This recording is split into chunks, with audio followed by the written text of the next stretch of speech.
was gonna watch this thing while I, finish like unpacking here and like organizing my shit. What thing? What are we watching? Yeah, I'll send it. And oh yeah, I'll put it in VC text.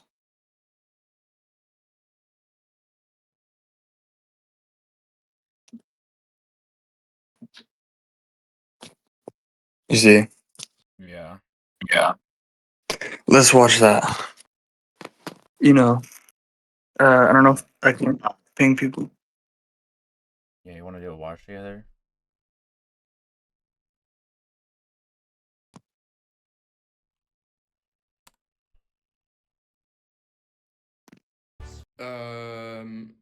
So it's Yeah.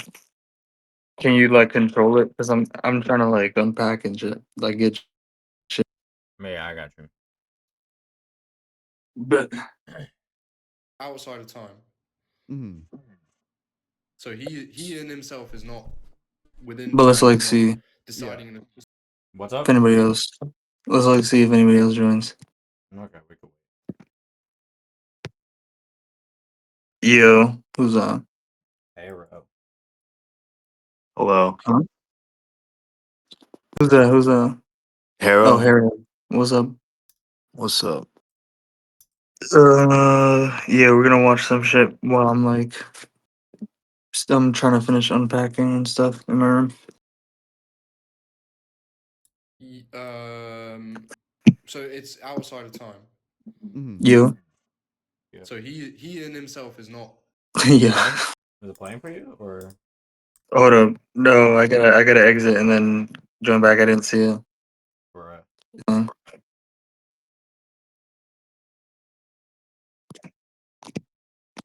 I gotta probably get off low battery mode. My phone.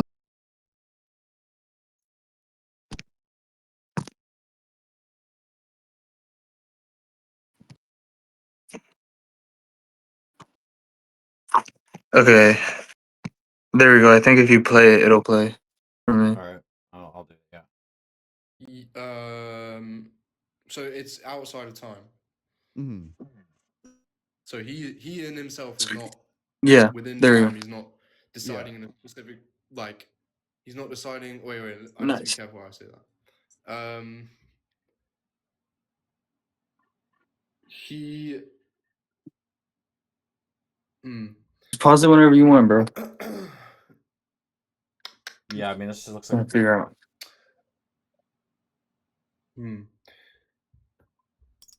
Bro, struggling. Hey, how's it going? Hey, I'm good. You? Yeah, doing well. How old are you? I'm 20. Yep. And what religion? Orthodox Christian. Yeah. What makes you think God exists? Transcendental argument for God. Okay. Do you want to lay out the argument? Yeah, In give me fact, 1 sec. let me. Something that I find helpful is writing down the argument. Okay. Yeah, so your creation critique was really bad as well. But I'll lay out time. What's the transcendental argument? Do you want to lay that one out, or? Yeah, give me 1 sec. Okay. Just go into my flat now.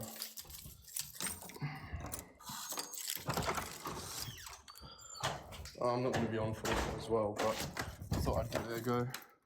Yeah. Okay, so I have it laid out. So we got premise 1, premise 2. I can add more premises if you need, and then the conclusion is that God exists. What's the argument? Yeah, have you not heard of the transcendental argument before? No, I have. I'm really interested in the justification for the premises, though. Yeah, that's fine. So there's a couple ways you can go about it. So first of all, the law of non-contradiction holds necessarily. Non-contradiction Yep. holds necessarily. Yeah. Yep. 6 premises. It is normative, not descriptive. Normative, not descriptive. Yeah. Premise 3. Norms are directed towards something. / they have telos.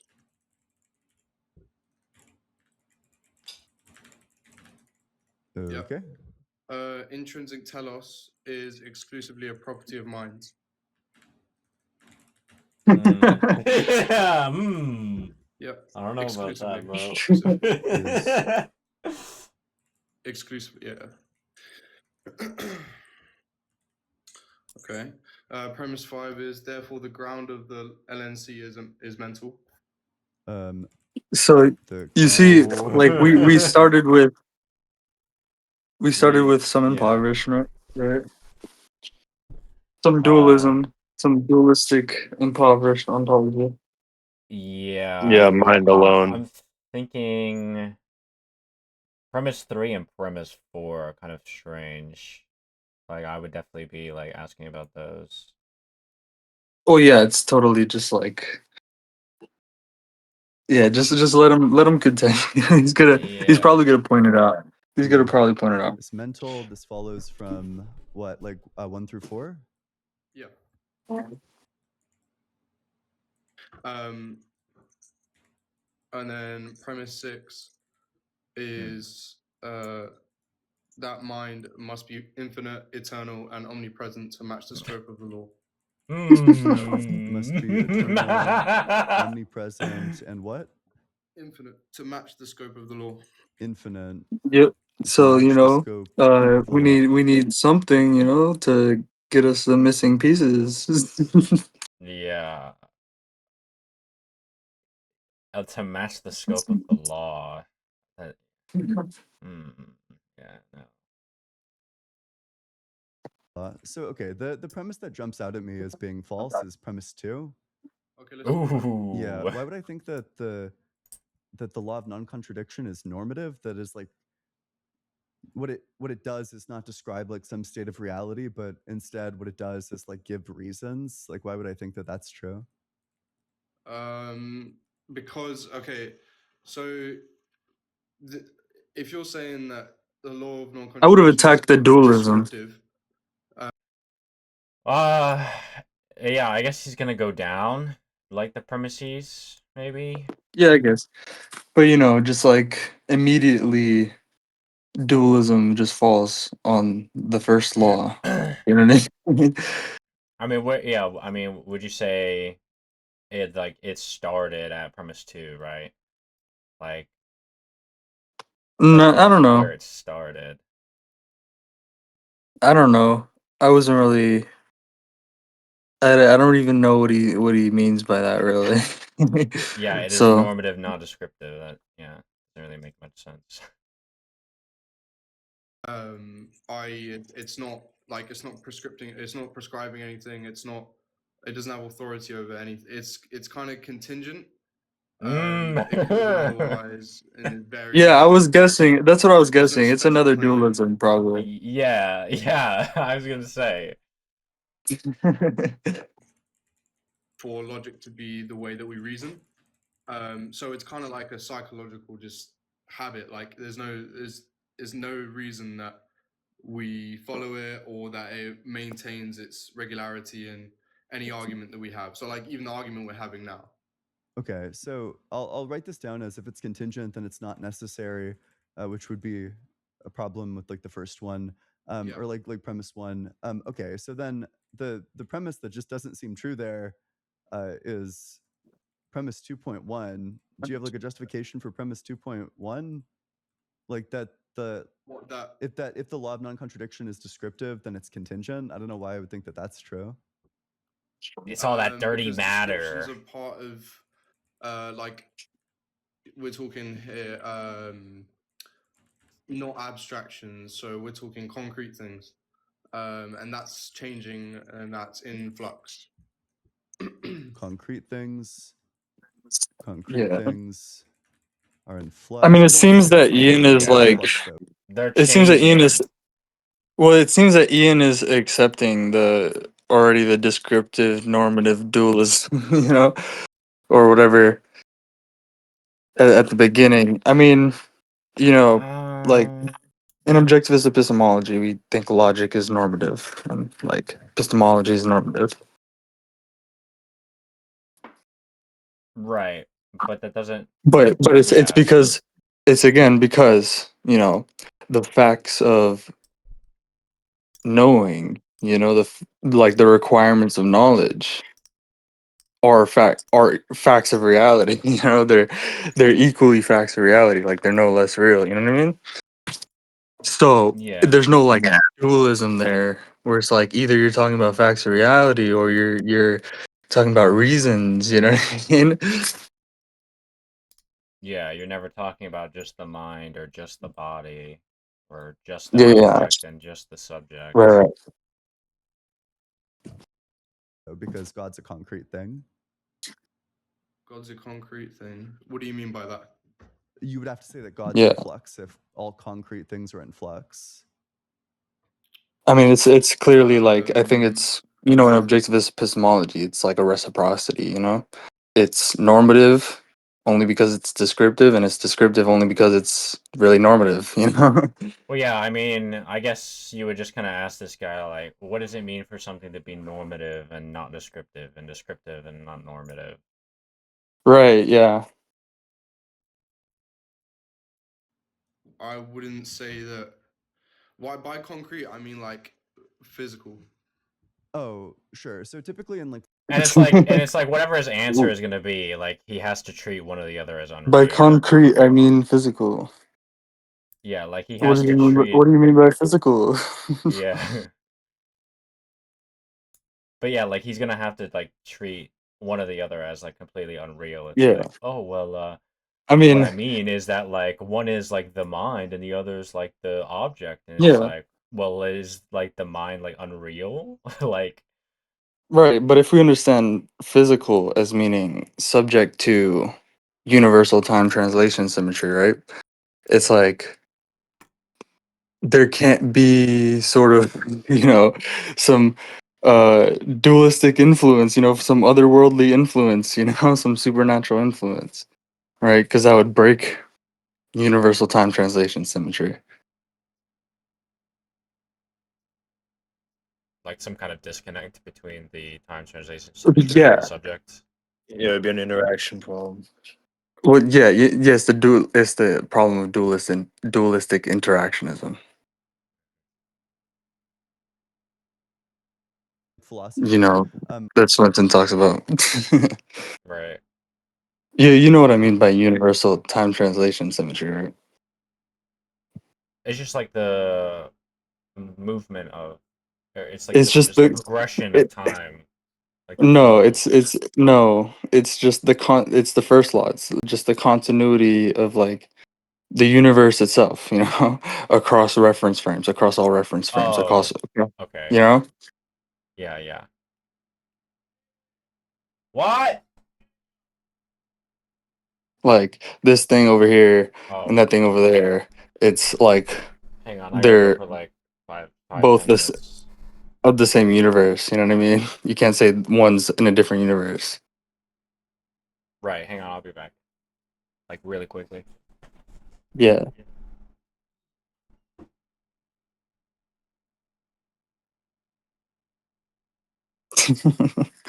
Did you grasp that, Hero?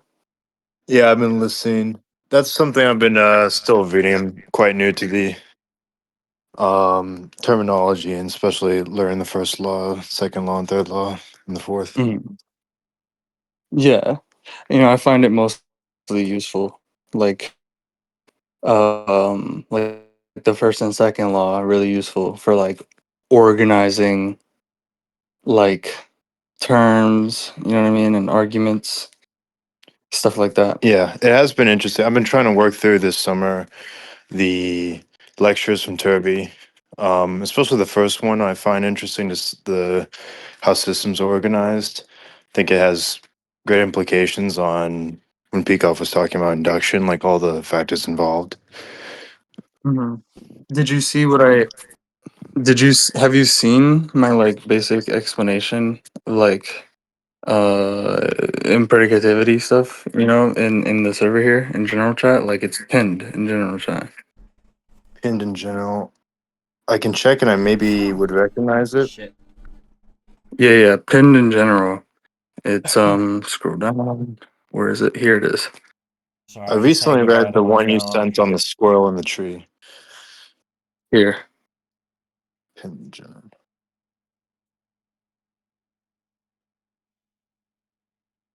Oh, okay. I haven't seen this one yet. Yeah, so it's basically talking about why, like, well, it's really, That's good because I've been reading a little as well from Rosen as yeah. his own life, and he was given an explanation, but it was mostly on how it applies to biology, or at least at that point in the book. And so I was curious to see how it Mhm. connects to the rest of. Yeah, you uh, see, so yeah, I connect stuff here. You see, I talk about the total system stuff. It's all about like having no unentailed terms. No, if all the terms are entailed, right? There's no room for smuggling in any mhm. unentailed entailers. Any unentailed terms. And so the part about you say if the total system from the perspective of the phenomena of interest, is that related to the idea that there's no like God's eye view on any sort of okay, I see. Okay. Yeah, but this Right. stuff, that stuff in lecture one, they talked about, you see, I put two links there. Primacy of perceiving, that's where they originally talked about that stuff. And there's some more details in there, but that's where it's from. Okay, sweet.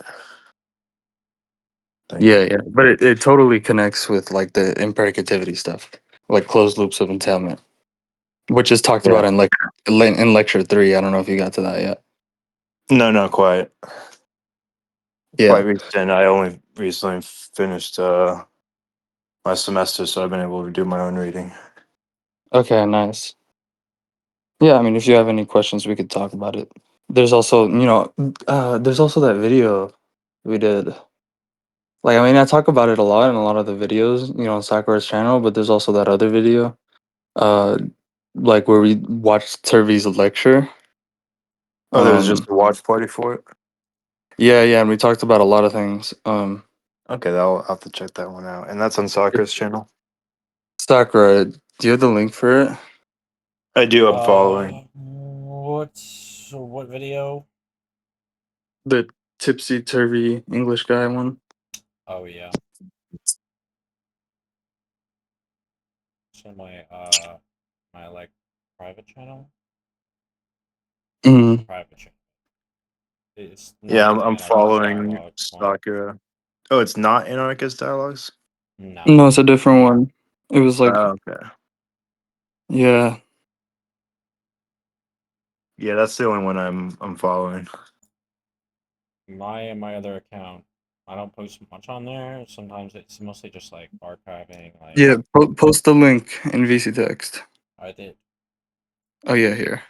Yeah, yeah. We like the first one's like an hour long. We only got like 3 minutes into the video though. Like we are just talking before the video really, and then like the second one's the whole thing. Oh, okay, perfect. Thank you. This is gonna be good.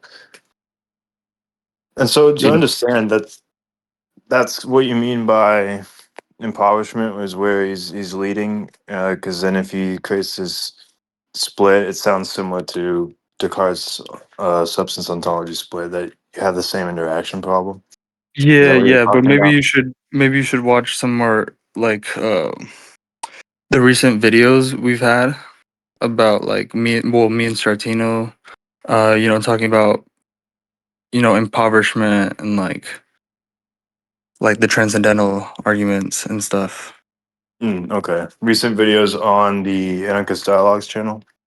Yeah, yeah, yeah. Do you know which ones they are, Sakura? The ones like really like in depth about all that. Impoverishment? Yeah, yeah. Like recently, we've been talking a lot about the impoverishment stuff and like the transcendental like the syllogism stuff. You know what I mean? Yeah, we did talk about uh There's one called G Like and after. Stratino on impredicativity, rationalism, new projects, and more. Yeah. that That yeah, one? that talks about it. It's like the one where we reviewed Zulu's debate and like after that, like the ones after that where we were Oh, talking about. okay. You know what I mean? Okay, yeah. Because I was in the Zulu one. That one went for a Mhm. while. Yeah, yeah. So the ones after, like the Okay. review for the Zulu one. Yeah, I mean the Zulu one talks also about impoverishment. I mean, impoverishment is always a But topic like, that comes up, so yeah, like yeah. But it's Yeah. it's more clearly like about and explained in like the following videos. Yeah, because that's the thing. It takes. I'm working to gain an understanding of the basic terms that get brought up, so that I can understand how they're being used in their context. Mhm. Mhm. To have a video that specifically talks about it is helpful. Yeah, we're gonna try and put something together that's like more, uh, like streamlined, you know, more straightforward, you know. Oh, I see, like a similar to the like a Zulu course kind of thing. Yeah, something like that. I think that would definitely help a lot of people who are trying to gain a little insight into what the ecosec people are talking about, especially from Zula's Discord. Yeah, Because yeah, then when yeah, they yeah. join and then they just get overwhelmed, they don't even give it a shot. Yeah, Yeah, man, they Which, just 100%. in fucking some sense, it's a good believe filter. whatever So Zulu says. yeah, no, in some sense, it is a filter, but it can still, makes it a little difficult. Yeah, yeah. We're gonna try and work on something like that. We've been trying to do that. Like I've been really busy moving in, you know, in the Yeah. place. Oh, yeah. All right. Anyway. And that's what I gotta do right now. Yeah. So play the video. That's it. I'm Concrete not means something like concrete. not abstract. Yeah. So, like, well, what would you take concrete to mean then? I don't know. It's hard to define it other than like a structural definition, but like not abstract. So maybe something that has like the potential to, I don't know, like it's not causally inert. Um, I don't By know. the way, It's I'm like not formally trained. instantiated. Forgive my lay terms.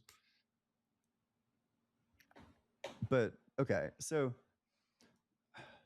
I'm not sure. Okay, the Laudanum So contradiction I would be wouldn't a say part of. I wouldn't say he's either abstract or concrete. He's beyond like those categories entirely. Oh wow. Oh, he's beyond all that stuff, bro. Oh, I think Yeah. they're probably going to be defined as like a strict dichotomy, Okay. but What's the basis for that? just that one of them is going to be defined as like literally not the other. But I can pull up some like formal definitions for you. Concrete Yeah, that's fine. versus I'd say they've got abstract. grounds those categories entirely. So without the concept of like the regularity of language, law of identity, things like this, you couldn't even talk about categories like flux, change, concrete, abstract, anything like that. Okay. So So it's a very like quite a big claim argument. It's not a simple lower level. And also, so I do want to when I mention when that I look this up, I pull up the SEP. Though we've spoken as if the concrete or okay, wait, sure. Boop, boop, boop, making sure-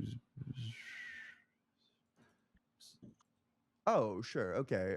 They want to say maybe it's like maybe concrete objects are like ordinary objects. That ordinary objects are possibly concrete, while abstract objects couldn't be concrete. So okay, sure. So then it sounds like the distinction that you want to make between concrete and abstract is that possibly there can be instantiations of concrete objects, but it's not possible to have an instantiation of like an abstract object.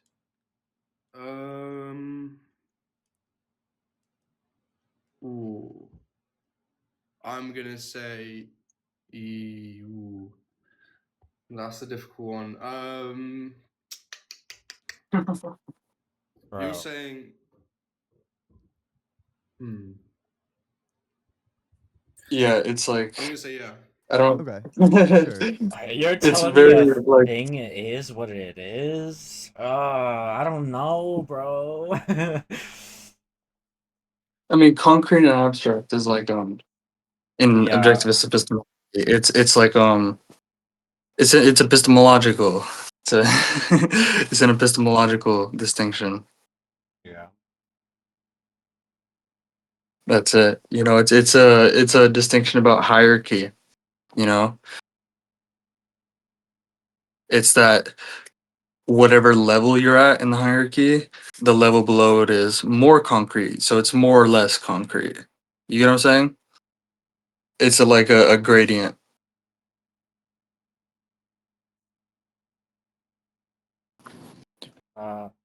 So like concretes are. Well, yeah. What about the abstract? Where does that come in? Hmm? What does abstract come in? No, it's just like it's it's basically that there's just more steps involved. You know what I mean? More steps up the hierarchy, you know, more rungs involved. It's more or less concrete, so it's just relative, really. Okay, so you're saying it's like the higher up the hierarchy is like the more abstract it is. Yeah, yeah, yeah. And abstract doesn't mean empty, right? So like existence is the widest abstraction, right? Encompassing all differences. You know what I mean? The richest abstraction. You know, like it's just the widest abstraction you can get. You know what I mean? Yeah, like as a concept, you mean? Like it's like epistemological. Yeah, yeah, yeah. We're talking about Yeah. concept formation here. We're talking about epistemology here. You know, we're not talking about like ontologically abstract objects, concrete objects. Like that's not a valid distinction. That's like a category error. Or- Yeah. So I don't know. Do you want to say that? So it's like an instantiation is a concrete instance. Yeah, exactly. Yeah. Like in it's Yeah. it's like the type token distinction, if you're familiar with that. That you know. Yeah, Yeah, but I know I've heard of it. Ian is a bit of a It's- Platonist. Yeah. He proclaims to be. Mm. Not good. Not looking good. We have like types and tokens. So we have Mhm. like the dog, which is I believe the type, and then like rover over there would be like a token. Yeah, exactly. So concrete objects are Sorry. tokenizable, whereas abstract objects are not, is I think the distinction. Yeah. Okay, so do you think God would be concrete, or do you think, I mean, I guess like would you still agree that concrete Transcends both things? categories. Oh, so well then that just leads to a contradiction, and I can show you Why is how. that a conflict? So let's get our terms. Concrete refers to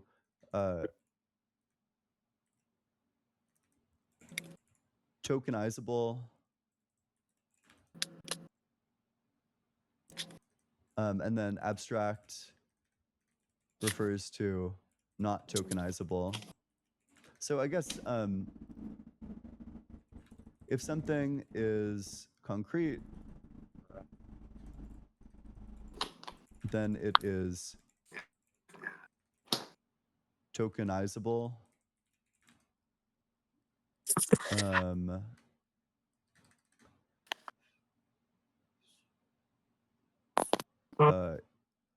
Or sorry, wait, okay. Something is concrete if and only if I'll is be the right one I back. want. Alright. If and only if it is tokenizable. Something is abstract if and only if it is not tokenizable. Okay, so let's call those like premise 1 and premise 2, and then we got premise 3. God is not concrete. Premise 4. God is not abstract. Back. Well, it's going to follow from. I mean, you could probably put those both in one. It follows from 1 and follows from 1 and 3 that God is not tokenizable, and then it's going to follow from 2 and 4 that God is tokenizable. So that would be the contradiction. I mean, I guess, bro. I don't know. Yeah. So my issue would be is that you're treating God as if he's like in the same category as creatures or objects in the universe.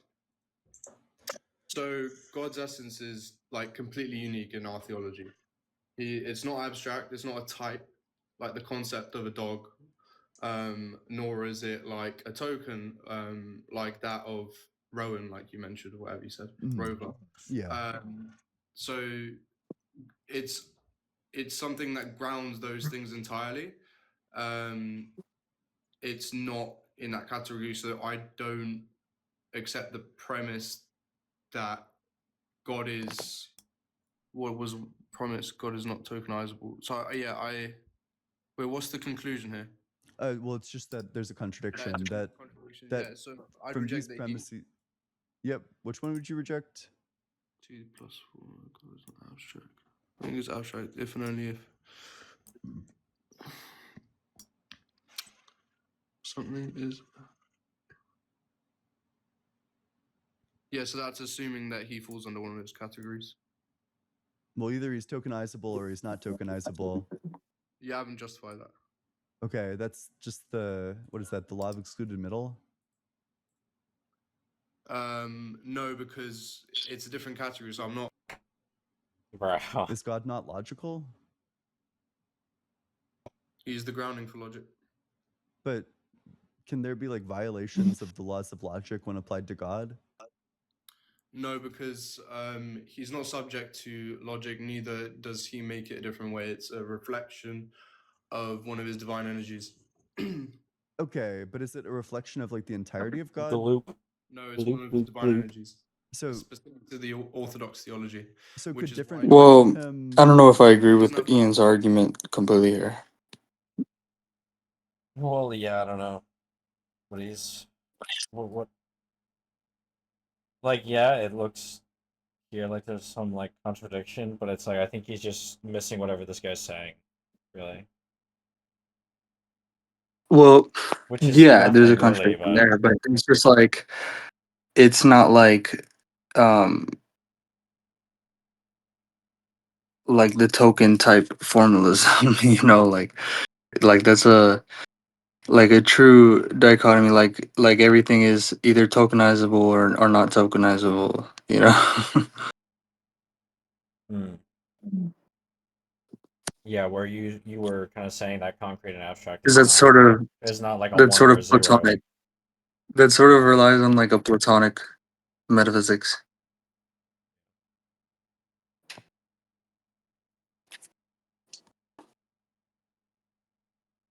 No parts. Oh, Only distinctions. okay, sure. So one of his energies, you're saying that Yeah, yeah. something Token akin to his physicalism, energy. Turing But I mean, like, reductionism. yeah, if we drop like the That's tokenizable what it stuff, is. No, yeah, what it is token physicalism slash reductionism. It's the same thing. It's like if you look in chapter 2, section 2.4 in this book by Turvey, that's where he talks about token physicalism. That's sort of the ontology being employed here, you know? Like, I don't know. So that's why I don't really agree with Ian's argument. He's like, oh, the law of the excluded middle is either tokenizable or not tokenizable.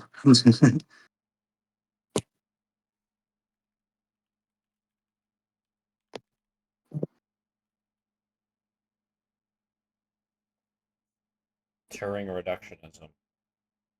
Yeah, token physicalism slash Turing reductionism, chapter 2, section 2.4, or section 2.2.4.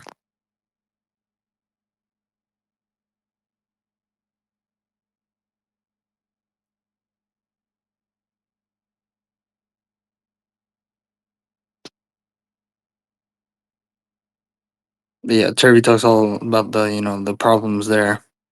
So, But yeah, I think really what should be illustrated is that this guy is just saying that God is nothing. yeah, but let's continue. I don't really like this line of argument. So, Has like follows logic, but of course, God lacks parts, so then he's just identical to It that doesn't energy. follow logic. It's the reflection of logic. So logic is created.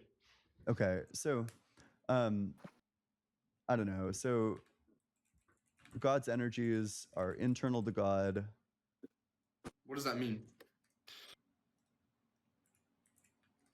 It means that if the only thing that existed was God, then the energy would still exist. Sure. Okay, so God's energies are internal to God. If God, sorry, God is simple. If God is simple, then God is identical to everything internal I to reject. himself. Yeah, but you're assuming that it's absolute divine simplicity. I reject that doctrine completely. Okay, when you say God lacks parts, what does that Yeah, so mean? in the same way, like for example, we have a mind, but you can't cut a mind in half, but yet you can distinguish between its intellect, its memory. You might say different parts of it. No, because it's still holy and like it's you can't dissect, you can't point out like this is the part of the mind that is the intellect and this is the part, but you can distinguish, like for example in your creation critique, and this is, by the way, this isn't a red herring, this is related, I will link this together. For example, in your creation critique you mentioned that if what was it, if God is, it's basically the ADS critique that everyone does to like Catholics, but if we make a created example here with humans, this isn't a one-to-one, but it is some sort of correlation. Let's say you're building a house. Your ability to build a house is not necessarily a part of yourself, but the effect of that is it is separate from you. So it's not like, sorry, I'm having a brain fart. I think I've gone a bit off topic. That's okay. So what I'm interested in, so Yeah. I think that a part, you're saying that God lacks parts. I take a part to be something like a thing that is internal to an entity, but isn't the entirety of the entity. So for example, we might say like, my arm is internal to like the composition of me, but it isn't the entirety of me. It's like it's an internal characteristic as opposed to like an external characteristic. So we would say Yeah, that would so be a like part. So what do you take a part to be? so like physical composition, like for example, um let's think here. Well, if you're saying like God doesn't have physical composition, that's totally fine. I can grant that God doesn't have physical composition, but does God have metaphysical composition? Does he have metaphysical composition? Yeah, No. sure.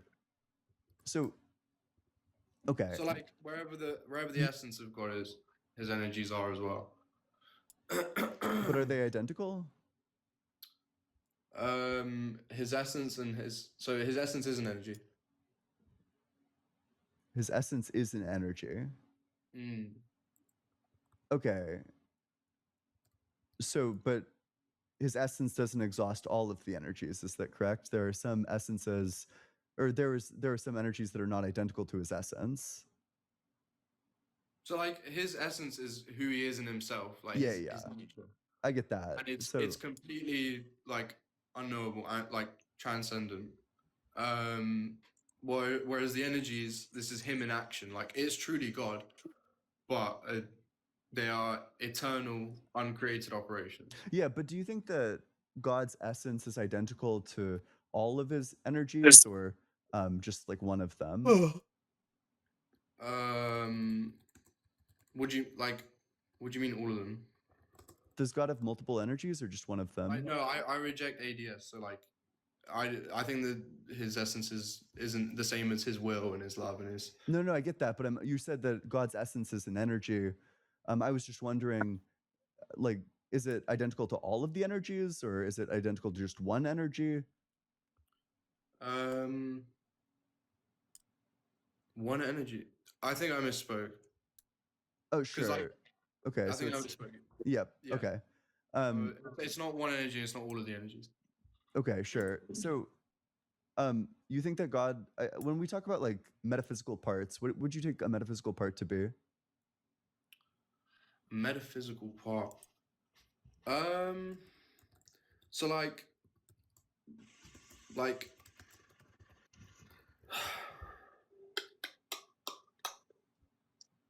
So I'm happy to give my definition too, which is I take like a metaphysical part to be like a property that's internal to you, that isn't the entirety of you.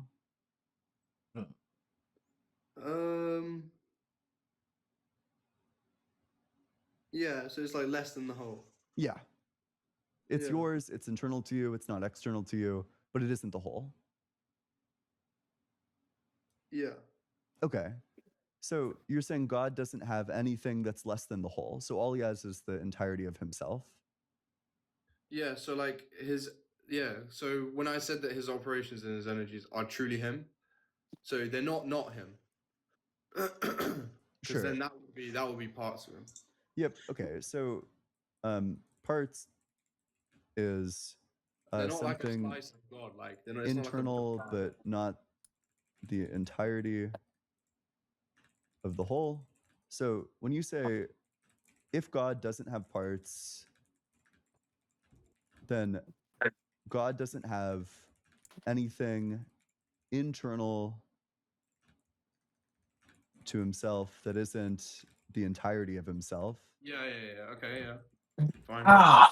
Sure. God's What? energies are internal to God. Therefore,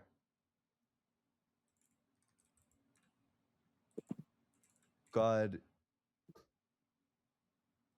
Yeah, but God's see that, energies are the entirety of God. yeah, but you made a jump. God's Where? energy. Wait, hold on. I think I agree here. God's energies are the inside.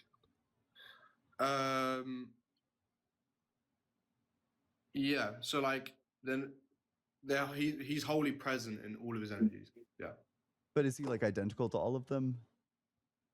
It depends on what you mean. Like, are you saying the essence? Because then that collapses into like divine simplicity. Absolute Yeah, divine. I'm not sure how you could avoid collapsing into divine simplicity, quite frankly. Because so when we talk about like love, will, and all these things, all these categories necessitate God in the first place. So they're for us to have them means that there must be a God, like the one of Orthodox Christianity, and they're the blueprint for the created versions. Okay, so like I get that. I just have no idea how you could possibly square that away with simplicity. So you have it that God's energies are the entirety of God. I mean, that's So his love is completely him. His will is completely him. yes. Yeah. So then So God's but identical there to is his will distinction. and So his love and his yeah. So there's distinction. So they're not parts of him because they're wholly him. yeah. So Well, it's not this like you're having 10% of God when there's yeah. God. Yeah, It's they're 100% God. 100% of God. So okay, for example, For example, how we would make an example like between Christ is 100% man and 100% God. yeah. So okay, so for example, God is 100% love. God is 100%. I don't know, like knowledge. God, Sure. God is 100%. I don't know, Jesus. Maybe that one's contentious. Maybe we could do God is 100% like eternal. Yeah, that could be one of his energies. Yeah. But then this seems to imply that Have you read? Can I just ask by a side note? Have you actually read on like Eastern theology?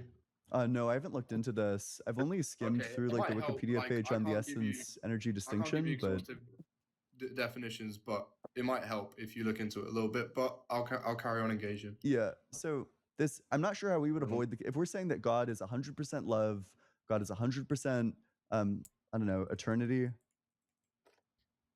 I'm not sure how we avoid the conclusion that eternity is love, which just gets you like the Catholic doctrine of simplicity.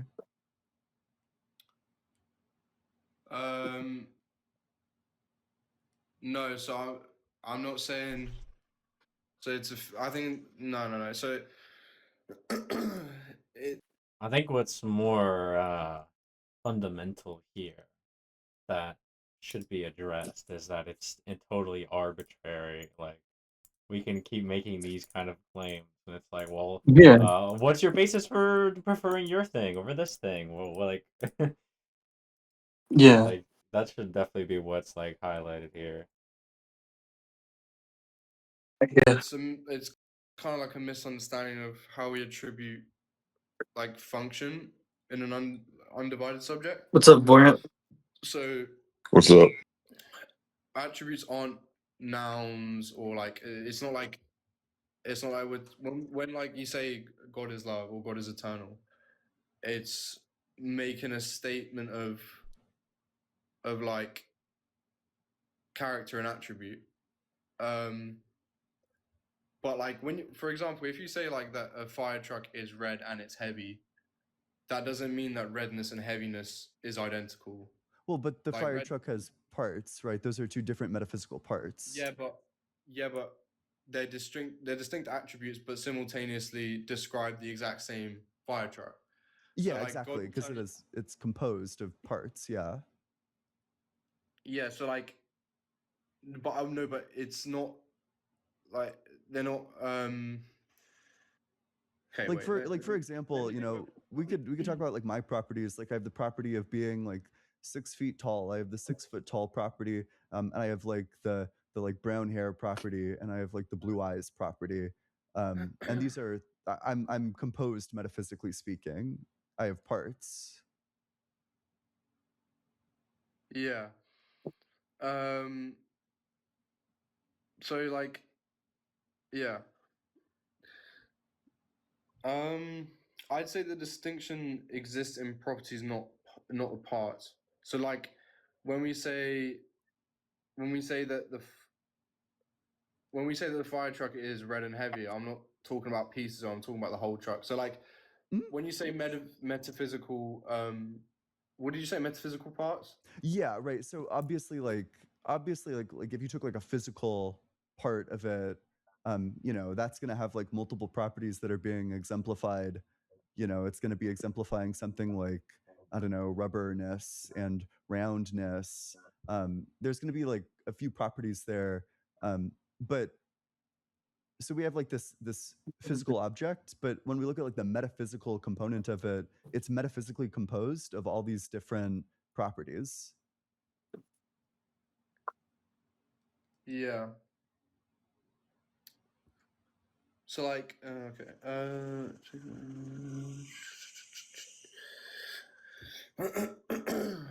Um.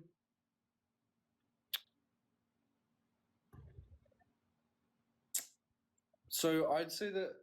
Um.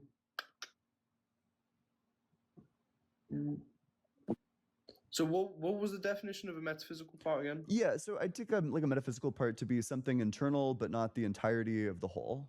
Something like internal to the object or to the entity that isn't the entirety of the object. Right. So if we have God and God, internal to God is love, and internal to God is eternity. Then if God's lacking parts, then these things are just the entirety of God. God just is the entirety of love. God just is the entirety of eternity. But if that's the case, then the entirety of love is the entirety of eternity. Yeah. So. Hmm.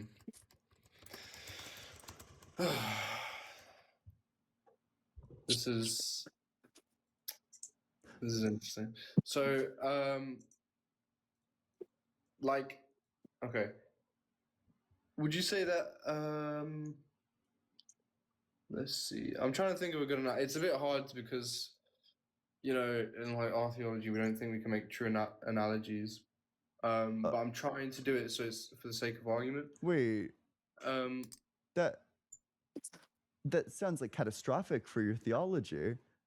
I thought that you could only give analogies for God if you no, accept as in something like like we can't give simplicity. one to one. We can't give one to one analogies because that's what an analogy is. It's not like a one to one correspondence. Sure, okay. Um,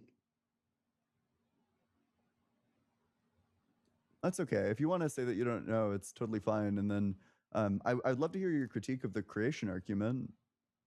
It's basically follows from his energy. So like his energy of creation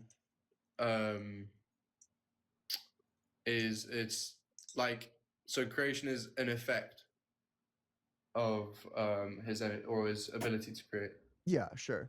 So you think that God's like act of creation is just like one of his energies? Sure. Yeah. Do you think that this energy that is like God's act of creation, do you think that that's eternal? Yeah. Sure.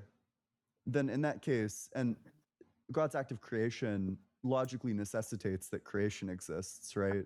No, I disagree with that. Okay. Would you agree that what it means to be omnipotent is that when you act to do something that's logically possible, that it happens?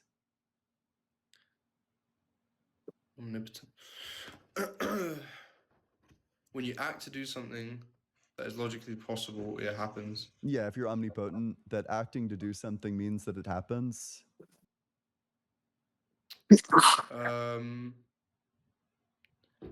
Yeah, wait, there's a doctrine for this that I need to give you, that I know exactly what you're talking about. It's like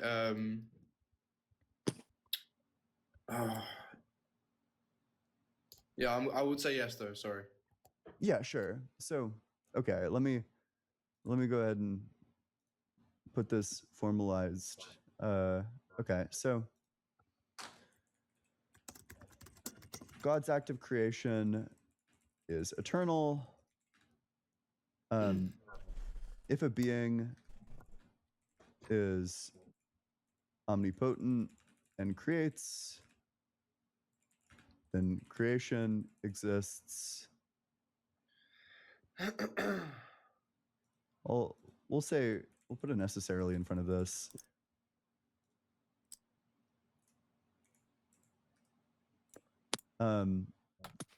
Or So sorry, let me clarify this okay. even. Necessarily, if a being is omnipotent and their act of creation exists. I mean, this is getting pretty boring, bro. I'm not gonna lie. Yeah, man. Like, we're just going in circles right now. Here, maybe Well, this like, is a not better really one. like in circles. Like, we're just like just falling down. Like, he's like trying really hard to like do this kind of like internal critique of the premises instead of just saying like, oh well, this is just nonsense. Yeah. Maybe this one is better. It's a newer one.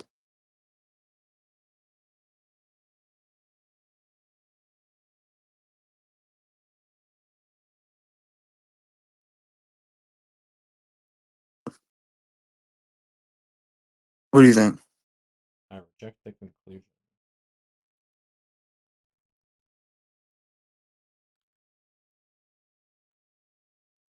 I reject the conclusion.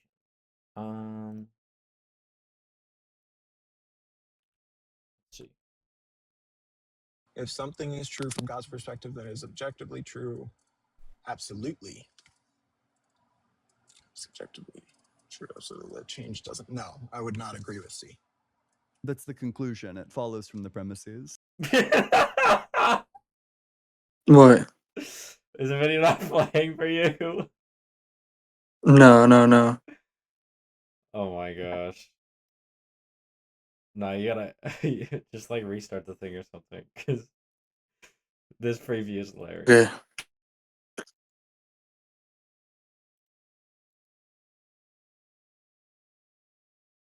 Okay, you good?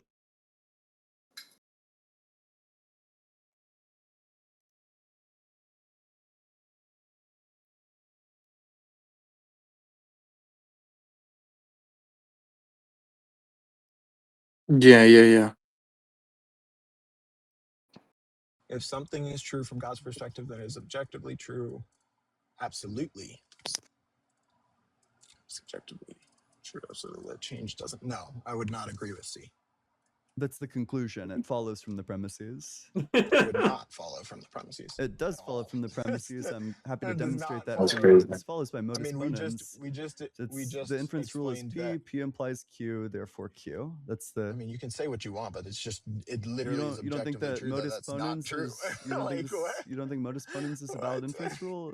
You don't think modus ponens is valid? Hey, Hey, how how's you it going? Yep. How old are you? I am 23. Yep. And what religion? I am a Christian. Yeah. What makes you think that God exists? I actually was I'm interested in learning a little bit more about kind of your perspective of why God is not real. Sure, go for it. And that's Oh, more of yeah. an open Yeah, question. yeah. That's fine. Okay, so I think that there are problems with various models of God. I think probably like the biggest problem that I have with your model of God is that it just seems like there should be like way less horrific suffering in the world. You know, we have this being who's perfectly loving, infinitely empathetic, maximally good. He always does the most good thing. He has the power to do anything. And we live in like a world where people get raped to death. Like it just seems like it couldn't possibly be the case that the world is governed by like an all good being. Why would you like this is not me stating my position, it's asking a question. But why do you think that those things that you just said, for example, I'll go all the way. Yeah. We'll go all the way. So why do you think that rape is bad? Yeah, the reason why it's bad is because necessarily we all have a right to freedom and well-being, and rape deprives people of that. So it would just be in violation of like objective moral standards. Why do we all have a Yeah. right to our freedom of well-being? Yep. Okay. So I'm an agent. What that means is that I take actions to achieve goals. But in order to achieve any of my goals, I need my freedom and well-being, which means that I need for you to not interfere with that, which means that I'm saying that I have a right to it. But if I have a right to my freedom and well-being just because I'm an agent, then I must, to be logically consistent, conclude that all agents have a similar right, which is why it would be like objectively bad to do that.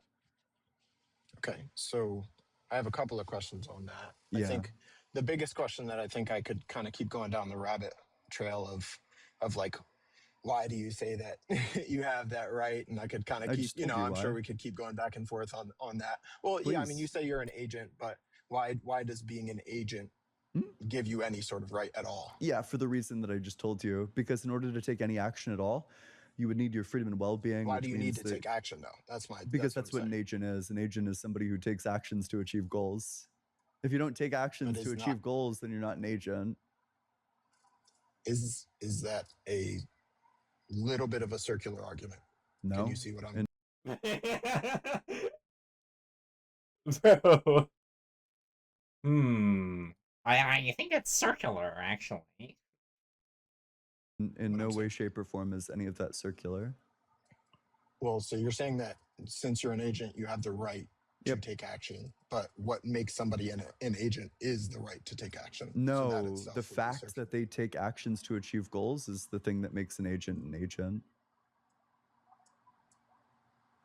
So the fact that they take actions to achieve goals is what makes them an agent. Yes, yeah.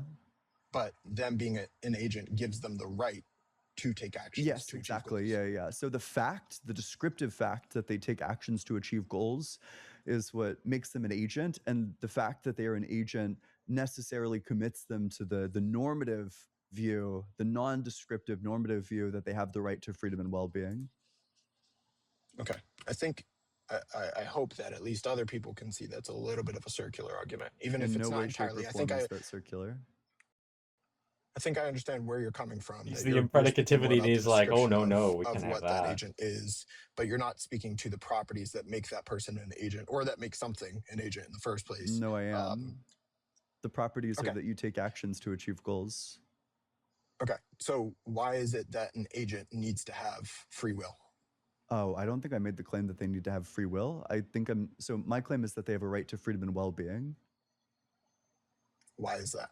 Yeah, because in order to take any action at all, which all agents do, you would need your freedom and well-being, which means that you need for others to not interfere with it, which means that, you're claiming a right to it. So you're consistent on that argument across the board? Yep. I think that this argument, like the place that it arrives at, that all agents have a right to freedom and well-being, I think that that's largely a good encapsulation of our obligations to others. I think that we have certain obligations to self still, but I think that these are like necessary obligations to others. Yeah. When you are, I would assume, maybe I shouldn't assume, I'll ask, what would that conclusion then bring to, let's say, somebody who committed a crime? Mm-hmm. Like what? Like, do they lose their right to well-being and to freedom? Yeah. Because in order Why? to universalize it, all you can do is universalize it prima facie. You can't universalize specific things like violations of people's freedom and well-being when they did not first violate other people's freedom and well-being. That's not universalizable. So you can only universalize But that's depriving what I was people of asking. freedom and well-being once they've deprived others of that. So when somebody has deprived somebody else of the right to freedom and well-being, at that point, you can take corrective steps to, Oh, who's the minimize fan? people's freedom and well-being in Oh, Weenus. what's up, we? order to stop them from committing violations. I don't know. Maybe skip But to what the about part their ability where to he's rejecting a conclusion of something.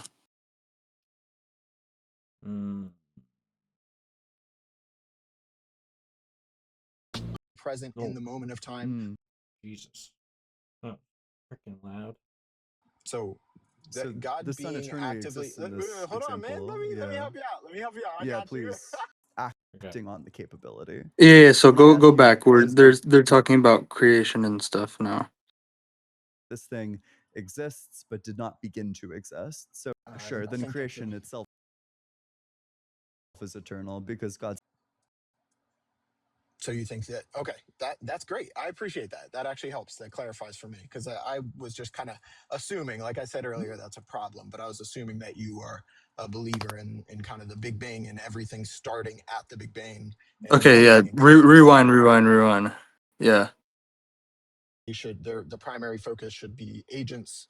I believe it was well-being and one other thing I can't remember exactly, but yeah, well-being freedom and well-being. and People freedom. have the prima facie right to it. Yeah, go So prima forward. facie means that there's I believe he was a Catholic or something along those lines, and he was speaking about not trusting your brain if it's the it's from the process of an unguided process, etc. I think that point overall does address what you're saying. I think I understand your perspective, and but at least I think I do. my I won't say I response to fully it not understand it. address the addressing of my point?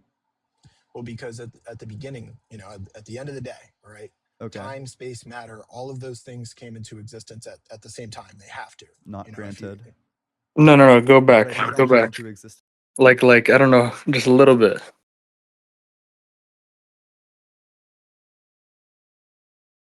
Then what you're going to be committed to saying is that there's like this thing and its identity is that it's not identical to itself. So you've still ascribed it an identity.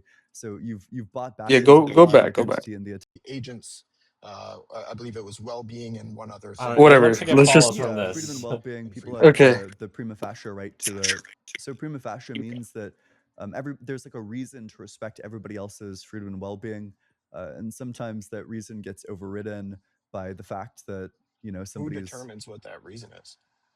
what the reason is. Logic. Yeah, Logic necessitates the reason. logic does. Like Yeah. the rules of logic Yeah, notate like the laws whether of or not logic, somebody like the should law have of that. non-contradiction. Yeah. Where did we get the laws of logic? The laws of logic can be derived on the basis of things that literally can't be denied. That says who? Sure. I mean, if you try to deny something like the law of identity, you think that there's an object that, isn't identical to itself, then what you're going to be committed to saying is that there's like this thing and its identity is that it's not identical to itself. So you've still ascribed it an identity. So you've bought back into the law of identity in the attempt to deny the law of identity. The laws of logic are inescapable. That's what makes them laws of logic. I think this brings us back to the point that the gentleman I believe 3 people ago spoke about briefly, where he was talking about, I believe he was a Catholic or something along those lines, and he was speaking about not trusting your brain if it's the it's from the process of an unguided process, etc. I think that point overall does address what you're saying. I think I understand your perspective, and But at least I think how I do. does my I won't say I response fully to it not understand it. address the addressing of my point? Well, because at the beginning, at the end of the day, right? Okay. Time, space, matter, all of those things came into existence at the same time. They have to. Not granted. Hmm. Why would I if you think they don't came have- into existence at all? So you think that, okay, that's great. I appreciate that. That actually helps. That clarifies for me, because I was just kind of assuming, like I said earlier, that's a problem, but I was assuming that you are a believer in kind of the Big Bang and everything starting at the Big Bang and nothing existing prior. Is that not the I case? do believe in the Big Bang, but I don't think that the Big Bang is the start of things. I think that there are things prior to the Big Bang. So do you think that the universe in some way has existed for eternity? Yeah. Okay. So this helps me, because they're really the only two options. And I feel like I appreciate the fact that you're at least consistent on that question, because the only two options are either that something existed for eternity, right? Like, I mean, that's the only option, right? Something has to existed for all of eternity. To say that nothing existed and then there was a Big Bang is just kind of a goofy. That's pretty silly. So it helps me to understand that that's where you're coming from. Obviously, my belief would be that the thing that has existed for all eternity is something that is outside of time, space, and matter, which would be a God. Whether that God is loving and personal and all those types of things that you hold against, whether that's the case or not is a separate question. But I think my what you belief just said system leads to a contradiction. Why is So that? I think what you just said leads to a contradiction. Sorry to interrupt, but okay, do you think that God's act of creating was eternal, or do you think that it begins to exist? God is outside of time, so technically eternal. But yeah, sure. I Then think creation itself is eternal because God's act of creation necessitates it. I think that in a sense, God is, since as he, like I said, is outside of time, then that creation would, in a sense, be eternal, but not in the standard sense that we think about when something happens. Obviously the world was created in a time frame when we think about time as humans, but to God, that time is nothing. He can be in the moment of creation. He can be a million years after the moment of creation. All of that type of stuff is there isn't like a moment of creation though, because creation always existed, right? God's act of creation is eternal.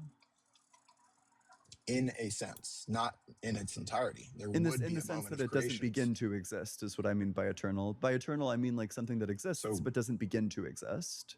God would be the thing that does not begin to exist. He is eternal himself. Yeah. But his actions, what you're saying, to your point, his actions create things that have not always existed. For example, human beings, we have not always existed, but we believe that we are a part of God's creation. That doesn't mean that we are eternal in that sense, but in another sense, once we are to pass, from our viewpoint, once we are to pass from this world, then we will go into eternity. It doesn't mean that we're eternal in the sense that we have no beginning, but we will live for the remainder of eternity after a point of beginning. Yeah. So let's just get clear to make sure that we're not equivocating on the word eternal. When I say eternal, when I'm asking you questions about is this thing eternal, I'm asking you, do you think that this thing exists but did not begin to exist? So the question, do you think that God's, well, when I ask the question, what I mean is that. So don't answer like a different sense of eternal, answer that sense of eternal to make sure that we're not talking past each other. I know that words can have multiple definitions, but I'm clarifying to you in the question that I'm asking, did God's act of creation come into existence from a state of non-existence, or is it eternal? That is to say, like it existed, but it didn't like begin to exist. It just always existed. I think you are creating a conundrum that doesn't exist in reality. Either it's eternal or it's not. Well, exactly. That's what I'm saying. The conundrum you're creating is saying either it's eternal or it's not eternal. But the answer that a Christian would give is yes, it's eternal, but in a specific sense. You can't put that across the board and say yes, it's eternal in every sense of the word. Just like I would say that God is a father. That I asked you about. Well, I understand. I'll get there. I will answer. I promise. I'm not just trying to jump around, but I will say, just like I would say God is a father, God is my father, in the sense, obviously, God is not my biological father. He had sex with my mom, etc. But in the sense that God is my father, that he provides for me, etc. All that type of stuff. So to answer your question, you're saying, dude. You know what he just said? That he He's like, God provides is for him. God is my sugar daddy. I mean, like, yo, like, if God is all knowing, do you think he knows what it's like to fuck your mom? Maybe he is your biological father. Maybe he knows what that feels like. Did All right, God's play the creation, video. has it existed for all of His active eternity? creation. His active creation. Okay. Yeah. Because I would say his creation has existed for all of eternity and never came into beginning. But I would say his active creation, it for certain things is not eternal. Because if you're talking about his active creation of the earth itself, that earth itself was not eternal. But his active creation Yo, itself is eternal who's there? because he Oh, it's a Wiz. Wiz Yo, again. Dad. What's up, Wiz? is always God. able to and always What are has you guys been able watching? to create things. We're watching Yeah. Ian. Christian logic, I reject the conclusion. Fuck is this? For all of eternity. So I'm yes, not asking. in a sense, yes, Active but creation isn't like the capability; it's acting on the capability. So when I ask you, was God's okay, active creation eternal? What I'm asking you is, was God eternally acting on his capability to create, thus like eternally bringing creation into existence, or did God go from not creating and then he such an began to interesting create? question. I And think I'd then definitely look into that a little bit more. I think in a sense, I'd say yes. Is still, I would still say yes because the Father begets, the Son is begotten, and so in that sense alone, the Holy Trinity is the idea that all three parties are essentially, like, I don't know what the right word would be, but like emanating from and to each other at all times. They are all necessary for each other. So they're all creating each other's presence.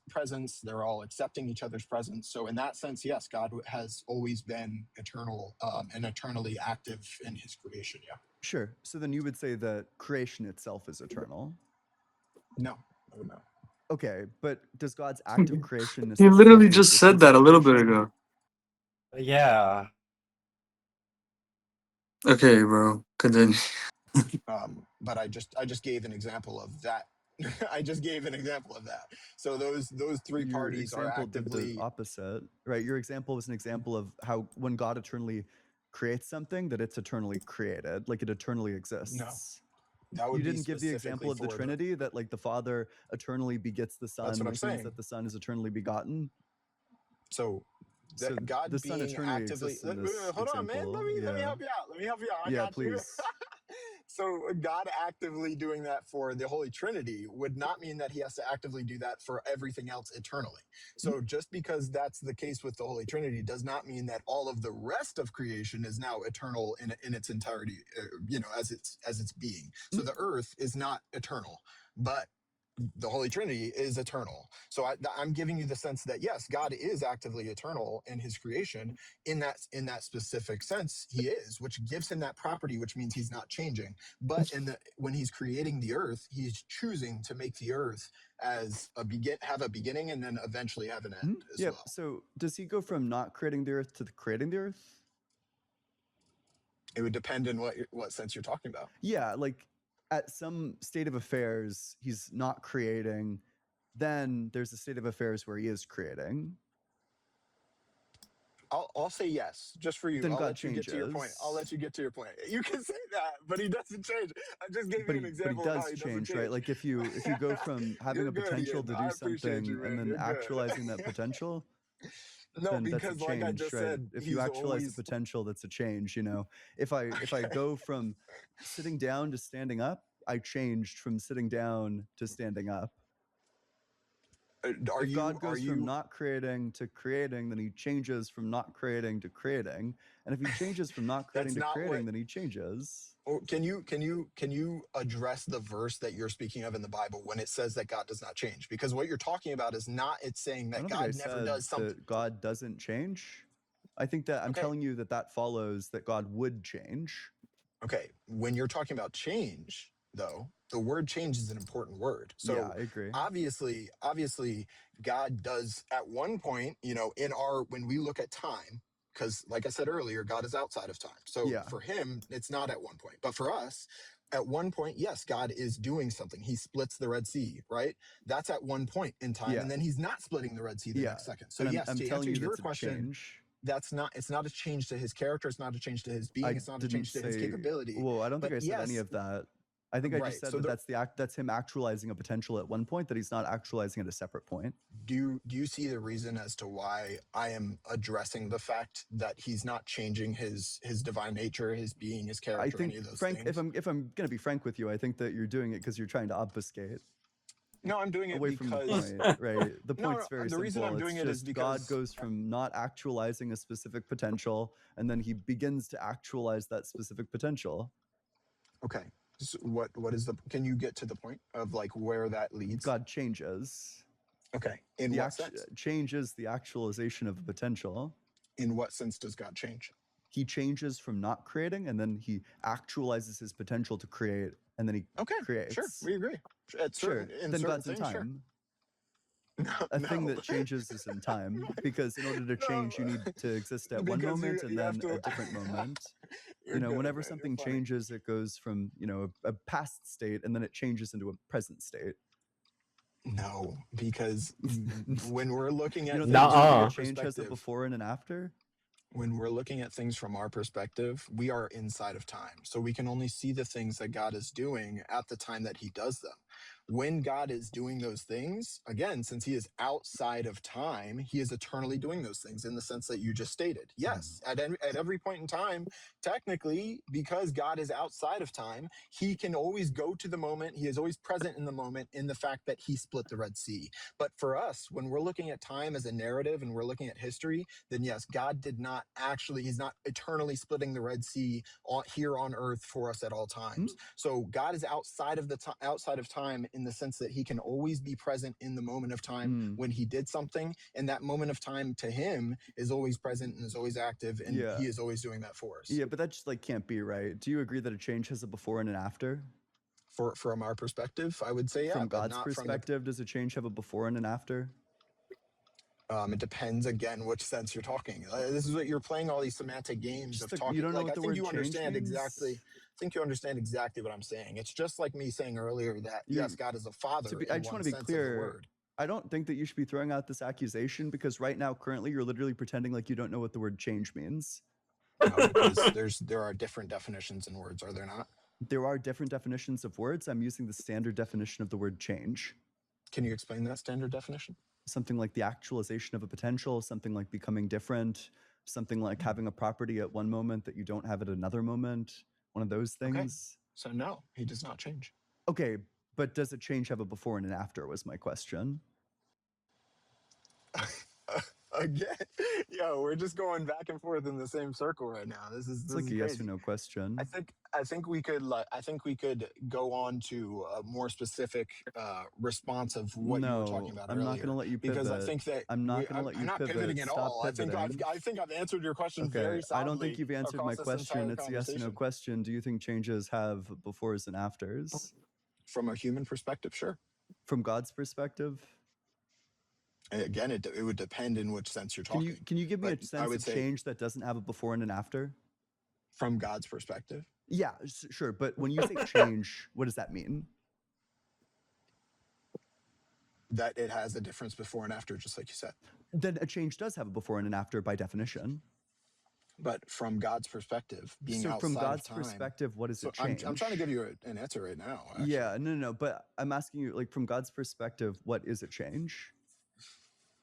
I'm going to answer your previous question first, and then if you want me to answer that one, that's fine. But from God's perspective, being outside of time, let's say that you were outside of time right now, right? This conversation we've had the whole time, you would be able to be present in every single moment of that conversation, and you'd be able to be present in the moment when I earlier answered your question and later on when you kept asking the same question. So the change for you being outside of time, there would be no change because you are active in every single moment of that. There's no before and after for somebody who is in every single moment. There's no before and after. It's all present. Everything is current.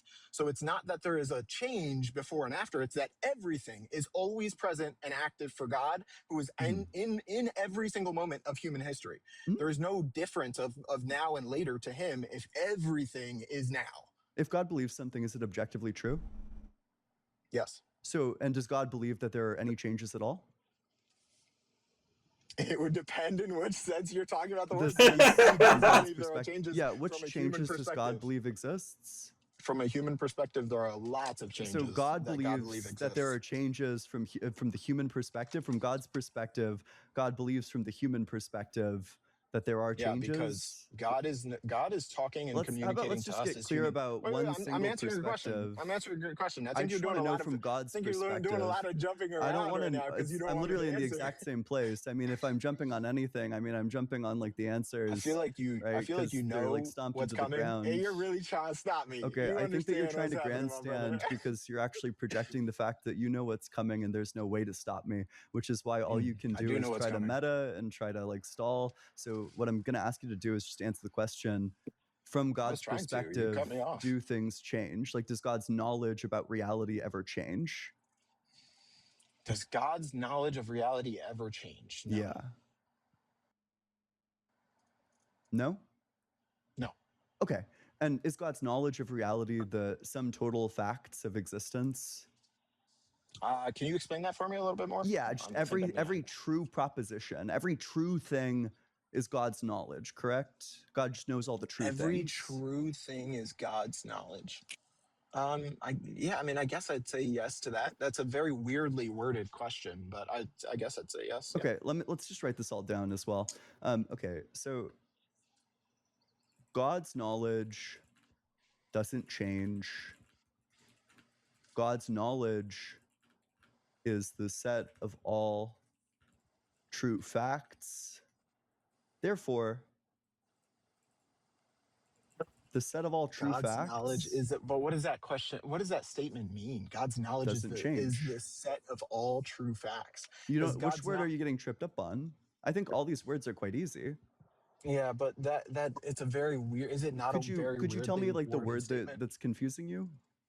It's not confusion. It's more of just. I guess it's confusion with why you're choosing to word it that way. I'm wording it this way because it's the premise that I'm going for. It's the thing that makes the conclusion follow. If it was worded some other way, then the conclusion wouldn't follow. If it was worded some other way, the conclusion wouldn't follow. Okay. So, do you agree with premise 1 and premise 2? God's knowledge does not change. God's knowledge is the set of all true facts. I think that God's knowledge is more than just the set of all true facts, but yeah, sure. Yes. Yeah. So, so God knows some false things? Yes, he would have to know false things. Yeah. You think you can know false things? Okay, I'm sorry. I'm not even going to take the bait on that one. That's okay. God that's like silly, would but know sure. that something is false. Yes. Okay, but that it would be true that God knows that it's false. Right. Yes. That's what I'm saying. I understand. I agree with your premise. I'm just saying that like it sounds like you're false. It sounds like you're trying to limit. That's what I'm saying. I'm not saying that what you're saying is false. I'm just saying it sounds weirdly worded because it sounds like you're trying to limit. Yep. That's all I'm doing. So do you agree then that the set of all true facts doesn't change? The set of all true facts doesn't change. Sure. Yeah, sure. Then you just reject that change exists at all. From God's perspective, being outside of time, then change would not exist. And the fact that from God's perspective, change doesn't exist. But when he's communicating with human beings and talking to people who he knows that change does exist for in our current state, then he is communicating the existence of change. If something is true from God's perspective, then it is objectively true. Absolutely. Therefore, it is objectively true, absolutely, that change doesn't exist. Is that correct? Sorry, I'm driving right now. From God's perspective, change doesn't exist. If something If something is true from God's perspective, then it is objectively true. Absolutely. Subjectively true. Absolutely. That change doesn't. No, I would not agree with C. That's the conclusion. It follows from the premises.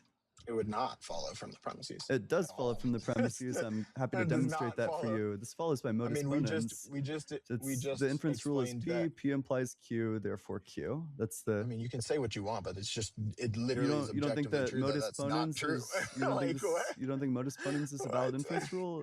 You don't think modus ponens is valid?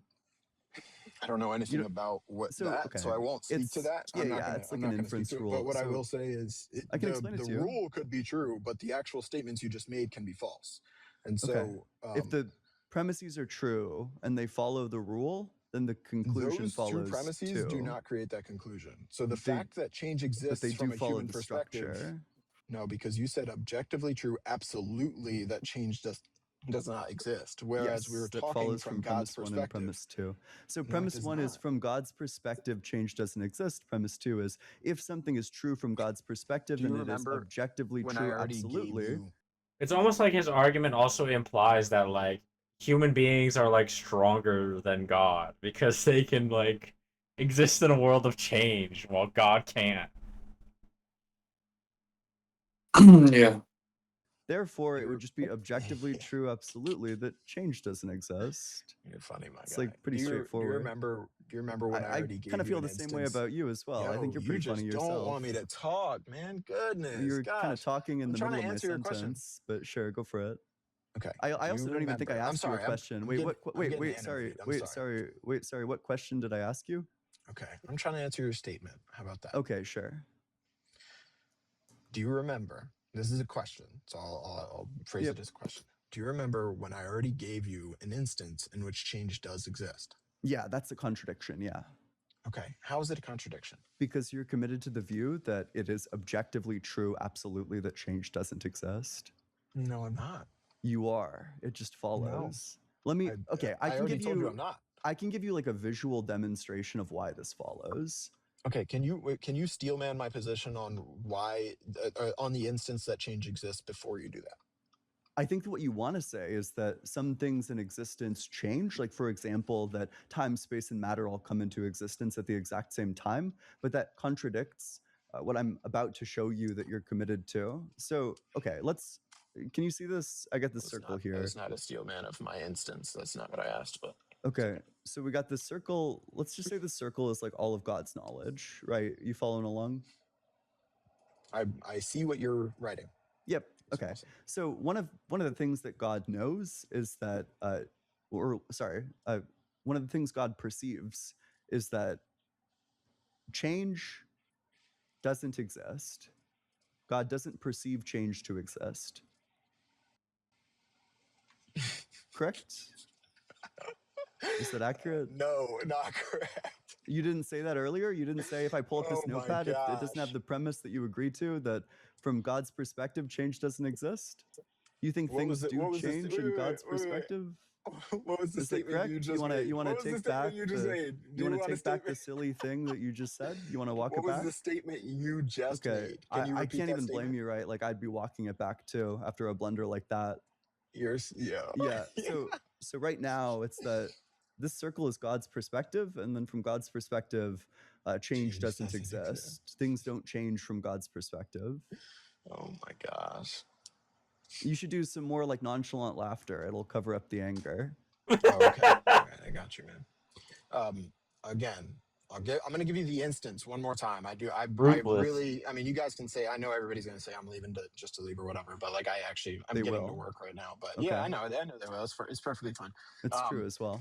It's true from God's perspective, which means that it's true objectively, absolutely. That's good. Yeah. So basically, I'm going to give you the instance one more time. The instance is the fact that from a human perspective, right, we believe and we understand that change does exist because we are living inside of time. So we have a God that understands our knowledge, our ability, our understanding of existence. And so our God communicates with us. And in that communication with us, he is explaining things with the understanding that we see things in the view of change. From his perspective, outside of time, he sees everything at the same time, everything now and later and all of it together. So there is no change if everything is current. If everything is present, there is no change from that Okay. perspective. So it But is he still true from God's understands. perspective. He still understands You keep that contradicting change yourself. You keep exists. flip-flopping. It's not contradiction. It's You reality. keep on contradicting yourself. At first, you were saying from God's perspective, nothing changes. Then from No, God's perspective, things do change. And now you're back to from God's perspective, nothing changes. When you're looking at things with no before, no after, is there any change when there's no before and after? No, if there's only one thing, then there's no change. Okay, there's no change from that perspective. Yeah. When you're looking at things as a human, from the perspective of seeing a before and after, is there a change? Yeah, clearly.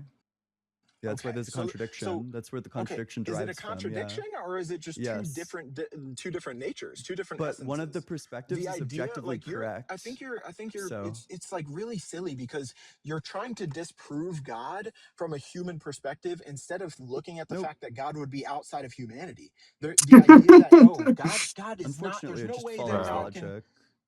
It's not logic though. Well, you're trying to prove that God doesn't exist from the perspective that all that exists is like what's true or whatever, bro. But like you gotta understand that like God doesn't exist. But like, you know, it's still true. God's real.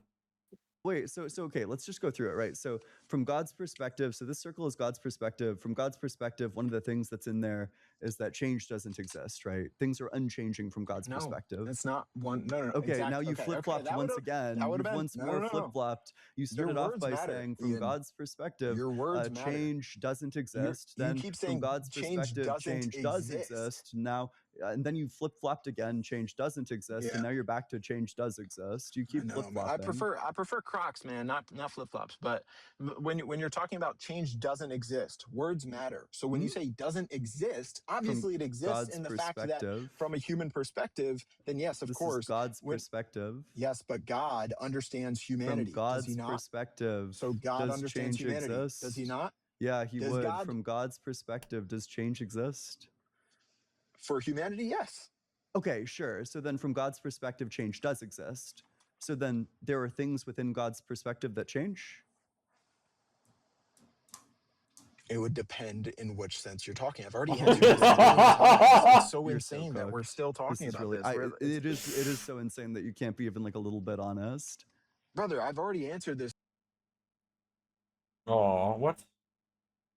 Unfortunately, no, I haven't. You've given me two very clear answers, actually, which is the problem, right? You've given me both the answer yes and the answer no. Is kind of the issue.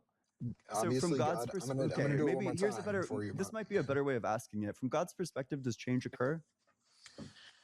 It's really like you just really have. You really have to stick to one silly thing because you understand that your point of view. When I asked you about your point of view, you understand I stick to one silly thing because you can't answer it. No, I mean I answered it about 20 times at this You literally can't answer it consistently. From God's perspective, do things change? It would depend in which sense you're talking about his perspective. From God's perspective is the sense. But his perspective is all-knowing, right? Yeah. Okay, so if his perspective is all-knowing... What's the sense that things don't change from? Why do you keep interrupting me as soon as because I'm trying to clarify the sense. Calm down. No need to get upset. I'm helping you, Whoa, bro. wait, sorry. There's no need to get triggered. I'm literally just trying to clarify. So wait, could you give me an example? Like, from what sense do things not change? I'm literally trying to do that. Whoa, just calm down there. No need to get upset. Seriously, you're like an AI, bro. Whoa. You're so funny. Let's calm down there. No need to get upset. I'm just loud. I'm half black, man. I'm just loud. I'm not upset. Okay. I promise you. Yep. Yeah. I'm just saying that was kind of racist. You know, bro got that shit from like the fucking. Why can't I pause it, bro? What? All knowing. So if the perspective is all knowing, understands that I can't pause the video. Perspectives, change does exist, which means change. Exists, somebody else is the host. I think it's from his point of view when he's looking at everything. The other person in the arrow. If the host is there. Okay, sure. Oh, there we go. Okay. Unless Sakura is another host. There we go. Bro, you know his ass got that from like the Kantian racial categories or some shit. Fucking yeah, bro. I'm so loud, bro. I'm black. Like, doesn't exist. I'm sorry. So from God's point of view, nothing changes. In the sense of looking at what's happening. When God looks at what's happening, nothing changes. Is that correct? Yeah, sure. From the perspective of being outside of time, yeah. If something is true from God's perspective, is it objectively absolutely true? Yeah. Sure. So then you would agree make it absolutely true for everybody. That's not. Oh wait. Yeah, I see what Ian's trying to say here. The theist is just not really like picking up on it, or like he's just like ignoring it, or like trying to dodge it. Well, yeah, he's evading, obviously. Yeah, like it's like if it's objectively true, well then it is the case, right? It's not in the case here and not the case there, because that wouldn't be like objective and the context independent sense. Like it wouldn't be objective. Well, he said, yeah, absolutely. So Yeah. So you think context independent. Yeah. No, I don't. What I'm saying is. Sure. Wait, is truth relative Okay, or is it wait, universal? hold on. Is there an objective truth in your worldview? This is what or I'm is there saying. not? You just It's look like true. you became a relativist. Hold on. It's true that I am objectively always all the time. I am half black, right? That doesn't mean you are objectively always half No, I black. agree with That's that. what I'm saying. Bro, oh my god. Or not is going being to be relative. true from all perspectives. Whether this fact that you are half black is going to be universally true, that is like true from all perspectives, or whether or not it's like relative. Right. Whether or not but truth is you relative. keep trying to equate the fact that from God's perspective, things don't change from his perspective, they're not changing to the fact that change doesn't exist. That's not a fair equation at all. But sure, then you would agree with the premise then from God's perspective, things aren't changing. Sure. If something is true from God's perspective, then it is objectively true absolutely. And then the conclusion is objectively true absolutely that things aren't changing. I think you just clocked. Would you reject premise 1 or premise 2 here? Alternatively, would you accept the conclusion? So I got premise will 1. be back. I promise from God's you I'll be perspective, things aren't changing. Whoa, I have a 6 need to o'clock appointment. There's so no I need to really do have to pre-cope. go. I thought you were at work. Now the thing that you're there for is changing. My work is an appointment. That's what I do. Your work is an appointment. I see. Okay. Yeah, I'm not lying to you, man. Why would I lie to you, man? I've had fun. If I could, I'd talk all night. That's what I do. I'm telling you, I'll be back. Whatever. Okay, sounds I don't good. know. I don't know. Do you have like a schedule that you do this on regularly? Yeah, 3 to 6.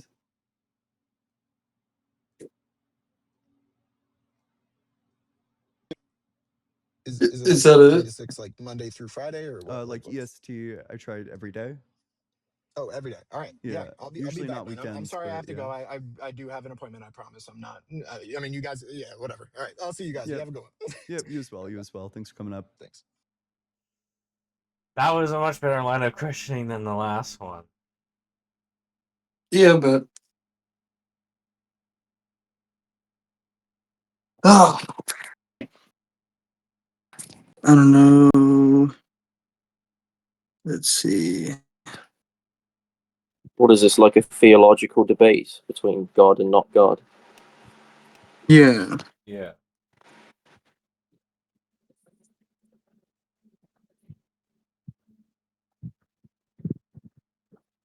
7:13.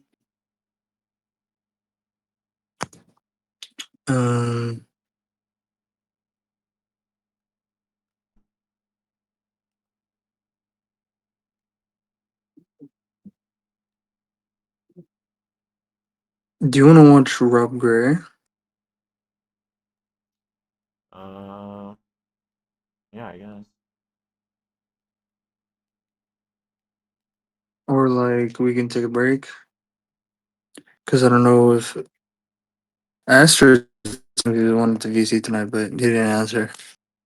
Who wanted the VC? Stratino. Oh. I asked him if he wanted to, but he didn't answer. Oh no, he just responded right now. He just said I can around 9 again. But so like in an hour. Bro. But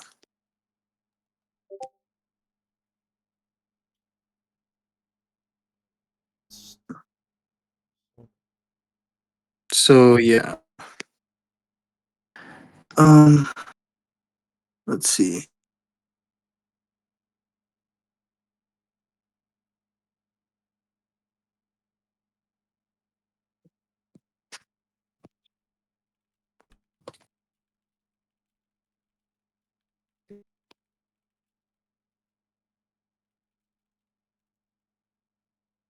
I'm just trying to find a good one to watch.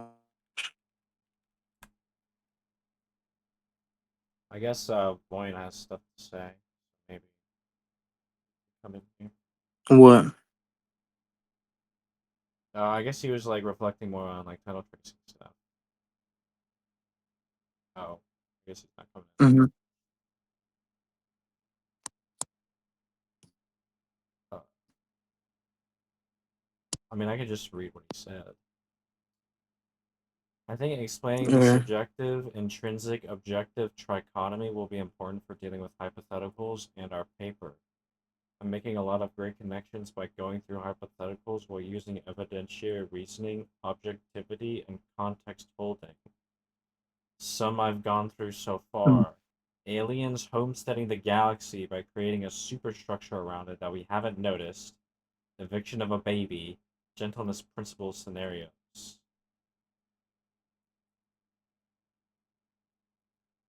I mean, I guess he's talking about like the trichotomy, subjective, intrinsic, objective. I thought it was a dichotomy, not a trichotomy. Okay.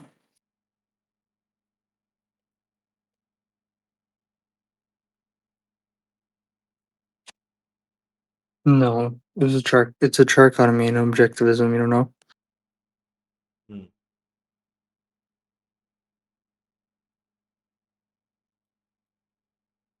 I guess you don't know about that.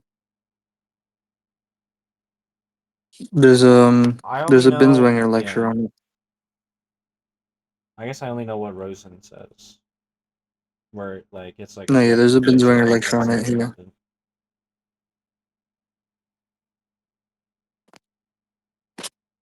It also has its own Here. chapter in OPAR. Methodological impredicativity is a cool term I just thought of. All right. Here. In VC text. Here's Binswanger's lectures on I it. He has 2 lectures on it.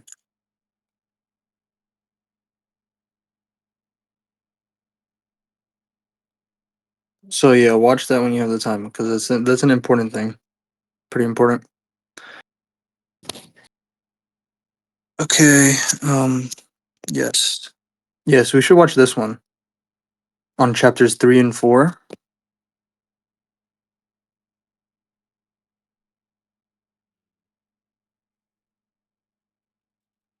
Here we go. I'm trying to copy the link. of what, Gibson's book? Yeah.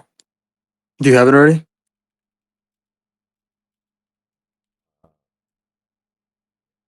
I put it in VC text. I put the VC text. I put the link in VC text.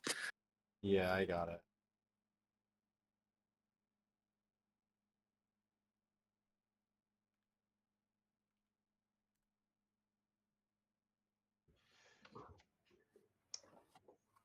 All right, Nice. can you? Yeah, is it playing? Yeah. Right. Hi, everyone. Welcome back to the Perception Action Journal Club, where we're continuing on talking about Gibson, the ecological approach to visual perception. We're talking about chapters 3 and 4 today, correct? Mm-hmm. Yeah, good. Chapter 3 is carrying on talking about, is the first section, looking at the environment. And then we're going to get in chapter 4 is really getting in the nitty gritty. So, like, do you know these like researchers? Like, what kind of like what their history is? Yeah. Like, I don't know much about Davies. I don't know much about her. But Rob Gray, I've read his books. He's like, you into said he's a sports science. fitness, yeah, like a Yeah. fitness sports guy, and then Wilson, like, was he Wilson. like a Tervian? Yeah, sort of. He's like a researcher, at CESPA. Oh, nice. Dude, I low-key want to go to CISPA. That would be cool. But dude, I figured out it's like 4 hours to get there. I thought it was only like an hour or two, but it's a bit far. Well, it's not that far drive. I mean, I drove like 6 hours to get here. So Well, yeah. I love the first chapter three. It starts out, if what we perceive when were the entities of physics and mathematics, meanings would have to be imposed on them. But if what we perceive are the entities of environmental science, their meanings can be discovered. I love that. So that's one of Gibson's Oh main yeah, yeah. Do sessions. you want to open up my note? Open up organism environment system, Yeah, and what are these and chapters talking about? I actually don't know what Control these F, chapters. Control F, Control F. Environmental science.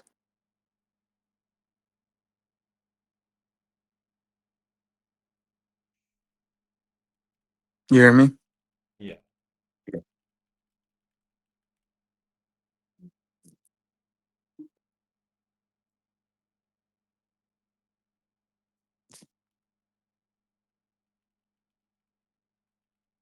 There's stuff on there by what Gibson meant, like quoted from somewhere else. I forget where, but like talking about what Gibson meant by the entities of environmental science.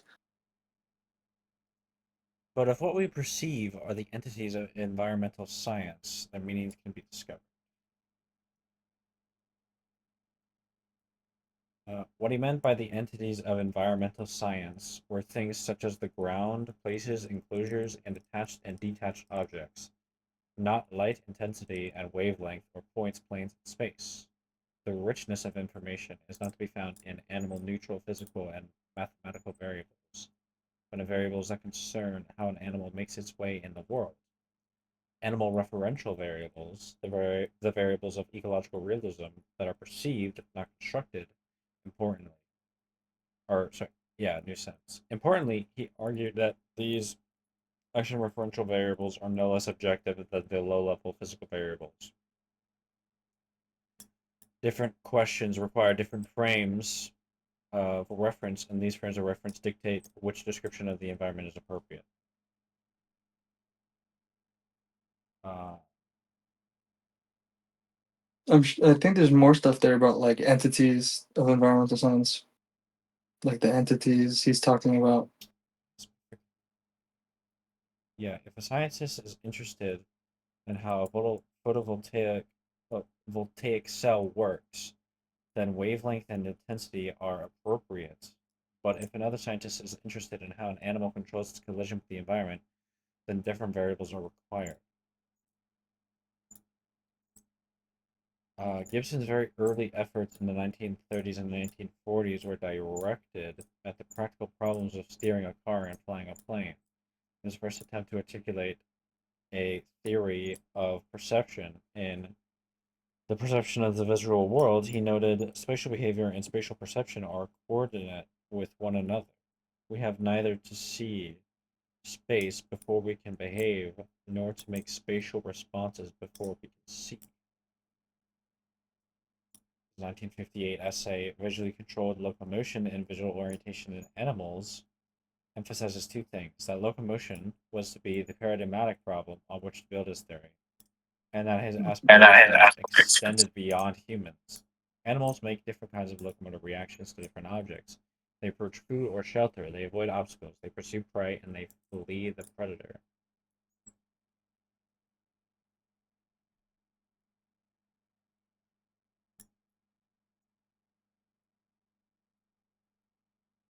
Yeah, that's what he meant by There's nothing else there about environmental these science. entities. I see these activities. These activities are cognitively rich and set the stage for his bias. The commonality of behavior is what matters, not the differences in neural machinery. Yeah. Yeah, but just to be clear, like in another lecture, I mean, they talk about this in another one of these book club things that they're doing. Hmm. but they talk about how when Gibson's talking about physics and mathematics, right? It's not what he means by that is not that it's not physical. You know, it's definitely physical. The ground is physical. All this stuff is physical. Yeah, he's talking about what physics, the science of physics, like the systems that the science of physics normally looks at. You know what I mean? which is the physical world. No, microphysical, like mechanistic stuff. You know what I mean?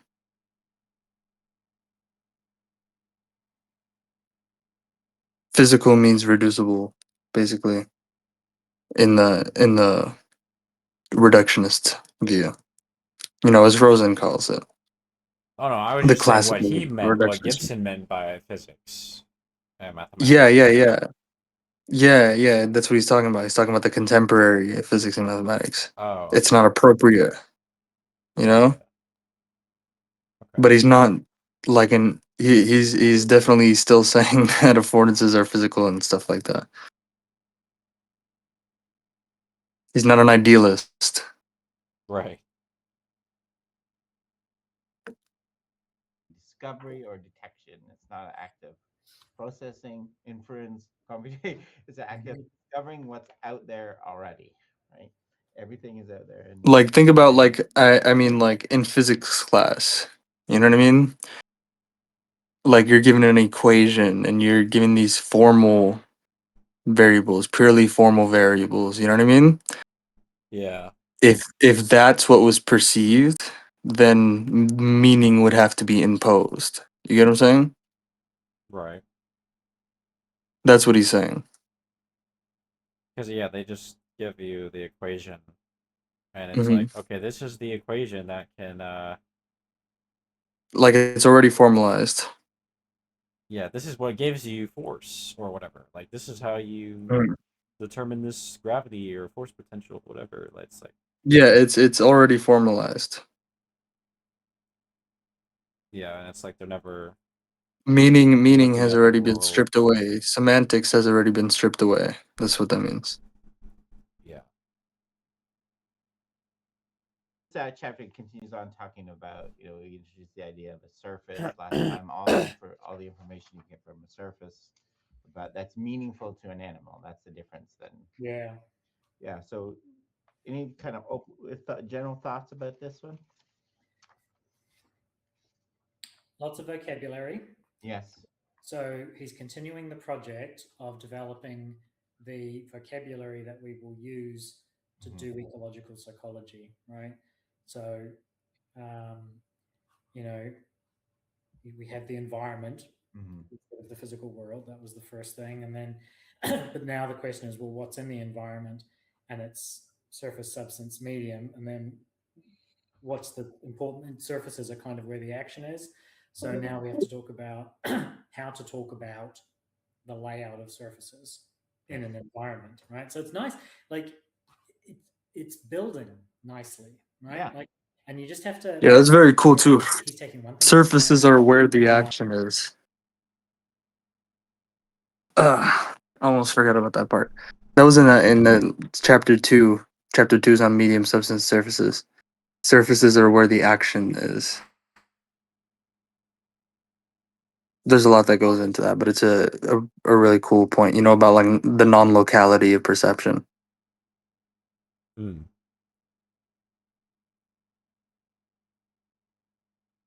and it ties back to stuff that like Holt, Gibson's uh teacher, you know, advisor said, E.B. Holt. Yeah, because I mean, surfaces where the action is sounds like a formulation of affordances. Hmm. But it's like I don't want to get too into it, but there's a lot that goes into it. Mm. Like I have some probably have some stuff on it in my organism environment system. Now I don't know if you can control effort in there. I think there's something on it in there. You can search where the action is.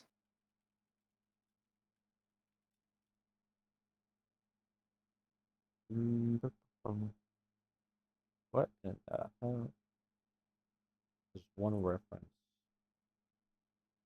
There's one reference, but I don't know. It looks like the OCR is like really fucked. Here we see that a profound mystery enters the control sequence of the very beginning where the action is initiated. No, that's not it. Yeah, I'd have to look for it, but I know I have something on it in my notes, and specifically with regards to like ecological chemistry. You know, that's kind of how Gibson talks about it too. Like if you read the chapter on that, and you also probably should read the chapter from Nonica. Like it's like the modern, you know, going over chapter 2 here.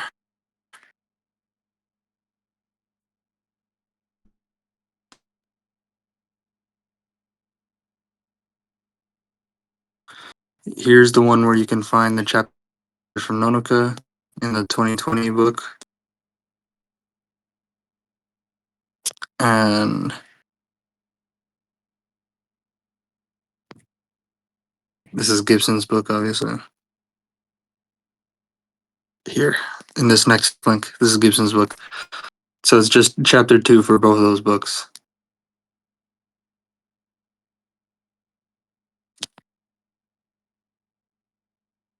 Yes, Nonica talks about it in chapter 2.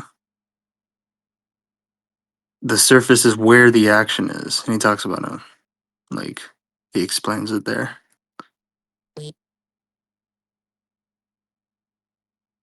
And this goes into like physics of controlled collisions that Turvey and Carrillo talk about. Who the hell is Here we Nonica? go. I don't see them anywhere in these books. Tetsushi Nonoka in chapter 2 of the first link that I gave there.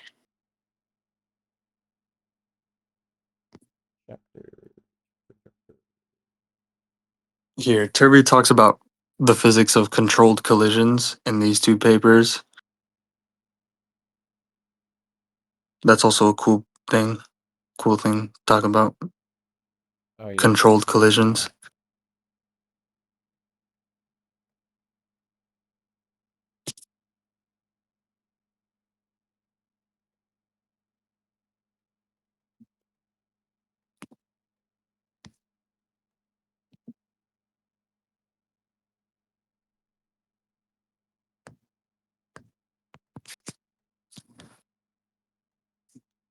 Oops, no, I don't want to print it.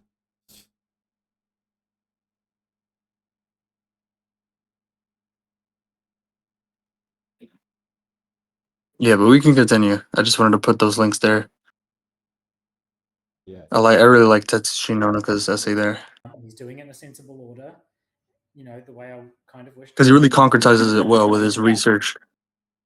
He concretizes it really well with his research on stone napping.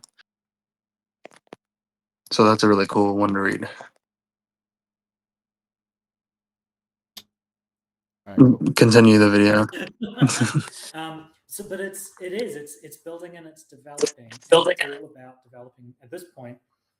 You know, what sorts of things are in an environment as opposed to what sorts of things are in a physical world. Because until we have a terminology for that, we can't describe it in meaningful ways.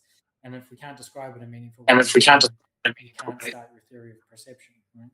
Yeah, yeah, it's quite a painstaking at times for like ecological. I think ecological physics, right? He's Yeah. instead of carving up the world into distances and stuff in physics terms or atoms or whatever, he's carving up the world into meaningful units. What that meaning like different. He Yeah. talks about the difference between a surface and a plane and a Yep. coordinate versus a place, and yeah. I get a really Here, I'll post a good one on that too. You could keep playing it. I don't know what point's saying. talking here. I get Forget a about that. Gestalt vibe out of some of it, and I think he acknowledges it's not the same, but he acknowledges Yeah. a big influence on him too.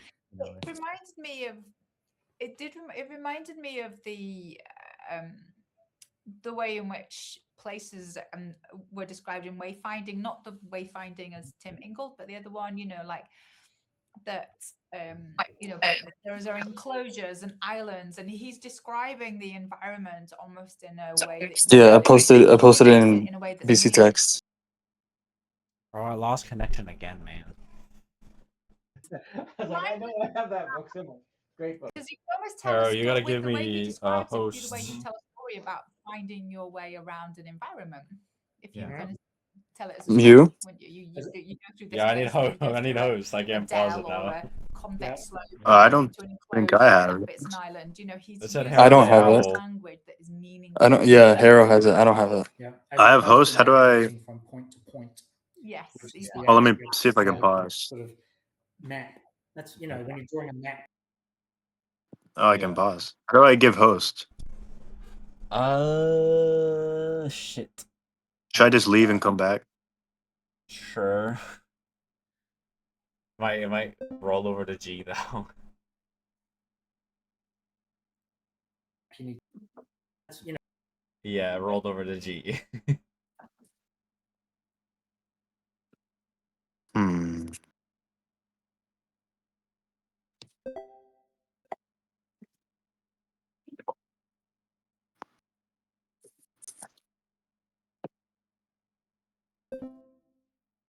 Well, I think I left the watch, so I think if he leaves it, then it'll roll over to you next.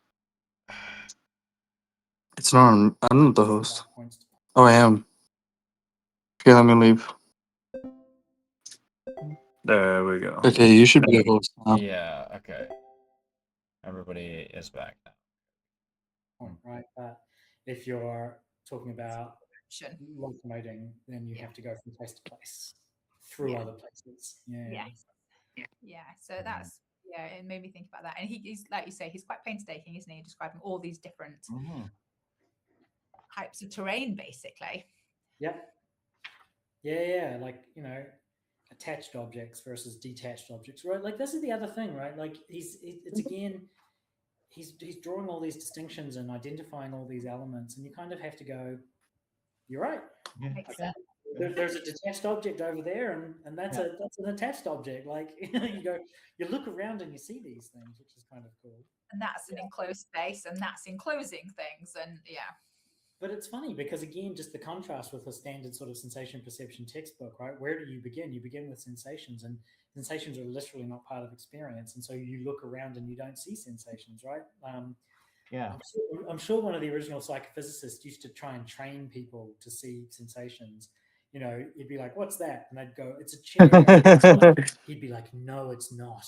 What do you No. try and get them to the point where they would describe points of light, and Gibson's just making the points like, Oh, that's not a chair. That's a sensation of a chair. That's not the real world.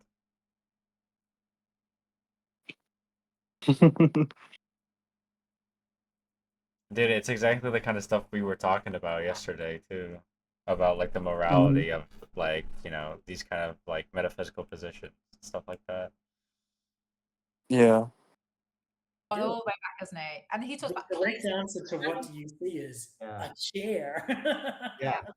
Animals live in places, and he was, and places can be named, and they don't have to have sharp boundaries. So he's talking about very much about places.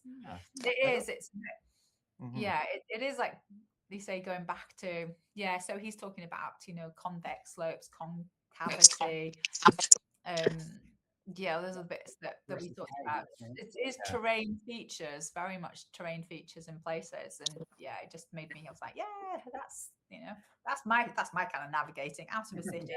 For sure. In space. I think it's kind of very sneakily building direct perception. Yeah.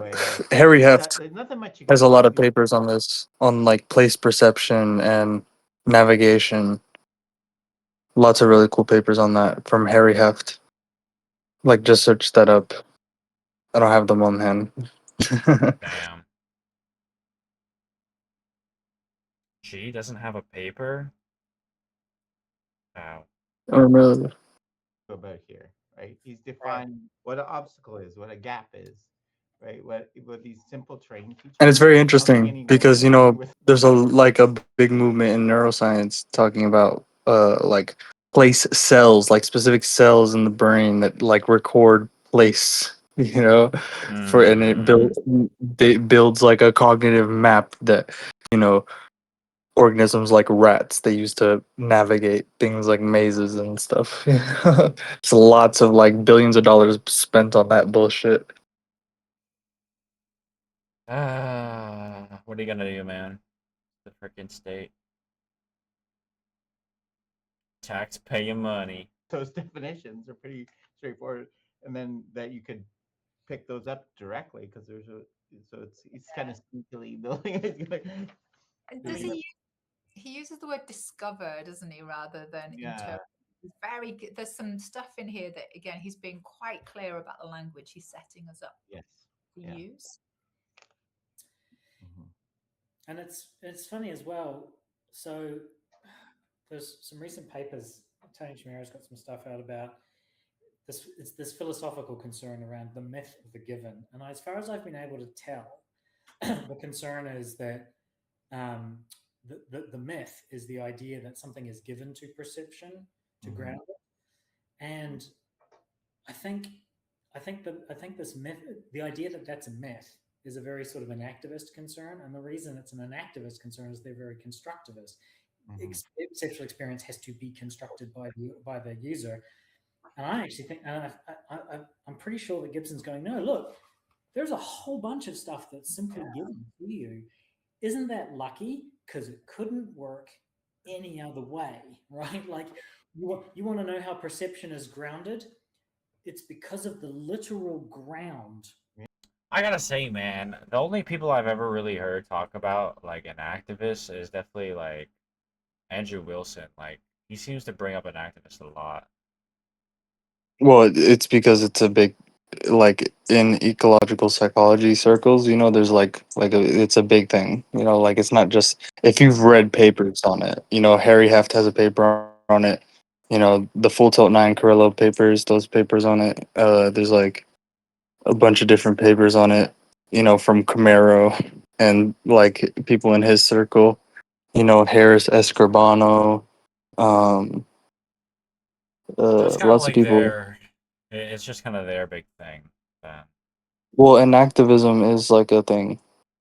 You know, Yeah. it's a big thing.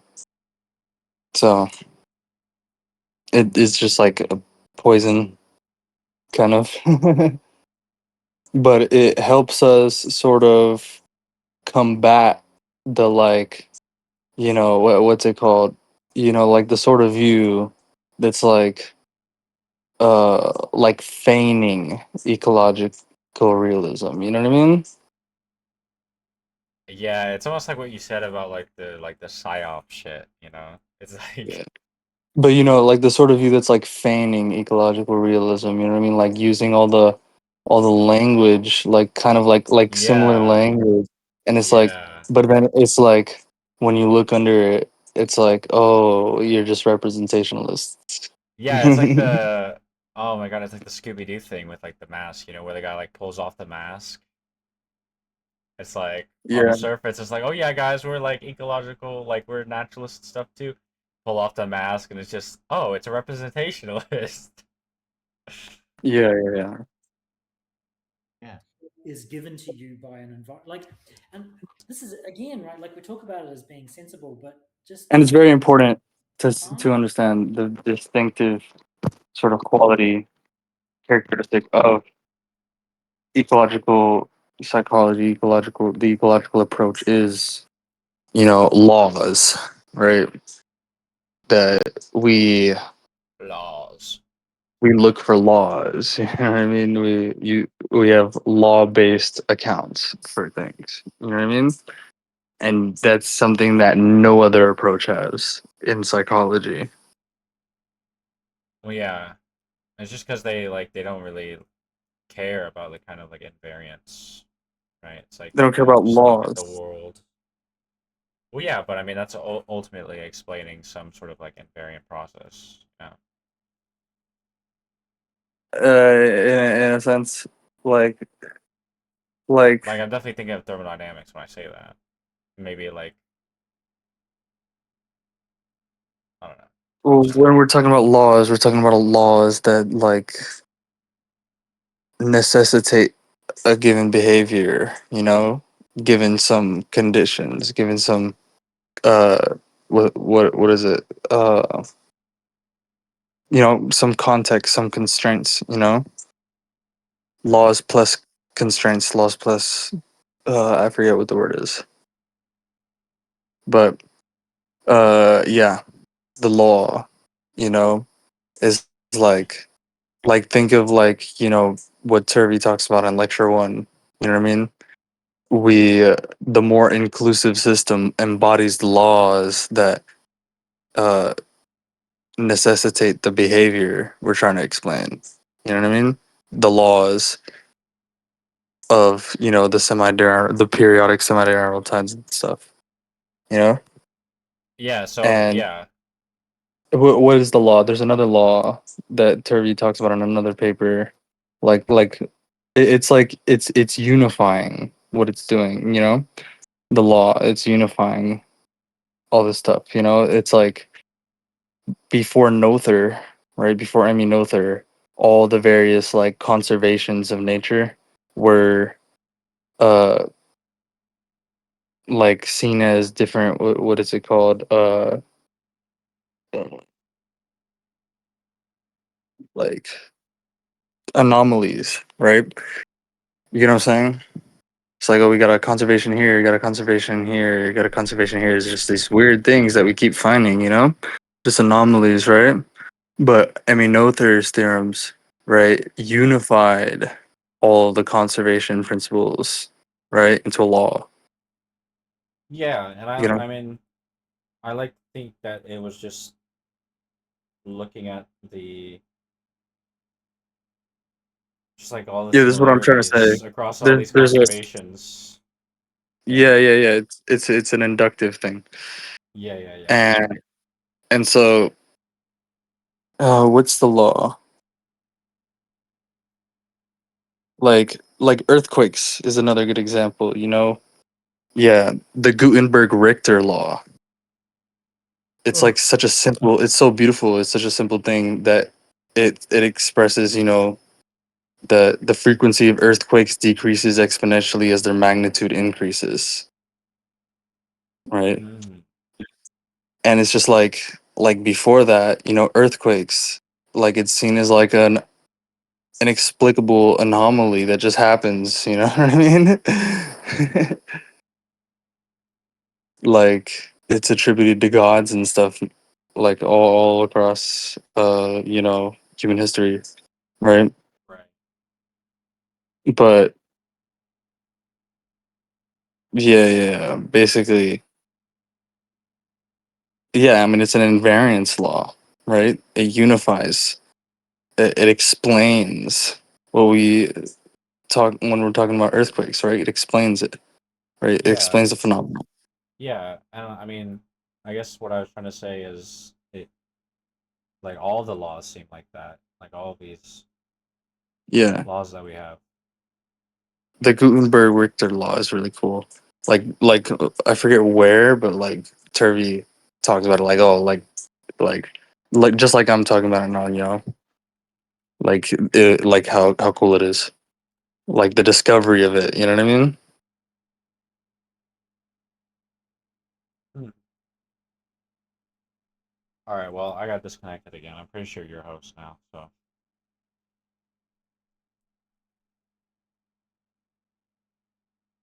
Every single other Okay. theory of perception we encounter I don't know in why it terms keeps of disconnecting me, bro. across the It's so history of annoying. all these theories, none of them think that anything like this could possibly be given. Yeah. No, it is very revolutionary. Like this much effort talking about the environment. Yeah. In a normal sensation perception, we'd say there's light, and then we're jumping in the You we're got to take the inferring environment something from the seriously. brain.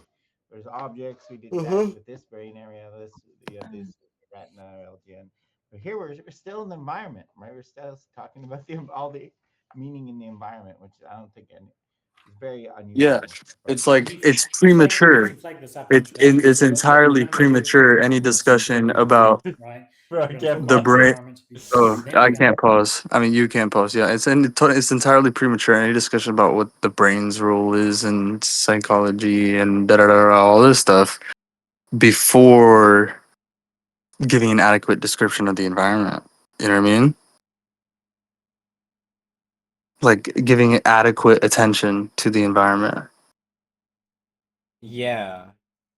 Yeah, and it kind of harkens back to what you Like were there's a Gibson explaining. quote like that talking about how it's premature, Yeah, and I like like the when we wording were of that. reading, like remember when we were reading about the NP completeness, and it was like the history of it was like they just started looking at the brain. They were like, "This is where the Hmm. answers are," but it's like they Hmm. never gave the environment any sort of like look over at all. Yeah,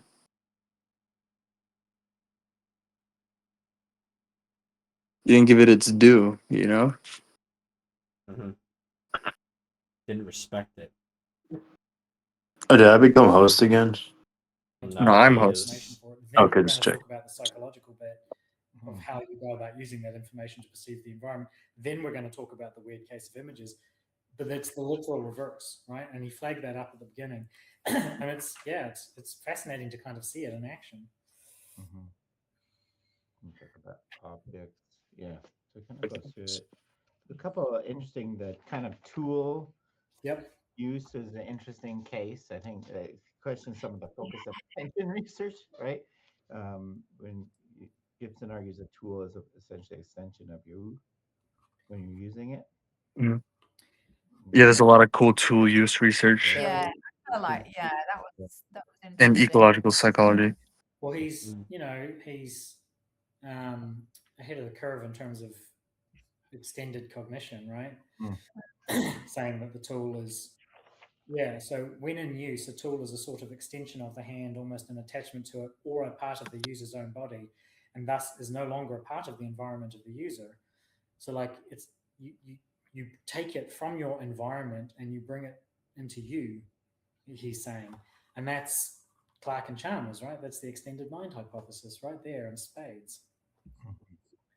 You know, Yeah, I think that's it. he does talk about other animals, so he alludes briefly to the idea that even a social psychology, talking about how you interact with other organisms, Yeah, going to yeah. have to be grounded in this in treating them as things in environments. Mm. The old notions of social stimuli and social responses, biological drives, and social instincts are hopelessly inadequate. An understanding of life with one's fellow creatures depends on an adequate description of what these creatures offer, and then on an analysis of how those offerings are perceived. So, social psychology is going to be have the same basis as perception, right? They're not different names. They're not different. Like that's again, right? That's crazy.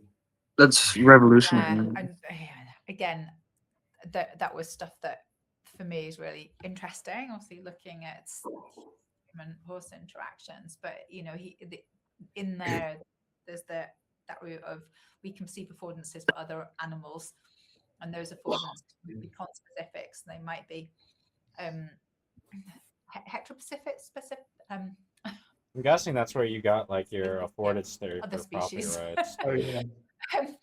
Yeah, And again, whether they're social interactions or prey predator interactions, that the other animals are a key part of our environment, and we need to be able to perceive what they're doing directly. yeah. Property rights Yeah. do not need to be deduced; Yeah, they That's only right. need to be Like perceived. like Yeah. the biological motion perception literature around this. So you yeah, get like point light displays of things, right? And if you once you set it in motion, you immediately perceive that it's a person walking. yeah. But so you can perceive things like that it's Age walking. and stuff like that as well. It's fascinating to pick up So on that kind of that's stuff. exactly it, right? Like, We know. yeah, but like emotional state. Yeah, What's yeah. are they anxious? Are they happy? Are they relaxed? Are they nervous? Are they stressed? Like all of it because all of those things have consequences for your embodied dynamics, they have consequences for the way they move, and those are perceivable. And the idea is that you don't have to figure them out. Yeah. You can discover them because This they're is there like to be discovered. joints, isn't it? It's just showing you the joints basically of a species. Anyone who's not seen them, go and Google them and have a look. It's incredible. Here's a cool paper from Turvey in that same issue as the Full Tilt 9 Corello papers. Let's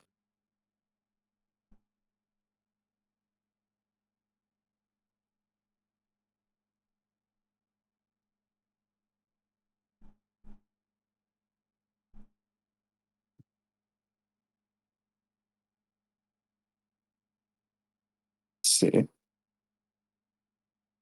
Here we go.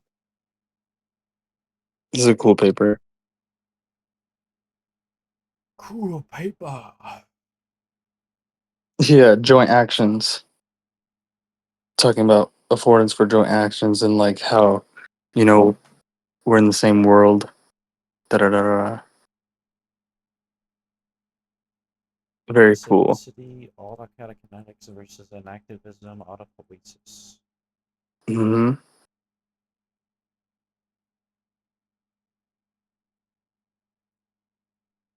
Yeah. We argue for the usefulness of affordance concept in our ecological theory of social interaction, highlighting linkages between theories of affordance-based behavior, control, and fundamental physical principles. See, it's a very cool paper. Talks about the fourth law and all that stuff.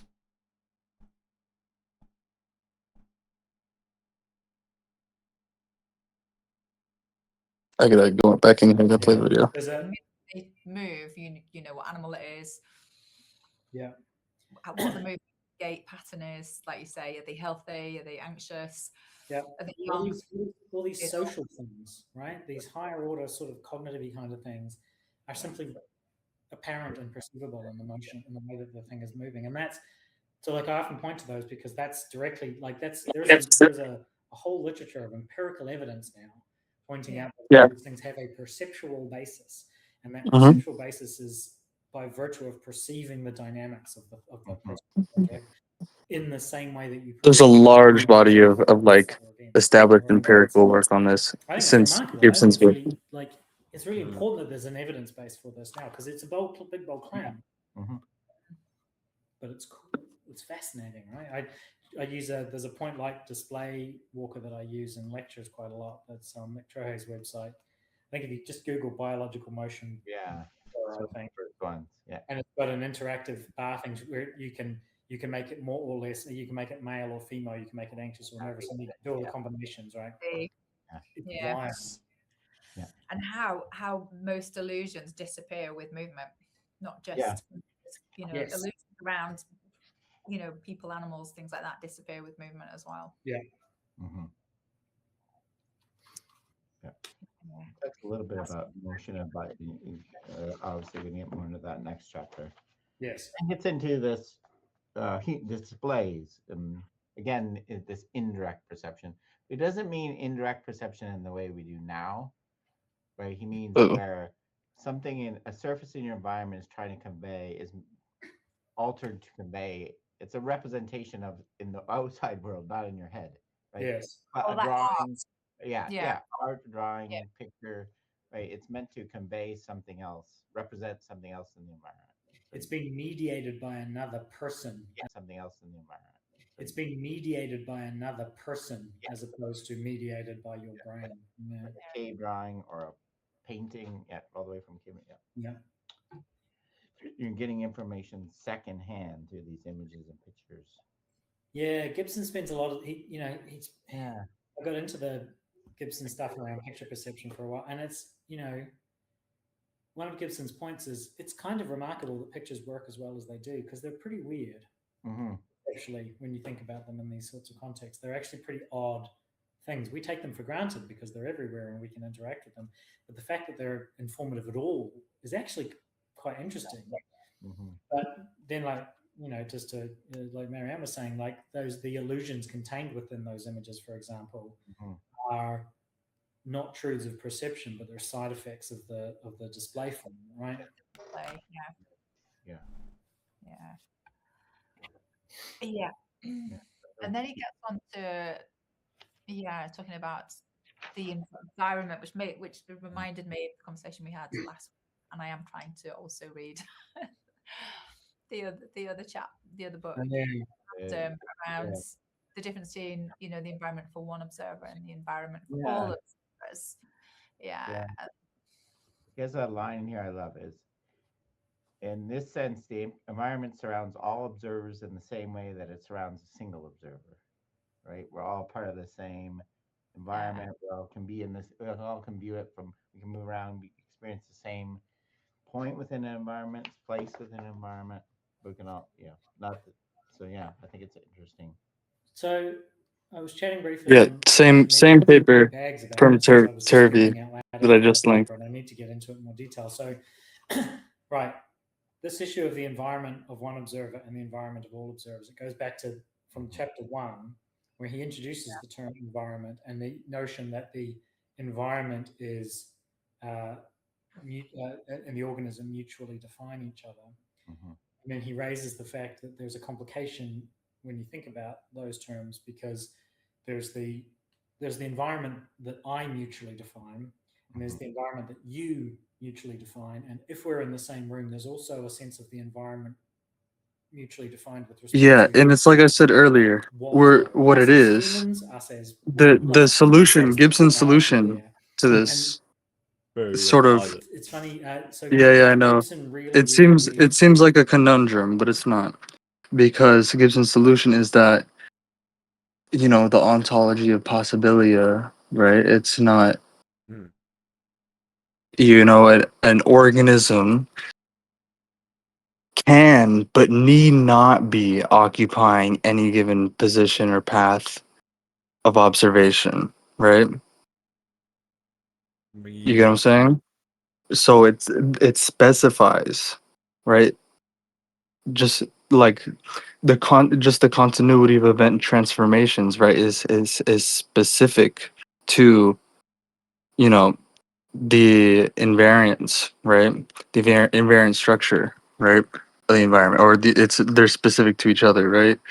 And so Yeah, achieving the points. that specificity is independent of the existence of any observer or whatever. Yeah.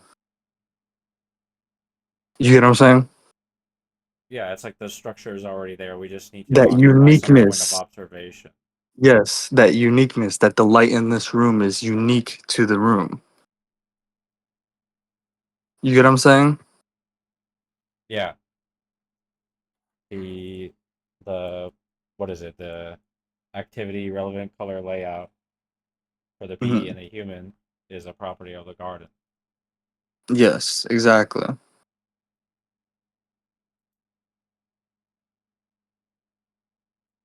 So yeah.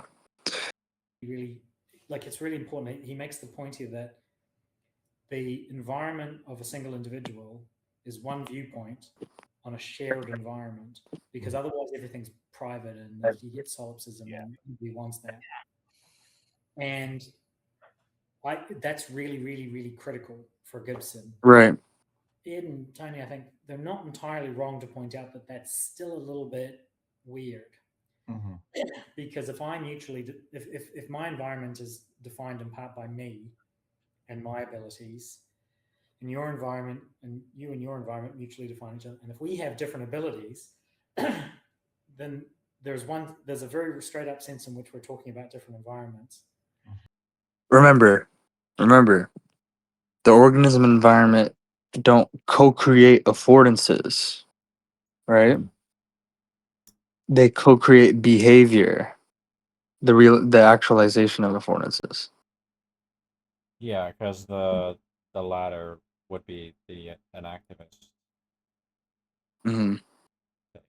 But also, we want there to be the same environment, because it is a little odd. I do think that the solution is that there's no general answers, there's only specific answers. And so the answer Right. of what's the correct use of the word environment depends on what you're currently talking about. And I think Right. that's really important. I think Gibson allows himself that all the time. So sometimes when you say environment, it's just about me. Sometimes when I say environment, I mean humans and so on. And I think that's probably going to have to be okay. But it was just interesting. And again, I need to look at this Baggs and Chimera chapter again, where they separate them out and say that the environment of the species is the habitat and the environment of the individual is the umwelt. Yeah. Ed was talking about the fact that he's less excited about that distinction these days. He's kind of given up on it because he's worried that it doesn't work, and he's worried, I think, presumably for the same reason as me, that it creates a distinction that isn't there in the perceptual experience of the organism, and it creates this division in the way we talk about things. And I think for Gibson, the point is that we're going to have to suck up that we will sometimes be talking about two slightly different things, and that it's really important that we use the same word for both of them, and that's going to be complicated. And I keep bouncing back and forth about how annoying this is, and I think I'm with Gibson, but I know that I understand. Yeah, I think I don't know if I'm just being naive, but yeah, I'm just kind of always Turvey talks about it in the paper I just and I linked think again, about it like the but descriptions, like from you know, like thinking about. he talks about it in that paper I just linked, and he also talks about it in this paper from with him and Full Top. All right.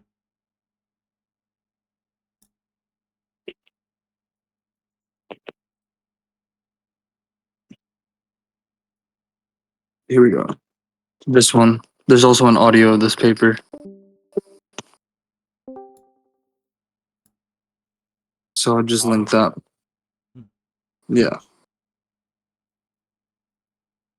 Paddling would be a classic example. When you look at a piece of moving water, I'm like, that doesn't change. It's the same piece of water regardless of who is looking at it. But a skilled paddler, somebody who's sort of, you know, novice and someone who's never been on the water will see, they will pick up, because it's an act. Picking up information is active, isn't it? They will pick up completely different information. One person's going to say this great playground and loads of affordances and opportunities to have a great time and surf and get into, you know, eddies and do all sorts of stuff. Someone else will probably see a nice simple, you know, route down the middle and think, God, I hope I don't capsize. And for someone else, it's just going to look like hell on earth and death, you know. But the environment hasn't changed. The information that's there to be perceived hasn't changed at all. Those three individuals are not looking at a different piece of information. Except that in some sense, this is the problem. Different information that's available. Except that in some sense, the learner and the skilled rower do have a different environment. Except that they don't. Except that they do. Except that they don't. Because of their perceptual and their effectivities both. So I think for Gibson, the reason why it's really important. I think that's why Gibson says that stuff is inadequate. In one way of talking about the word environment, is that the sense is that the learner has technically the same opportunities to explore and discover the environment that the skilled user has already explored and discovered, and that it's important that when they explore and discover the affordances of their environment, that they're doing it in the same environment rather than their own little universes. It's really important that be the case, I think. But but also, so I think if you're talking about both of them at the same time, then they are in the same environment. If you're talking about them one at a time, they have different environments. I think you might just have to suck that. No, yeah. I think he's talking about different things. It's like, you know, the environment is a continuum, right? A continuum, you know, the environment is like, it's a continuum of possible differentiation, possible partitioning out, you know? Right, like a pizza, right? Yeah, we're like picking out. Yeah. And so picking out the information. The environment is a continuum, right? That's like no one way of carving it up exhausts all the ways, right? It doesn't exhaust the environment. You know what I'm saying? It's inexhaustible. The inexhaustible environment. That's a very key point. Another way of putting it is Turvey calls it the superpositional nature of the environment or affordances, right? And in the quantum like issues paper. Mhm. But yeah, that's a very key point I think he's missing here, right? Yeah, but it's also like it goes back to just like it doesn't matter whether affordances exist or not. Like or like, it could be Yeah, subjective or objective and it doesn't matter. It's like stuff like that where it's like, oh, your own separate environment. It's like it's kind of like no, inadequate. right. Yeah, but affordances are objective. Yeah. But it's like the dichotomies, like these like things, these questions that we ask Yeah, make it's not the a dichotomy though. Yeah. change the question that we're asking. Yeah, exactly. But yeah, it's like, I posted the paper earlier, the observational perspective paper by Turvey Fulto. I mean, no, Yeah. Turvey Fowler and Patsy. That paper is really good on this in particular. Carving up meaningful units, carving up all that, like all that stuff. But it's also important to take into account the principle of ecological realism. That there's multiple scales, right? You get what I'm saying? Yeah. Like a bird, poking, like trying to get a hole in the tree, right? Is spatial temporally, like it's attuned at a spatial temporal grain of the like bark in the tree, and then like the tree and the branch, and like the horizon, at different spatial temporal grains. It's attuned to all of them. You know what I mean? It's oriented to all of them, right? Its beak is oriented to that grain, and its body is oriented, to this grain. You know what I mean? And its It's head just and that everything, yeah. It's like in a certain it's but in at once. a You get certain what I'm saying? space in time at once, yeah. But like all these different multiple grains at once, right? Yep. But it's all part of the same reality. It's all the same Mhm. reality. Like Turvey says in that one footnote in Lectures on Perception, right? Like when he's talking about the cheese curdle or whatever, how you call it, the cheese thing analogy, you know what I mean? Slicing it up in all these different ways and all these different grains of analysis, right? Yeah. But And it's these like once you're mutually exclusive done, ways, yeah, these it's like these once you're mutually done exclusive slicing it. ways, even these mutually exclusive ways can be seen as mutually compatible if they're taken as grains of the same reality. You know what I mean? Yeah, it's like just because you're done slicing it up, it doesn't mean that Mhm. you've done it all. Mhm. I mean, the thing is, you're only able to slice it up this one way because there's the potential to slice it up all these different ways. You know what I mean? That's the whole Yeah. point. What's up, Stratino? Go. Did you hear what I said? Goodman. There's only you can only slice up the pizza in this one way, right?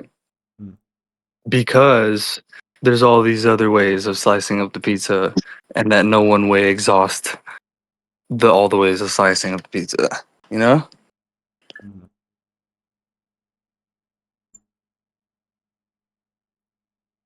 as an analogy for the environment, as a continuum of possible differentiation.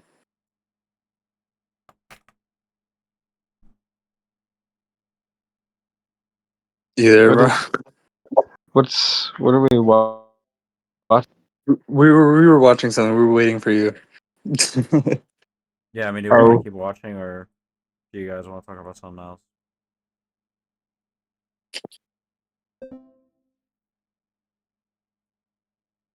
Oh, are you? yeah. Ask Sergino. You want to talk about something, bro? Yeah, what do you want to talk Yeah. What do you about, want to talk? Stratino? But G was asking if Stratino. I wanted to VC, so I was Yeah. guessing he had something to. Okay, yeah, let me get back to my room. Hold up. Give me a second.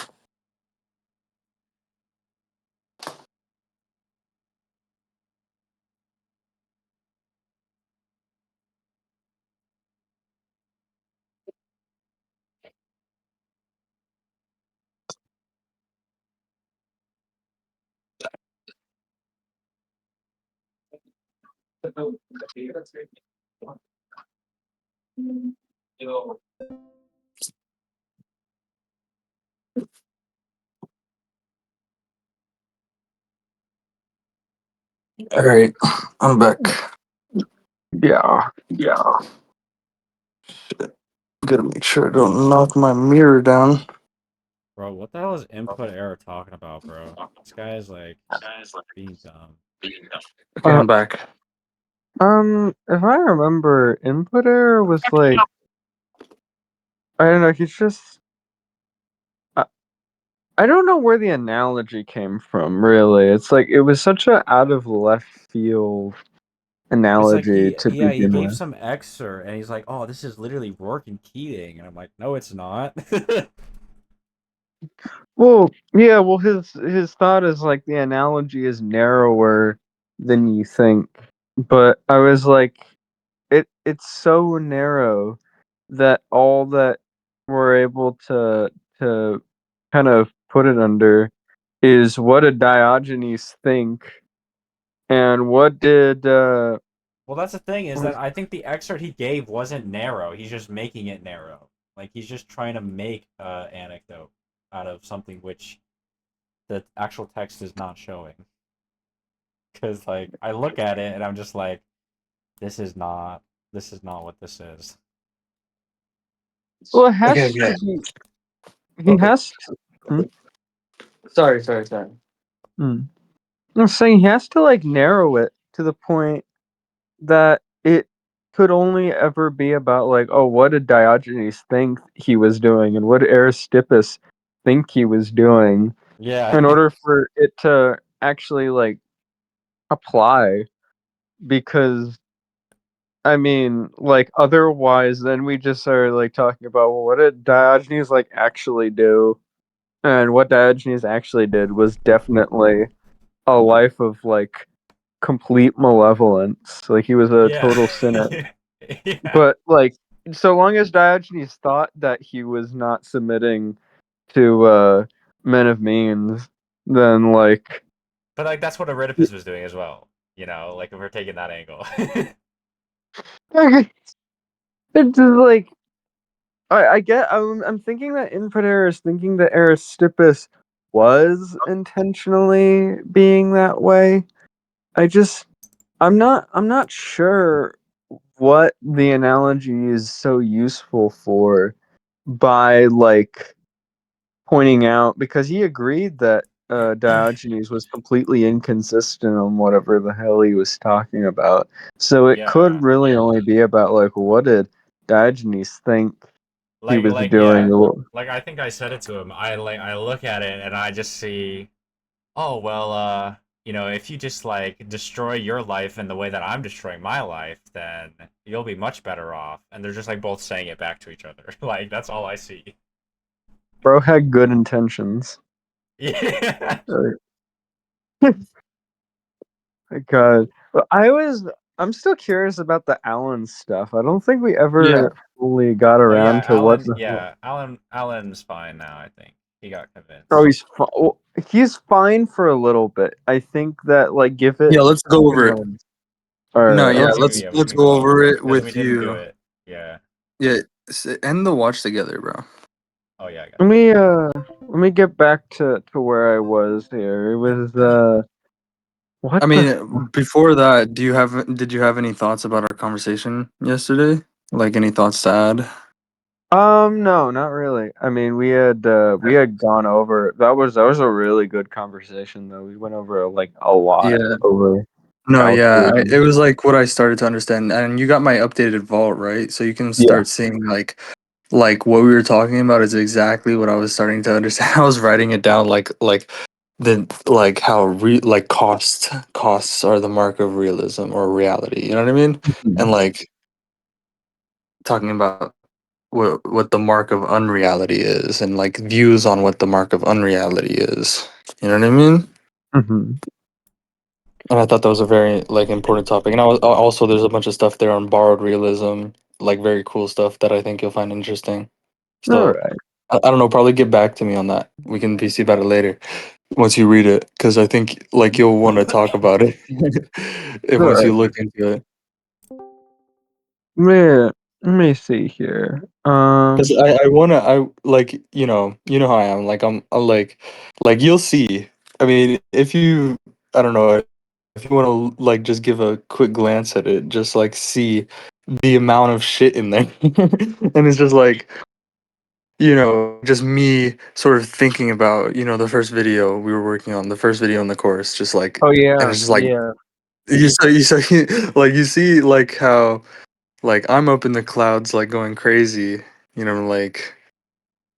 like looking from above, you know what I mean? And I need to sort of put it together. Well, no, I guess I'm sort of disorganized. Yeah, that's a better way to put it. You know what I Yeah, mean? I'm really good at that organization aspect. Yeah, yeah. Like organizing it to where like we can put it into the first video format kind of thing. Like or make it into like sort of the theme, you know? Like I Mm-hmm. think it's like a good thematic, establishing point, with the whole tree as like the embodiment of like realism, the Mm-hmm. tree growth thing, like a process of growth, you know what I mean? Mm-hmm. And all that stuff. Uh, I really like that's like I was really going into it. I was really going deep into it, and like you see, like the moment I start thinking about it, I just can't. I can't put it together to well, the moment I start thinking about like, okay, I need to put it together into like a video. I'm just like, oh, I'm going in all these different directions, you know? God. Yeah, no, I was able to organize everything previously into like a really uh concise format. It's pretty hard to do that when you have a bunch of ideas to go over. Yeah, so we'll need to talk about that once you read into that. We'll definitely need to talk about it, or we can once we're done with this Allen thing, because I don't think it'll take long. We can sort of Really? go over it a little bit and like talk about it. Hmm. Let me see. Um, Let me get back. Where was it that I had gotten pinged here? Got this like whole yeah. Um, Dude, I let's see. can't get over it, bro. It's still so funny. I'm trying to Stream. find. Okay, I'll let you stream Sakura. Oh man. Oh, but the audio is on. It's echoing. Oh my bad. I, Uh, I was where I was last is I was looking at Ellen talking about reality has Is audio? like an infinite number of Yeah. finite. Yeah, it's like not in this dimension, but in the other one you identified, it does. That dimension literally has to exist for one. It's a distribution. To even identify a distribution, you need to Yeah, differentiate. it's just gargle sounds, bro. Gobble gobbledygook. God, what is? Yeah, like we said, Alan is from the back rooms, right? That's I don't even know what this could even mean remotely. it doesn't don't even try, bro. Like, cause it's the arbitrary, right? Don't even try. You know what I'm saying? It's Mhm. like it's very easy to identify like when something is not arbitrary. You know what I mean? And it's like when it's like giving you this like feeling. It's like no, no, no. This is not how somebody talks when they're talking when they're not talking about the arbitrary. You know what I mean? I remember, yeah, I was trying to identify it, and she's like, no, it's not that. And then I look it up, and I'm like, yeah, wait, it's really not that. I don't know what it is. I don't think it's anything. It's nothing. No, it's nothing. That's how you have to treat it. You don't grant you know what I mean, the arbitrary a basis, you know what I mean? That isn't there, that isn't given already in it. You know what I mean? The person has to provide that basis first, and you have to you would see it. You just like, oh, the basis is right there. There's no question, right? It's unequivocal, right? But if it's equivocal, Oh my this god. is it, this is it, this, because it's equivocal. You know what I mean? Yeah, yeah. It's like the video of the theist we just watched, where he couldn't give an answer. You know when I give like an explanation, I'm really trying to be very clear and unequivocal about it. You know what I mean? Mm-hmm. But I was thinking about it a lot with respect to the no true Scotsman fallacy, where the issue is that like the goalpost is moved so often to where it's completely arbitrary, so it just becomes completely unfalsifiable. Well, Like, yeah, it's just like they're trying to move like this like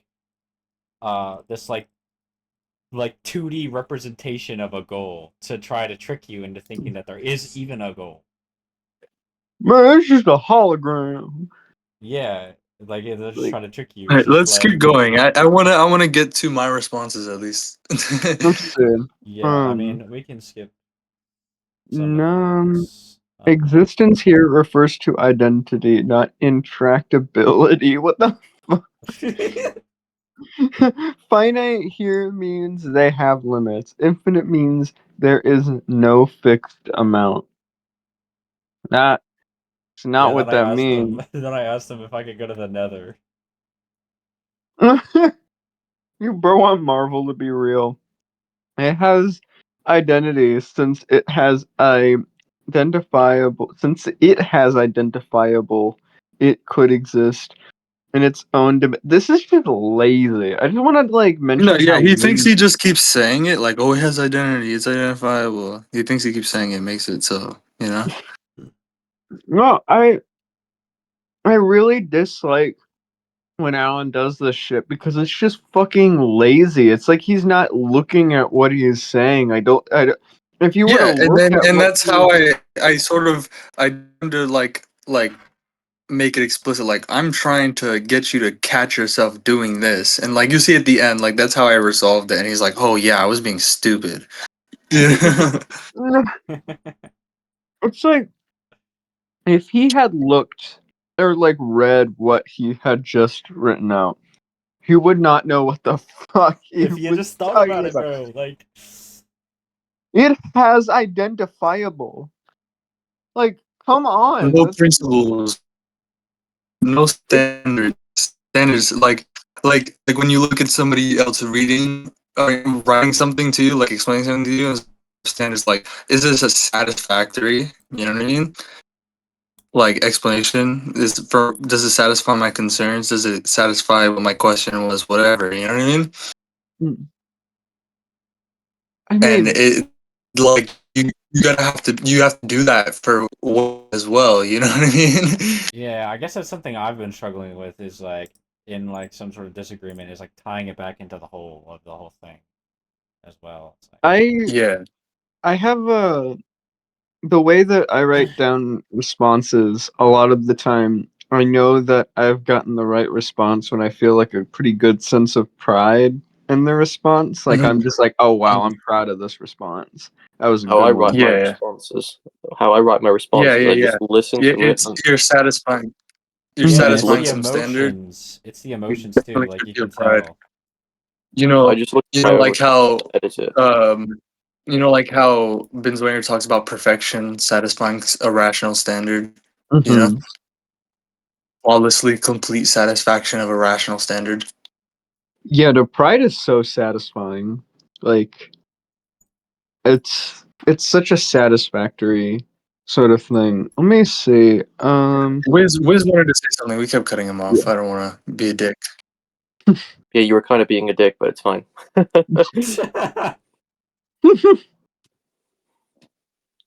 Anyways, what were you gonna say? I usually write my responses out, but then I just look at it and I'm like, bro, I'm always typing like double words, and then I just edit them. feel Bro, very you gotta, confident. So yeah, like, you gotta look over it, bro. Don't be like Alan and use the wrong there, yeah, I man. don't look over them. I just have this like false security, like this false sense of pride. Like, Bro, oh you yeah, this see is how he very keeps eloquent. using the wrong there Yeah, too? That should Ah, do you piss see me that off. too? no, I used to make fun of Alan for doing that shit because I'm like, you know better. I swear, it's like if if anybody had ever like my only problem is I have big ass fucking hands and I clobber stomp on a keyboard and I'll like to be fair, all the responses I make I type with one finger. So like me with these massive ass hands typing with one finger is making better responses and better grammar on average than anything that Alan is doing. And that's just crazy to me. Like, I'm a It's all because horrible typer. you know how to use the right there, man. No, it's just like I'm super aware of what I'm doing. But it can exist physically. There is no a priori against what identity can be. This is just like a bastardization of a priori, first of all. It's just like the idea of like you can just say there's no a priori like organization of the environment. So Just there like are skepticism. currently infinite Like, organizations in the environment right now. Yeah. he's just like a skeptic, bro. He's like, yeah, bro, no a priori, man. It's the kind of argument that Schizoid would make. Like where you just like you make like a you're like, oh well you're being a priorist. And then you say that so that way you can make like the other person think like, oh Like no, what? You're that's telling what me it I can't is. have God? You're being an a priori. The Yeah. literally the only reason that people do that is just to kind of hurt your feelings or give you like a gut feeling of like, he said I'm being that. That's not good. The freaking like Spider-Man like pointing meme or whatever. Like, As long as it has its own identity, its own essential variables, its own symmetry, some what He doesn't know something what he's that talking about. He's just saying nonsense. something that has its own symmetry isn't breaking symmetry. That's retarded. What? I swear to yeah. God, I could make up an Allen response right now. Like, bro, it has identity, bro. The intractability, the fixed pi argument, bro. Like, you can make He's it the go Hegel a bunch bot. of different I'm ways. telling you, bro. He's the Hegel bot. He is. He is.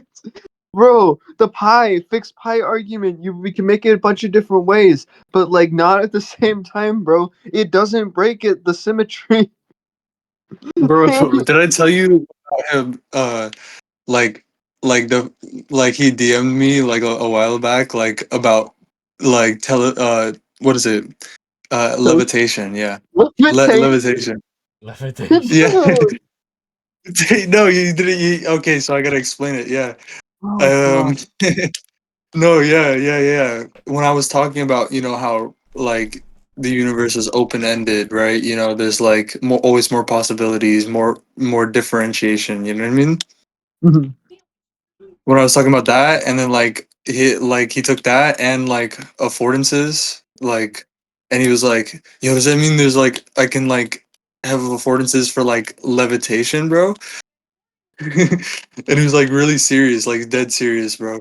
Like DMing me about it. Dude, no. I swear. Is it like he wants to be in like Stranger It's like, Things? explain to me why I can't have affordances for levitation, bro. I just have to wonder, like, what is up with Alan? I have a feeling that he just like he wants Sonic to be real. He wants Stranger Things to be real. It's just like, what is he? Uh, let's see. To deny this fact would be to take some Platonic truism what existence is. If something has its own symmetry, its own essential variables, then it has its own identity. A falsehood refers to an attempt to unentail something.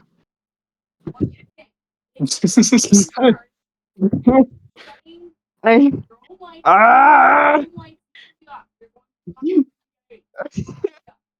it doesn't make sense to say something with its own entailment slash proper identity is inherent misidentification. What when existence is identity in the first place? How do I you think he's thinking about this, bro? He's. What do you think he's thinking about this, bro? I think Dude, he's thinking, what would G say? Well, No, no, no, no, no, no, no, no. He's not, bro. No way. He's okay, like, no, like, no, no, bro. He's just like he's just like I don't know, bro. He's like an LLM, bro. He's just he's like no, hallucinating everything. no, just like the next like most probable thing to say, like what's most probable, the most like he's heard the most times. You know what I mean? It's just like he's just I, getting like whatever pops into his head first. You know what I mean? I Into his whatever pops into his mind first or whatever. It reminds me of the Randian thing Into that his thoughts. Arshad would do, or it's just happened with any like Randian cult where they'll just go like, "This is the case because existence is identity, and Yeah, the yeah, yeah. product of man's reason. Therefore, it is the product of an epistemological mind that can grasp existence and it is therefore deduced from the primacy of existence. And it's just like this guy, he's got his finger up, waving up in the air in his tuxedo, and he's like walking back It's and forth exactly around. the shit that Peikoff mocks in Understanding Objectivism. Exactly the kind of explanations that he Exactly. mocks. It's it's Yeah. like it's like Mozart is a red. It's like I therefore was about to say, anti-mind, therefore Yeah. anti-reality. Okay. which Therefore, means therefore, therefore. Therefore. I love that. I love that video. Oh my god, it's so good. Which Yeah, means Stratino definitely reason put it in. anti-life, which means just keeps. Stratino definitely It's put it like well. walking back and forth. It's What like, Alan well was doing done, there. comrade. Thank you, Conrad. Yeah, exactly. Dude, okay, let's see. Because this is totally a baby take. No! No, yes, this. You didn't even grasp what he meant by that, which just reveals. What do you mean, what he meant by that? I think it's just taking G's advice to heart. Yeah, I am. No, I call Alan a little baby because he's a little baby. Let's see. You spend all those hours in VC just to not know shit. Hilarious. He just fucking attacks my character, bro. Like, He's wait, so who said that? fucking. Yeah, no, he said that right there. What, Uh, Alan? He uh, said you spent time in VC. yeah, you spent all of those hours in BC just to not know shit. Hilarious. This was 7/7/26, 1402. That is absurd. He's so confident. How can you be this confident? I, Alan's come a long way. Like I remember when he dropped that. Rationalists are generally confident about the rationalizations. They have to be, you know. hmm. Like look at flat earthers, look at theists. You know. That's true. I think it's interesting though that like it's there's a lot of insecurities about them as well. Like I remember the No, yeah, whole it's a coping. It's like yeah. it's a masking of their insecurity. Like if I just feign confidence, you know, it's like a Uh-huh. pseudo self-esteem deal. You know what I Like mean? yeah, no, it Fake reminds it me till of you make it. all of those like people like Sue and Heelstore and Arshad and Shane who were talking about stealing the penny, where they were just like they were so desperate. Like they're Yeah. just desperate to find a way out. Like they're so afraid. Hmm. And let's see. You what is this? Yeah, that's not what I'm saying at all. I'm simply saying existence is identity. There is no a priori saying the separate dimension cannot exist if it has its own identity. It would only. I swear, I think that Alan's idea of like and like identity is like if I can think of it, it's out there. There's Yeah, nothing yeah. saying it's not. It's like No, yeah. It's a fucking Saint Elton fucking kind of view. You know what I Yeah, I mean? yeah, think books said something And like that. Descartes also had that view. I think therefore it is. Yeah. God, that's that's crazy. Just because A is A doesn't mean B is B. What? What is A and what is B? It's kind of like the really important thing here is like what is A and what is B? Like what are we Yeah, Yeah, actually what yeah. Alan talking about? again, like what Alan Yeah, is yeah. saying. You see, that's exactly what I like try to emphasize. Like, I don't know what the Mhm. fuck you're talking about. Like, I just keep asking, what is that? What is this? What are you talking about, dude? So this is kind of like philosophical hobo speak. Like just imagine like a Yeah. drunk man like in an alley who's talking about like bro, it like my beer bottle it has this like imbricadies and it has like the closed entailment loop and all that and it gets like all the thermodynamic stuff. Watch me piss in my beer bottle and throw it at you. That's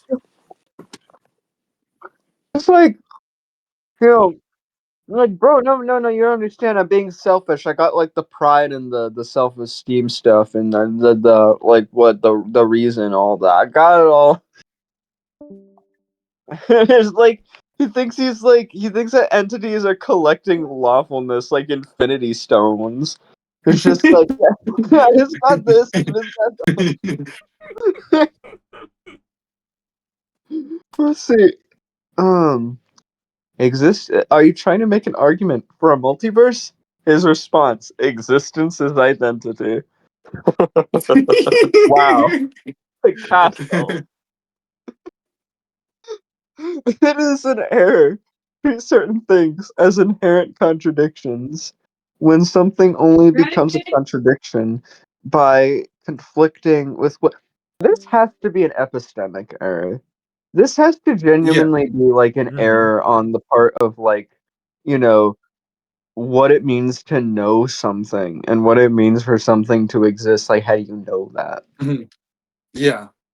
It's like, like I think this is what he's doing, right? He's like using the Aristotelian method of inductive reasoning, and then he abstracts. Then what he does, he reorganizes these abstractions, and then he reifies them, right? yeah, It doesn't like mean anything concretely. Like you're just deducting the inference, but you reorganize the inference. So it has nothing to do with like the particular like details that you've inductively approached from. If you know what I mean. yeah, no. It's Yeah. like what's a unicorn? It's like, well, I got like a horse and a horn and I can Yeah. like make So a you little unicorn. reorganize those concepts, and then you just like basically deduct from them, and then you say it's reality, right?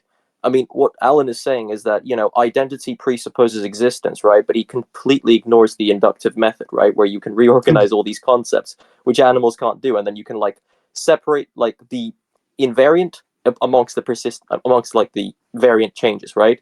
And then so what persists essentially is he's trying to reify them essentially.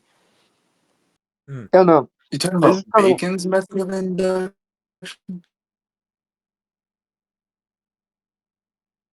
What? No, no, Mill's methods. That's what I'm thinking of. yeah, Mill's Mills. methods. Yeah, I don't know who that is. James Mill. No, I There's a don't know name who it James. is. Nope, don't know who that is. Well, whatever. Let's continue. Thus, something that possesses its. Oh, wait, okay. Um, thus, something that possesses its own entailment and identity is not an inherent contradiction because existence literally is identity or entailment. Come on, guys. This isn't hard. Come on, guys, this isn't hard. What does Wait, Greg, existence's identity just mean? like on your DMs. Here, sorry. Yeah, but what does existence's identity mean? Right? It That's means I don't all think the. he knows what that means. It's like, wow, we got all these entities. It's like Yeah. a whole bunch of entities that are doing their Yeah. stuff. And It means that honestly, there's no non-specific properties. you know what You I know what I think mean? is funny is It's a like. principle of intentionality with an S, Mhm. like intentional realism with an S. That like, you know, there's like no like an identical copy of an identity thing is a violation of the law of identity. You know what I Yeah, mean? it's definitely like a principle, man. Like a lot of people are just like, Yeah. oh, that's like a, people say it's like a proposition or whatever. Just to light up. Yeah, yeah, but you know what I mean? Like what I mean by intentionality with an S, like, shape Yeah, is yeah, yeah. always encountered as this specific shape and this other thing's specific shape and this other thing's other different shape. You know what I mean? Never as shape in itself, Mhm. Like an Yeah. identityless shape in itself, right? Existence's identity is that, intentionality with an S is real. Yeah. Mm. It's a fact of existence. Right. I think what's really telling is I That think that semantics, there's an essential semantic component to reality that you can't like erase. Yeah, that's true. That's what I think existence's identity means. You know what I Anyway, mean? we're about to get into what G says, so. boy, Yeah, yeah. what I So I don't know. Did you want to comment on that, Stratino? was I was gonna point to an error that I think that Alan is making about existence as identity, which is like the idea that like identity is like whatever I can think of. Yeah, but think about what it means, right? Existence is identity. What that means, right? It's like Mhm. what we're saying there is that existence is you only know existence in terms of identity, right? Yeah, And you only know exactly. identity in terms of existence, right? It's a loop. Just like, an entity is its properties. That means we only know entities in terms of its properties and properties in terms of their entity, you know? I think that the other way to strike at it is It that means it means intentions, right? You can only know extensions in terms of intention. There's no extension without intention with an S, I mean, and no intention without extension, right? Mhm. Well, the other way to strike at it is that like existence is all it's like it's only understood as like a plethora of particular things, and not Mm. as like one big entity itself. It's like Right. existence is the identity of all these specific But yeah, things. what I think it really means is just extension is in terms of intention, Mhm, right? And intention is in terms of extension, right? mhm, Like extension, uh, like there's no extension without intention with an S. I mean, intention with an S. There's no extension without intentionality. There's no extensionality without intentionality. There's no intentionality without extensionality. mhm. That's the key here, I think. What is he saying? Thus, there is no a priori standard for what effectivities that can be gained to reach a certain affordance. If the Only effectivity, property things exist. That's what I mean. There's no property list things and there's no thing list properties, right? I mean, that's a duh. Yeah, but Every, that's what that means. That's what existence's identity means. That's what the principle is, right? Mhm. That only property things exist. If the effectivity was a falsehood, then it wouldn't even be a real effectivity.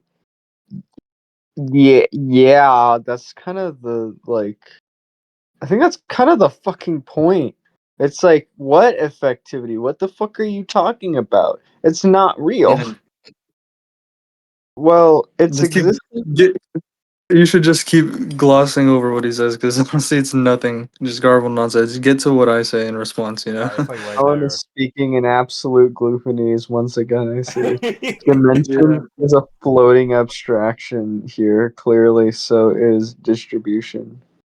Oh god. Why are Why are you you so so stupid? sometimes it's just arbitrary. There's nothing to say about it because it's nothing. Once again, dimension is nothing but a floating abstraction here. More made up nonsense. Propositions can't conflict with reality, let alone be compared to reality. Rock simpliciter is not true or false. Only propositions are true or false. Only propositions can contradict. Entailment seems to be another Yeah. floating abstraction for you. Yeah. I mean, it's an impossibility to compare. Sort of the sentence about a rock. The proposition about a rock with a rock. Right. Hmm. It's like a floating abstraction by stolen concept. Like he steals the concept of all of this shit and then he just like speaks of it as a complete floating abstraction. Like he doesn't know what he's talking about. Like, Alan speaks fucking of the this. chicken can be good because remember ethics is the coherency of life, and the chicken, when when you have a coherent life, justice and morality are there. Dude, oh my god. Stratino, I remember talking to him about that again, and he genuinely thinks that he did a good job explaining that, by the way. I remember him. There is just a legendary debate between him and I where he was talking about like he wanted to make like a shitty or he didn't actually want to make a shitty chicken coop. He was trying to steel man the person who wants to make like a really half-assed chicken coop that does not uh supply the standard of good meat, good eggs. It's just like leaving the chicken in a complete factory farm setting. And I was like, yeah, you're making a shitty chicken farm if you're trying to get good meat and good eggs. And Why he's would he like, do that? he's like, not by my standard. I was like, you don't got a fucking standard to you. It's like, it's just like, no, but like, I make the standard. It's like, no, you don't. It's like, the as long as it adheres to my standard, it's okay. And I'm like, what? This is like the dumbest thing ever. And he would keep going and he'd be like, remember, objectivist ethics, the standard that I make is the morality, and you're trying to make the propositions that adhere to the standard. Remember pride. Yeah, it's like whatever dimension I want, as long as it adheres to whatever I think existence's identity is, then that's okay. That's good. You gotta answer to that, bro. Oh my god. Can we get like a Allen versus Liquid Zulu debate? Dude, that I'm just imagining No, like, no, bro, existence is identity. Like, fuck the chicken. And then Zulu's like, I don't what I don't I don't know, bro. Zulu lately, like in his debates, has just been like, I think he's just gonna do this. It's gonna be a perfect way for him to, employ his main strategy. Seems now is just like, I don't know, bro. That doesn't make sense. I don't know, bro. yes, dude. Imagine Alan Zulu debate, and it's just like Zulu just sits there and lets Alan talk. Yeah, yeah. No, I'm just thinking that like Alan speaks for 2 hours and Zulu is just like, okay, well I get this from Ayn Rand, but the objectivist, when you're being selfish, you're not you're not you're bombing Palestine, right? Like the when the bombs drop, like you're supplying the standard of man's mind in Prometheus, the fire, like the flames of the burning buildings of Palestine. That's Prometheus. And I was just like, but bro, like, what if Okay. Lucas got Let's go back. Let's reincarnated? go back. Yeah. Let's go back to Alan. Yeah. We're not done More reading made G's up messages. nonsense. This is what rationalism looks like. You're taking basic shit I said about thermodynamics and twisting it into some bullshit. I almost can't help but take that shit personally. Please bully Alan some more, guys, because apparently he hasn't been bullied enough. That's deontologically evil. God, so bad. Dad came home He's and dropped the hammer. it's like, okay, let's see. Let me get to What what pisses Alan me is. off the most is that he One keeps can using the wrong there. epistemologically deduce that would be quite evil to wish upon Alan greater bullying. It's, Who's saying that? Jeffersonian. Jeffersonian, yeah. I have not spoken to Jeffersonian in forever. Last time I saw Oh. Jeffersonian, I was talking about how Israel wasn't a Jewish nation. No. Okay, let's go. Let's keep going. Let's keep going because this isn't the good part. You know. Yeah, let me get to where he's. Yeah, let's keep scrolling until he like Yeah, responds. yeah. I'm trying to find that. Oh wait, there he is. If you referring to proposition, what is this grog? If you referring to proposition as like proposed thing, you can Dude, where's his identify that Grug agreed. That's why Grug said falsehood. Only falsehood. Something with valid identity obviously have valid identity. Grug not saying something with valid identity also is falsehood. That's widely retarded. So I don't know where Bree Jeez. got Dude, I that love it. from. Grug said. Bro, I love it whenever G is like, jeez, man. Jeez.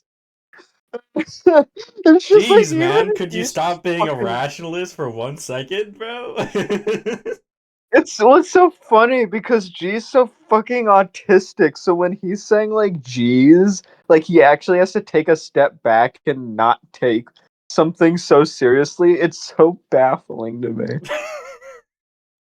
It's like I remember you was talking about how teleportation isn't possible. It's like, yeah, no, obviously. Like he was totally posting that as a joke, but when Alan says something so dumb that like you just have to be like, and the funny thing is that he's being serious. Like Alan's being serious, but he can't take it seriously. That's just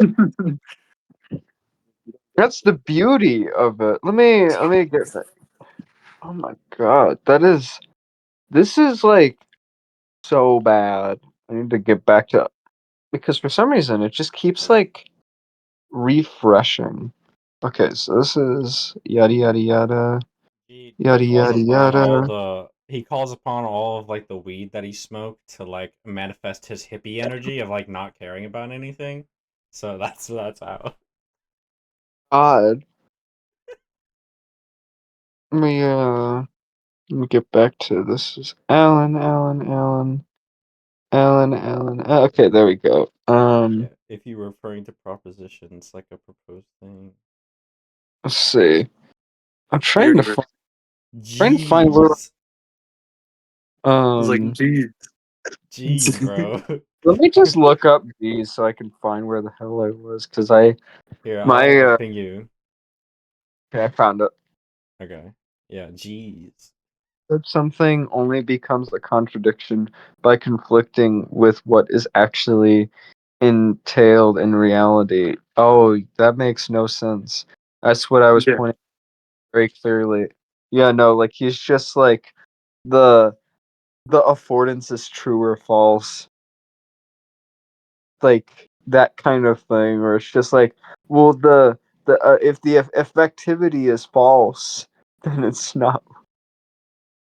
God, that No, dude, I'm not saying something with identity or proposition both exists as a falsehood and a truthhood at the same time in some contradictory way. What? I'm saying you don't know what you're talking about. You're using words without any meaning, floating up. Because it's a falsehood. That's what makes a falsehood a falsehood. A falsehood doesn't replace a truthhood. I have never heard anybody say truthhood. Truthhood. Yo, we need. What the fuck is that? No, what the fuck is a truthhood? Yeah, it's like it's this is so bad. Like, oh my god. Let me see. A falsehood doesn't replace a truthhood. It's like he saw falsehood and he's like, what is like not falsehood? Truthhood. That's gotta be truthhood. Yeah, he's just like, what is the inverse of that? Uh, we're Oh man, might what as can well. oh, I need to say something. Oh god. Ah, you aren't. Let's see. So falsehood can override a truthhood, then the contradiction can become real. What? So a falsehood can override a truthhood, and the contradiction can become real. I I am I am baffled. I am like speechless, and rightfully so because you can't respond to something like this. Yeah. Oh my god. False. Alright, Incomprehensible. let's see. Let's see. Clearly, are hard to be. So no, I had no idea what that's supposed to mean. I told you very clearly what the error was. Let's see. Contradictions can't become real, right, G? They have to be untradictions. Uncontradictions. Like Did he say contradictions. untradictions? Where is that? Yeah, it's like the untradictions, the truthhood, bro. Fuck the chicken is part of the standard. When you sacrifice, you have to be unsacrificing. You have to be requirinating. You have to be real sacrificing.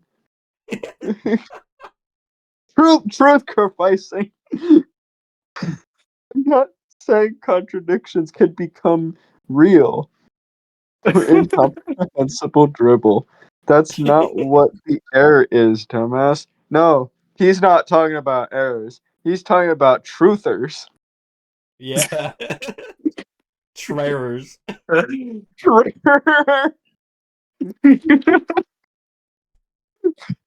literally said false propositions exist as false identifications in the sense. What is a false identification? How do you I don't know, false? bro. I don't know, bro. I don't know, bro. You, It's just I nonsense. identified false. Like, uh, That's G just uh, like, for fuck's sake, man. for fuck's sake, is it possible to compare a proposition about a rock with a rock? No, see, the either the rock is false or it's unfalse. Good This next lord. message is Good lord, you're so autistic. I don't know. I feel like G showed his non-autism by saying like G's and for fuck's sake and like oh my god. Dude, Alan just Lord, out autismed him. That's crazy. man, this is like spurging. Yeah, yeah. Clear? What the fuck do you think I was referring to when I said other dimension with its identity? Obviously, it wouldn't be true in the sense that we could go there or whatever. Oh, you know what it is? Hmm. It's like like in the analytic synthetic dichotomy, just like a concept is its definition. Uh-huh. That's what he's thinking here. You know what I mean? Yeah, no. And I think he's trying to deduce like new words from definitions. Yeah, Like yeah, yeah. truthhood. Wait, where is this taking place? I'll Huh? send it. I'll send it. Oh yeah, this is The start of the conversation right there, it, bro. That's where we are. I'm like I was gonna say something else. Yeah, no, about the dimension. It's like obviously it wouldn't let's see. Obviously it wouldn't be true in the sense that we could go there or whatever, or that's already like it exists but we can't know it. Yeah. Like the other dimension exists but we can't access it. It's just real. Like it possibly. It's like that's crazy. That's like Logically possible, man. That's It's the no, Platonic world of forms. You can't no, access you it. see, it's exactly what it is. You know what I mean? You read the analytic synthetic dichotomy paper from Peikoff, right? yeah. It's Yeah. logically possible. It's there's like no there's no inherent contradiction. it's not untrue. There's no internal contradiction. I think it's like he's saying true here, but it's like a bastardization of what true means. I think what he really means is that the dimension is not untrue. Like, oh my god. One, I said dimension for you seemed to be nothing but a floating abstraction. Two, that was an entirely separate point than what you're responding to. Three, you keep using the wrong fucking there, and it makes you look 10 times more stupid than you already are. I'm so glad you're drilling into them for that. No, you're already demoted. Don't give me back my objectivist role. Oh my god. Bro, no, we need to be unsubjective. Oh yeah, and you'll We're see like later. You'll see later, Stratino, that he thinks like, oh yeah, if I just call myself an objectivist, I'll be immune to rationalizations, bro. no, does he say that? Yes, yes, bro, yes. Oh my god. In It effect.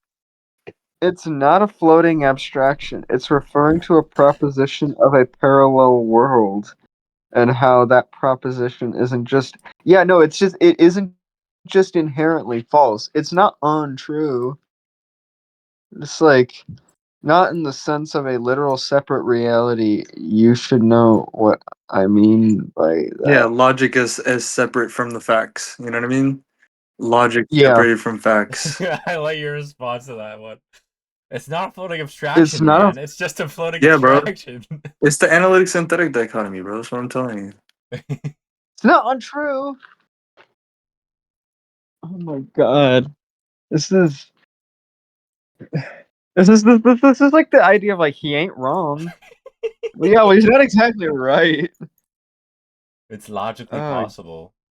it's like it's like it's not untrue, but to even say anything like that just has to imply that like you're not even remotely identifying true with the facts like you said. Mhm. Um it's oh my god. Um you strawmanned all my points. You didn't even give me time to defend myself. It's not like he's on a time limit. Oh, is he talking about And being demoted? No, he had all the time in the world to say whatever the fuck he wanted to get demoted. yeah. Yeah. Or explain myself. You just took the roles before I even got there. Bro, I'm just misunderstood. I'm Oh just misunderstood. yeah. He even says something like that to that effect later. I'm a deeply misunderstood Just individual. give me the benefit of the Oh, doubt, bro. oh my god. Oh no. Like the Cartesian. Yeah. I, I where did I strawman you, Alan? That's not a floating abstraction. What do you think I'm referring to? I'm referring to the possibility of a separate geocosmic system. The solar system? Yeah, No, you'll look what he see. thinks. Yeah. Look. Not existence in the sense of what can be identified. You keep saying I have errors, but you're not getting what I'm saying. We're literally still discussing about this. Oh, Alan used a period. He's serious. We're literally still discussing about this entire point. Is you think that no, never mind. I think him saying the proposition of this mystical thing is true.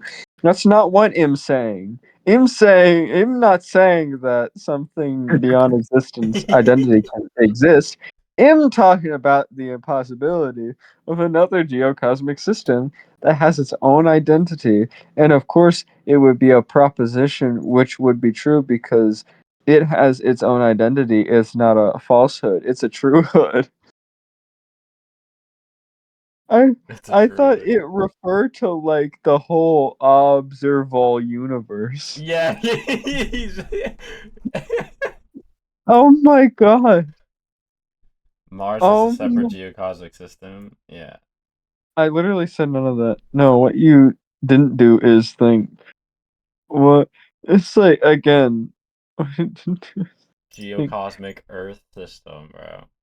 geoco it's like oh my god, he removed the thumbs up. My god. I love it when Alan will like point react G when he's like completely disagreeing with him. Why don't you search up Earth system and see what pops up? In here, it makes it look like you're using it to refer to the entire cosmos, which that's what I was referring when I used the entire geocosmic system. Then we're just using different senses of it. See, we're just using different senses of it. Oh yeah, you We're should see like, the message I forwarded later down here. oh god, geocosmic system is not the But look who said universe. that. Look who said that. Uh, oh, oh, God, Yeah. that's great. Oh my God, no. Oh, oh It was my him, man. God. It was him, bro. He just disintegrated it all. Is he like taking Prozac or something? Like, What?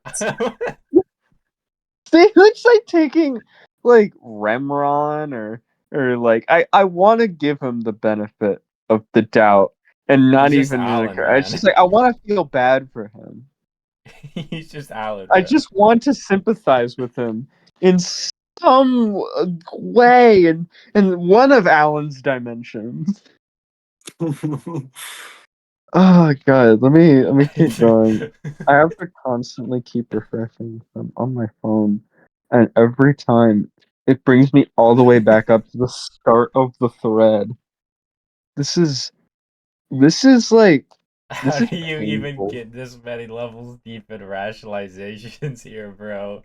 In this server, it's beyond me.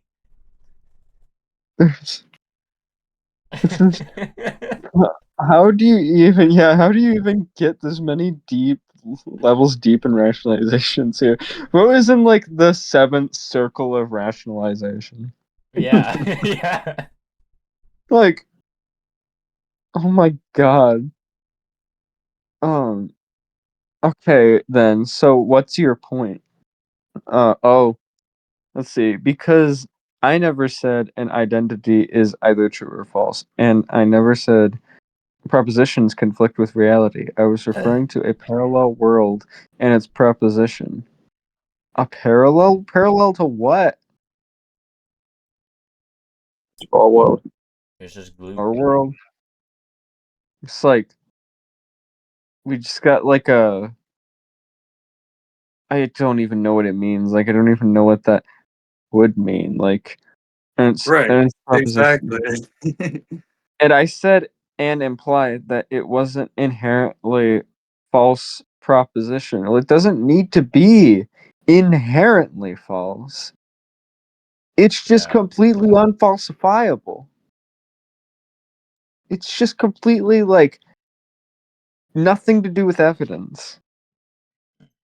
I use the concept geocosmic system to refer to. That's another thing. Like when somebody is like genuinely just like sniffing their own farts, like when somebody is like inhaling their own sweet corn methane, they will like do this thing where they are just like, I used this word to refer to this thing because they have to like bullshit themselves into like acting like all these terms are like their little like figurines, and it's like Barbie is gonna be the geocosmic Earth system, but tomorrow I'm gonna make her the existence's identity.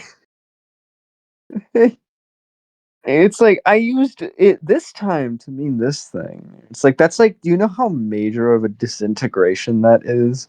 To just be like using terms nihilistically, like they're just not being used to mean anything in particular or mean anything invariantly. It's just I like, think you'll like the meme I posted.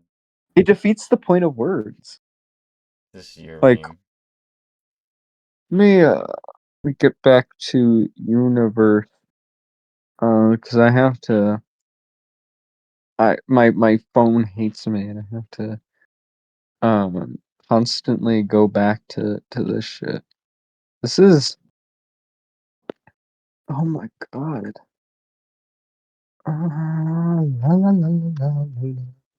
It would be so what's your point? That would be what you want to Yeah, type in probably. I think I'm getting near. I'm getting near. I got to Jonkler. I'm using the gifs as like landmarks here. Um, let's see. Video. I know there was a lecture that was posted. That means that I'm getting nearer and nearer and nearer. Yeah, no, I'm back to G's. Do you want me to like ping you in it or whatever? I'm so close. There we go. Yeah. Okay. Then so what's your point? Yeah, no, like, There is no I rationalization. this is that's your point because I never said an identity. Yeah, no, it's like, there is no rationalizations. How was I supposed to know you were using it in a different sense when past evidence suggests that you were using it in the same sense I was? What? Yeah, like What G was evidence? never doing that. He's just like imagining it up. Guess what you guys are talking about? This is in a thread called "Guess What Alan is Saying," Yeah, you were where in there. he That's was like, "Oh, was he there?" yeah, for like a little bit. Which one's Alan? And what He's does he believe? He's an he interesting wants to be an character. objectivist. Yeah. The best way to put it is he wants to be an objectivist. He's a super objectivist, okay?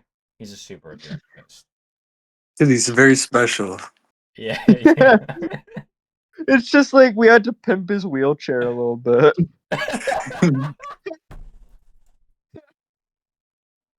It's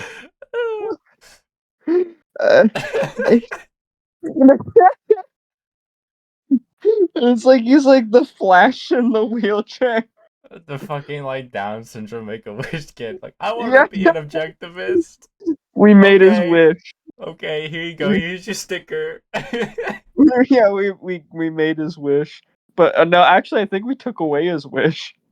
No, he still has super objectivist. Oh well, he has super objectivist, but he's no Ayn longer. Rand promised him his wish 3,000 years ago. You know, he asked for that role, by the way, like a while back. Oh my god. I feel like Alan. Look, I almost don't want to make fun of Alan for liking Sonic and superheroes and shit like that, because you know what? I love superheroes. I think Mhm. superheroes are cool as fuck. It's just so funny when like you love superheroes so much that you're like you really want them to be real, and it's You're like in you a want parallel Sonic world, to, bro. to be You want real. levitation to be possible. Yeah, it's like, what if I could be like 11 from Stranger Things? Like, I, yeah, like that is what it is. It's There's like a no lot of limit to the these. possibilities, man. it's like, Yeah, I can be a superhero. And he puts his fist in the air and he runs around with his blanket like tied up to his neck. He's like running around the living room with his fist out. But fucking jumps let's off a let's cliff keep and going. Let's try to dies. get to how it's resolved. How I resolved it. In the Yeah, sense that it doesn't refer to the same thing. You I literally just tried reality checking him. You know, just keep hitting him with reality checks. You know, contradicted yourself 5 seconds ago. You said like that after this, like a little bit, in a little bit. meant the entire cosmos by geocosmic system, but earlier rejected the multiverse hypothesis. Let's see. And you're still using the wrong there. You can't make this shit up, bro. Oh my god. Uh I mean, let's see. No, I didn't reject the multiverse hypothesis if we're using the concept to refer to separate reality. No, he said that he wasn't talking about separate realities. Now he's saying that he Exactly. is. He's Exactly. losing the plot. It's like it's like ChatGPT, the further you go down in the chat history, the more it forgets what it was saying earlier. yeah. Oh my god. When I mean the entire cosmos, I mean outer space and its galaxies, etc., which a proposition for parallel versions wouldn't be inherently false. For the millionth time, it's arbitrary. It's no different from gloop or reincarnation or God. Watch this. And You fuck gotta off for wonder, now, bro. because I have shit to do. You gotta wonder, bro. You gotta wonder if Alan's like a government experiment or something, like MK Ultra or some shit. He he just wants superpower. He wants to be Miles Morales. Yeah, it's just like the government's like, okay, we need to create like this super objectivist who like wants to be Miles Morales. He wants to be Miles Morals. We'll do this so we can infiltrate the objectivist circles. Brother, it's not arbitrary.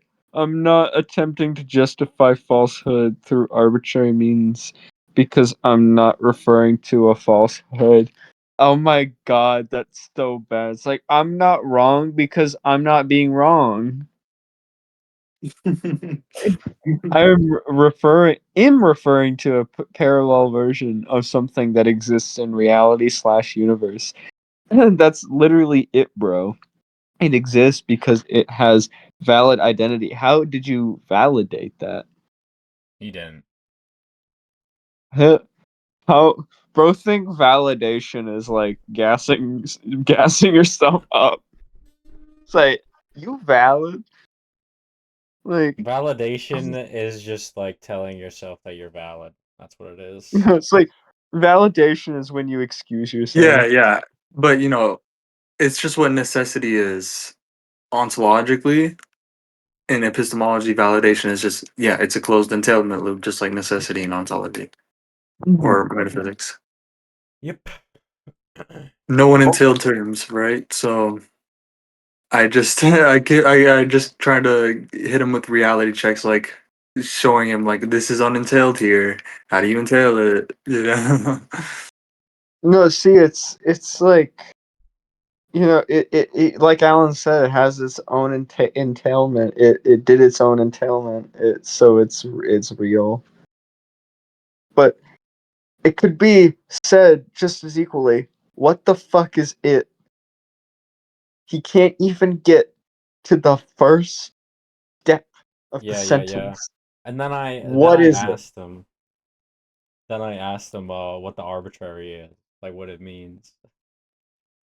God, it's like I once he even says it, and it's like, maybe he's like, we could imagine a world where Miles Morales is real, and And he's I like, think I think maybe we can tie this in later with the borrowed realism stuff, because like the way he is, taking G-isms, yes. Yeah. it's like it's borrowed realism. You know As what I soon mean? as I get Because home, as he soon as I wants get to home in live. like 2 minutes, He wants I'm to gonna play live devil's by advocate borrowed if I realism. can. What'd you say, pessimistic?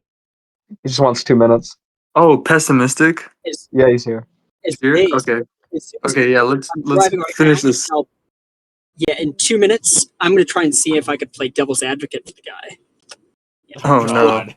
Oh Good luck with no. No, that. no, no. let's see what Well, can that be would be so pretty bad I bad can't even. because he already like conceded and that he was being a retard. Yeah. Well, I'm curious as to what he has to say. Also, like, Yeah, yeah, yeah. how are you Go gonna through it straw and man, get or how are you gonna steel to man where I him? start like actually going down a like Yeah. try like a line of thought, like trying to get him to like to some resolution here. You Yeah, know? that is true. Maybe we should go through the whole thing and see if pessimistic idealism is still like wanting to Let's not go through the whole thing again. Go. Let's speed it up until we get to the reality checks. I think it's like right around here. Like if you think I'm saying it's behind Jupiter or something and rightfully calling that arbitrary because there is no evidence for that, etc. What is the difference between that and assuming it in the first place? It has a valid identity that can be identified. It's not an inherent falsehood. If your idea of identity is not inherently false, that is bad. that is like genuinely like a death sentence. You're just not even an objectivist there. What is identity, Greta Garbo? You said that so confrontationally. What? How would you describe identity? What is it? What is identity?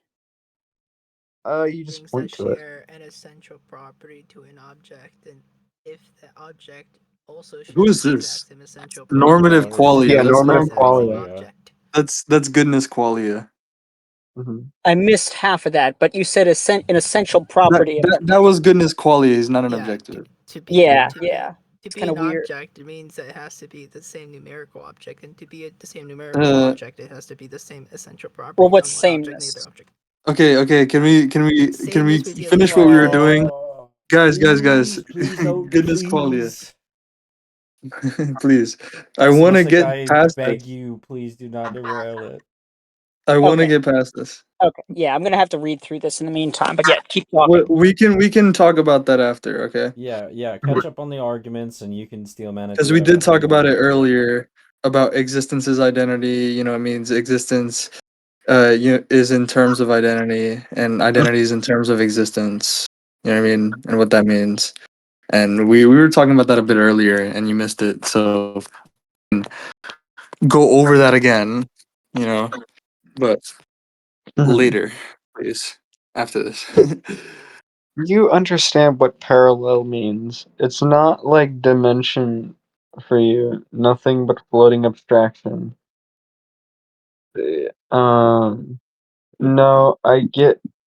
No, I very clearly expressed that it was a parallel copy of the current geocosmic system. Does he think it's genes? Like, that includes everything in outer space. It exists because it has its own identity. It's not a inherent misidentification slash falsehood. It doesn't even make sense to say it's arbitrary when it can be identified in the first place. What in the fuck is Yeah, he? it's just the same reasoning behind the ontological argument. Like, oh, it's logically possible, right? God, Therefore, it exists. There's no internal contradictions to the definition. yeah, Therefore, it no, exists. that was what I had been like pointing out this entire time, where he's just saying like identity is like, it's not untrue. It's deductive, you know.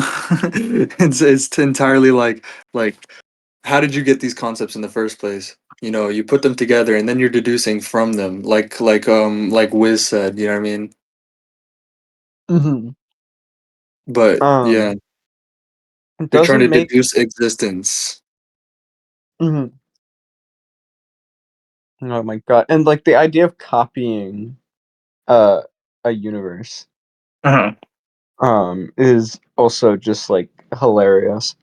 Yeah, and then so Um, this is where I get into the reality checks a little bit. it doesn't make sense to say it's arbitrary when the proposition can be identified as either true or false. No, that's you pointed that out. No, he's falling into the exact trap that you had pointed out earlier about like, you know, it's not a true or false thing. If it is, if you're identifying it, it's like the identification Yeah, is not the true or false. right.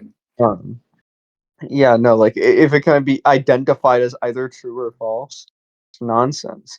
It's not inherently false because it has its own identity. Well, is it true? As The if fuck? true or false was a fucking predicate of, you know, Yeah. existence, you know, Oh God. of things, you know. Well, you hit a false note. That's a true man. I mean, those are perfect instances of it. You made a false step. Well, If no, I somebody don't think doesn't, those are well, valid. Like, well, only propositions can so be true or false, bro. Rock simpliciter, right? Can't be why? true or false. What do you mean, why? Yeah, why? Only I propositions thought you have said truth that. conditions. I thought you said that truth is something that's like It's a what just a did I kind of a say? pragmatic kind of thing in a It's a sense. conditional label. That's what I said it was. So it's a label. Then why restrict it just to statements? If after all No, we're I'm saying colloquial, it's a conditional label. Only propositions have truth conditions. but you're using again truth in the very okay. Never mind. But let's keep talking. Divinity. Divinity. Oh, is divinity here? Oh Oh man. Oh no! no! Did you pay the penny admission? Did you pay the 1 toll? cent to get in here. No, he comes in here sometimes just to lurk and then leave in like 5 minutes. He's gathering information. I go pessimistic Let's ignore idealism him and here. continue. Oh no. The goat pessimistic idealism. That's right. Penny I want mystic to finish this, idealism. bro. Let's speed it up, bro. Come on, Stratino, speed it up, speed it up. You don't have to read everything. Just go to where I'm saying like where we're talking about, you know, how artificial copies are made, you know, how things like copies, people make copies, right? And like how like, you know, mirroring works. I can explain how a mirror in my room works, you know what I mean? And it's like that's unentailed. He's saying like, oh, it mirrors this world, you know, it mirrors the dimension, you know, but like, how Oh does that my work? You know? god. That's literally a violation of the law of identity. That's what you're talking about. Really? Me recognizing something with its own valid identity breaks the law of identity? Wait, you're not recognizing it though. So it's an inherent contradiction that doesn't make any sense. But no, it's like it's not even it has nothing to do about contradicting anything. It's just like you were just not identifying anything. It's like what did glue contradict? What did glue contradict? Um, dude, no matter how much you say it doesn't make it so. Think about what it means to say that a copy of some identified thing exists. An identical copy of some identified thing is literally the most basic violation of the law of identity, bro. You can't make this shit up. You mean So then, in let me just. Who's saying that so someone here is saying that to have an identical copy of something violates the law of identity. And that this didn't go, viewer? yeah. So spatiotemporal characteristics then, or Well, difference in where, position, yeah.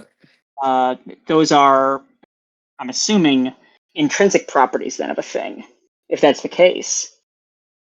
But never mind, I won't go into this. But it seems like there are certain kinds of issues here, even on your side, it seems. But I don't know. Well, I no, need to I would disagree. say what is space? What is time? What is space time? It's like it's referring to things, the what's it called? The mutual successions of things and the mutual uh adjacencies of things, the mutual Those relations are of spatial things. You know what I mean? determinations, Yeah, the yeah, yeah. temporal ones. Yeah, but Yeah. keep Well, moving on. Keep moving on. successions is temporal. And adjacent too. That's also spatial. Yeah, that's spatial. Well, there's no space time. I mean, there's no space without time. I mean, there's no space without time. That's what I meant to say. There's Sure, no, sure. yeah. Fine. What I mean to Yeah, but say is keep that going. there's no spaceless things, right? And there's no thingless space, right? And there's no timeless things, and there's no uh thingless time. There's no thingless change, right? There's no changeless things. Hmm. That's what I'm saying. Let's see, let me get back to Oh, sure. Yeah, sure. Yeah, just keep going. Keep going. I Let's still need see. to. We have All right, I really gotta go take a shower, so I'll be back in like 10 minutes. All right. all I'll right. keep recording though, so you guys can keep going. Do I I think mean, space and time are necessary? Yeah. Just real quick, can someone just like link to the very first thing in this debate, just so I can figure out where the fuck it starts? yeah, Sakura linked Stratino to it. yeah, that is true. I'm on my Here. phone. Oh, Moxie's in Um here too. Holy, Yeah, what's up, buddy? what server are we in right now? Geek server. This is like weird handicap server. My mistake. What the fuck are you in here, bro? so I forget what Because it is. life is a standard value, of course. A equals. You know, ball. Holy shit. What the hell's going on here? What is this guy They're talking about? Goodness qualia? they're unionizing. I squash unions. Okay. Let's keep going. Let's keep going. Mhm. Continue, My, continue. Go fast, man. Just get to it, bro. Get to the resolution. you mean in the sense of literally being the same thing, right? I agree. However, not what I'm saying. You The don't have to things read I've been. everything out loud, bro. Just point out whatever pops out to you, but like Mhm. go fast. So when I mean copy, I mean it's a copy in the sense it has all the same stuff, not in the sense that it's literally the same world. Is that the confusion? How? What stuff? Something mirroring the dimension. I don't know what that means. Mirroring what dimension? I can explain how my mirror in my room works. I have no clue what you're talking about. I think they're just saying a representation of a certain event, or unless I don't know what No, mirroring don't means. decode what they're saying. They're literally speaking glupanese like nonsense. Just like think of this guy like he's from the back rooms. You know what I mean? Wait, The it's space crazy. in this dimension, its planets, stars, galaxies, and other celestial bodies mirrors our own, but with a few differences. When I say copy, I do not mean that it is literally the same world. Rather, I mean that it is its own dimension that happens to closely resemble ours in its galaxy formation, stars, planet, and overall cosmic structure. Is he just Star Warsing? No, yeah. And so you see, my concern here is how quote unquote mirroring bridges the dualism, right? Mhm. that he's made himself here, right? That he's Mhm. got himself in here.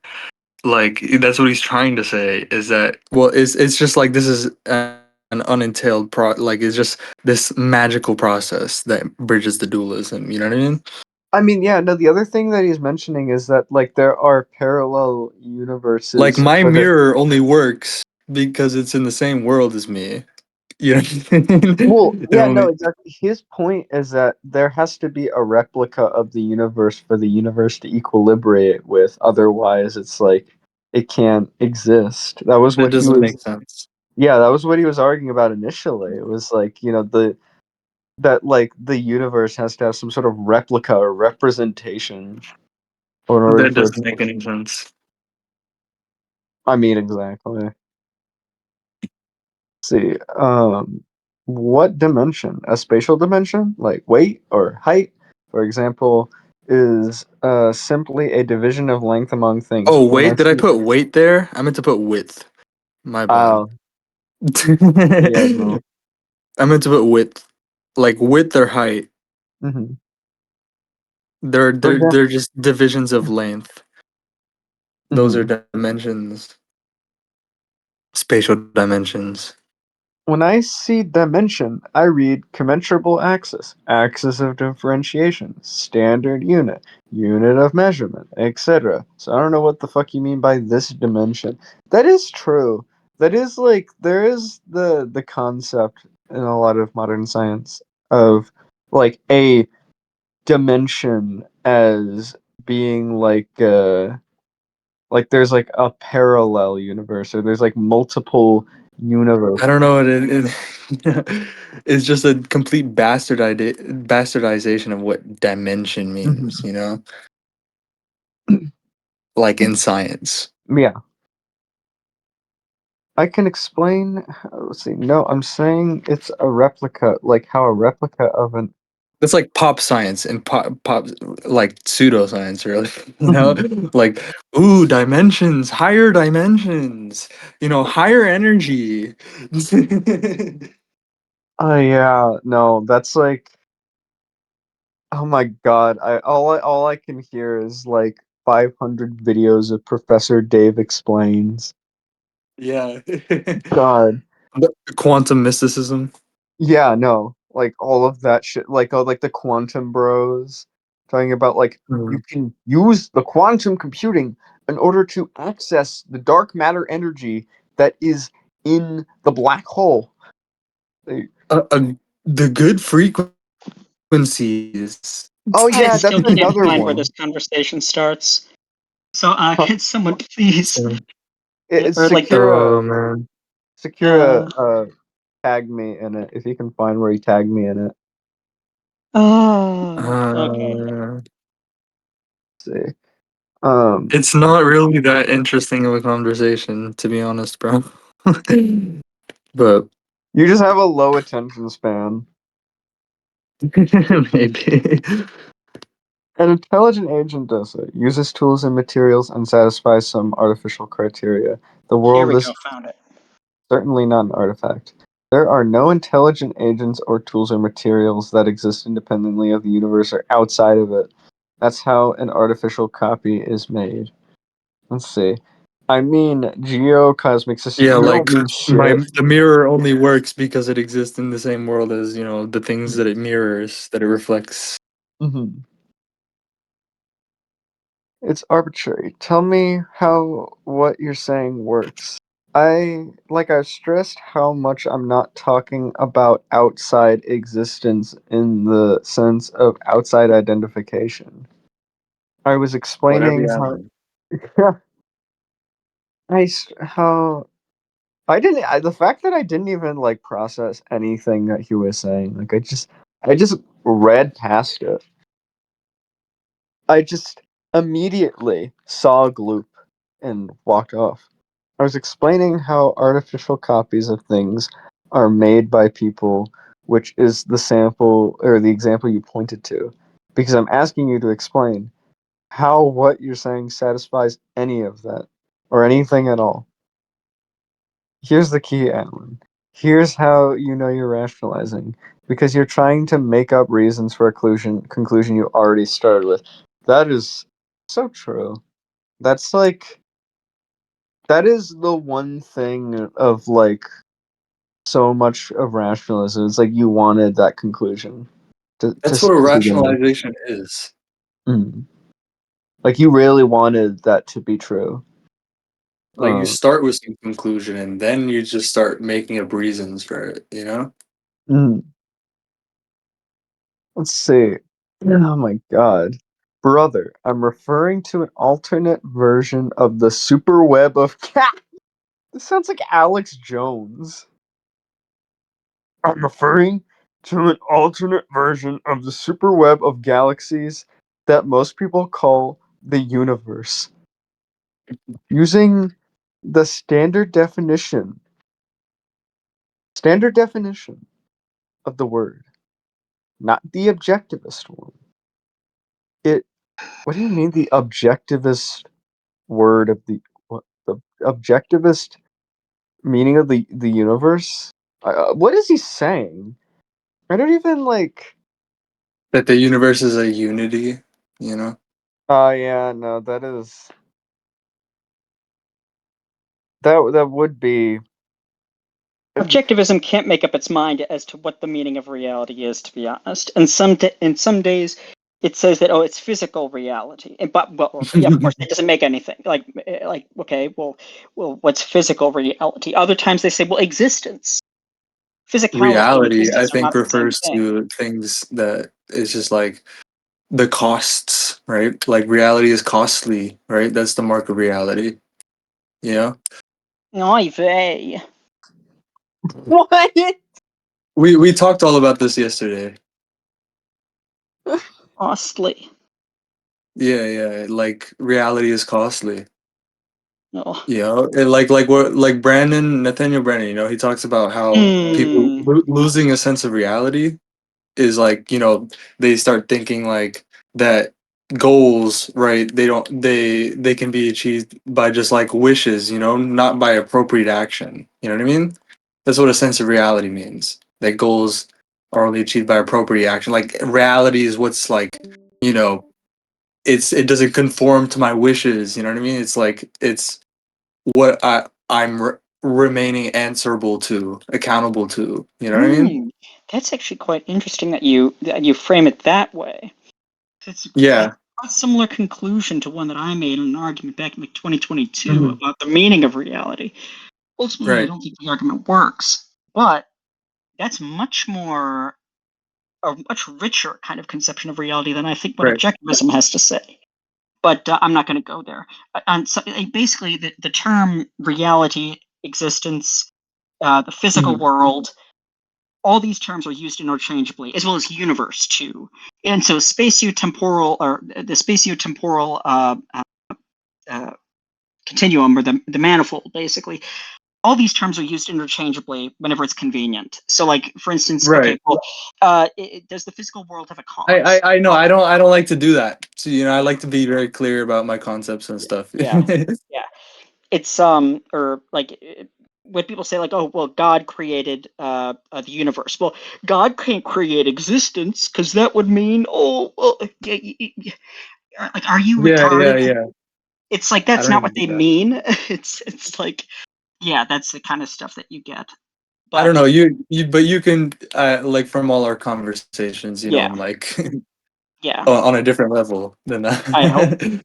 Yeah, Yeah. yeah. I'm just reading through this though still, so keep going. So yeah, we can continue. Stratino, you still there? He's Hello? gone. What? Yeah, he's gone. I don't know why. What? Yeah, I offended him because those were his arguments against like God things. Oh. But in all seriousness, though, yeah, it's bad. But Oh man. Hope he's gonna come back.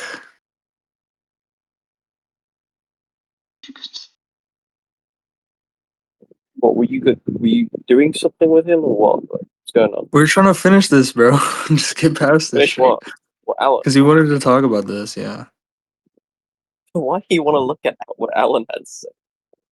He wanted to. Yeah, well, he clearly doesn't want to now.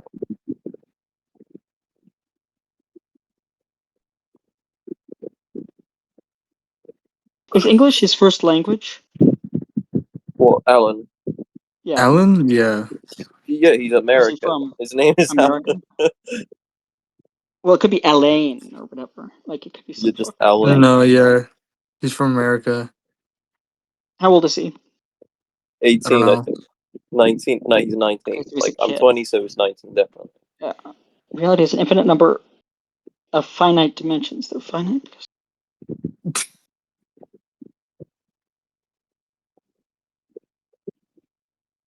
Conversation laws. Sakura. Oh yeah, I see. Conversation. Conversation. I mean, this kind of stuff though, that's bullshit, like nitpicking. To be honest, like forget about that. Like I said, bro, it sounds like he's from the Let's- back rooms. You know what I mean? It's like a telephone game. It's not okay. Let's see. Not in this dimension. So it's important when they speak. People speak of like parallel universes. What they it's misleading to think of it. Oh, well, parallel existences. Well, no. You better Yeah. think of it this way. What's the distance between? Or is there an actual? I should put it this way: a path of traversal that is between you standing in front of your sink in a mirror and the person, quote unquote, who looks like you but might be looking a bit better than you on the other side of the mirror, so to speak.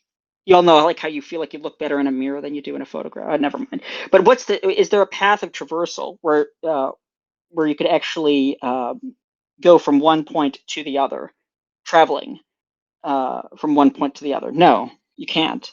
There's the spatial. There's no spatial path You know what I think one about side of the that? mirror to the other. You know what I think about that? What? It's like what Ashby talks about, like the magician's trick. Like how it looks like, it's like the whole system, right, is not observable or ignored. It's like the magician is hiding some uh important variables, right?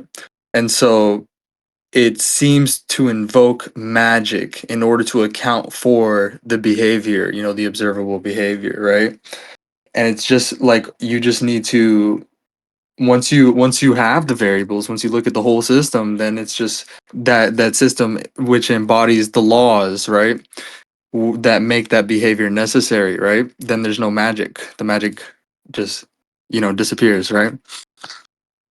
And that's what I think about it. Like, well, how does that work? How does a mirror work? Hey, there's some conserved totality, right?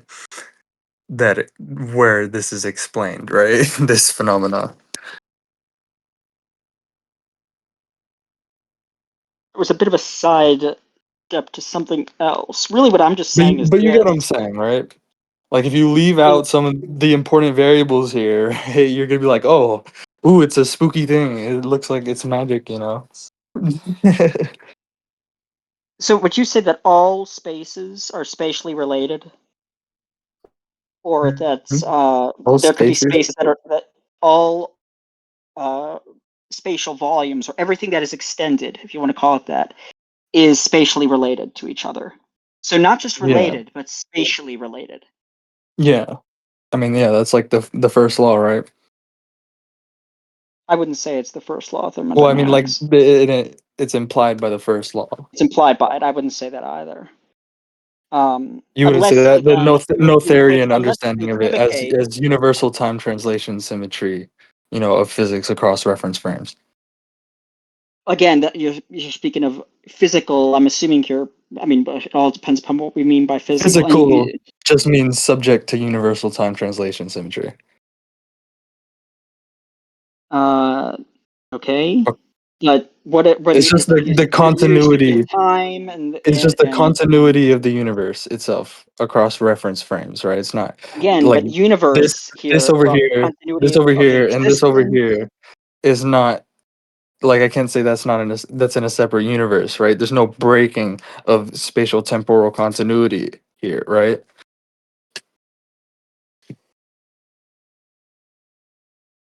To get to from this thing to that thing, right? Okay, I don't ever just pop into existence. Nothing ever just sure. pops into existence. So this, let me actually just put this here because this is Well, something that's here's a way of putting it, right? It's the first law. It's saying that coming from and going to, right, is identical, right? Coming from is going to. You know, there's no sure. nothing I from mean, something. well. I mean, what do you mean? What do we mean here by coming in? I was thinking you mean like, okay, traversing a Like from one like form a to closed another. space. Okay. From one form of energy to another, one form of the conservation to another. Like there's no Well, you could energy say from like there's no nothing gain or comes from loss of nothing. energy. Yeah, Sure. Yeah. Um. that's what the first law is saying. It's the unity of all Sure. things. That's another way of expressing it. Ugh, The unity of that's all things. again too. It seems like there's a Like slippage in the. I've told you before. Like I think what the concept of universe refers to is what the first law refers to.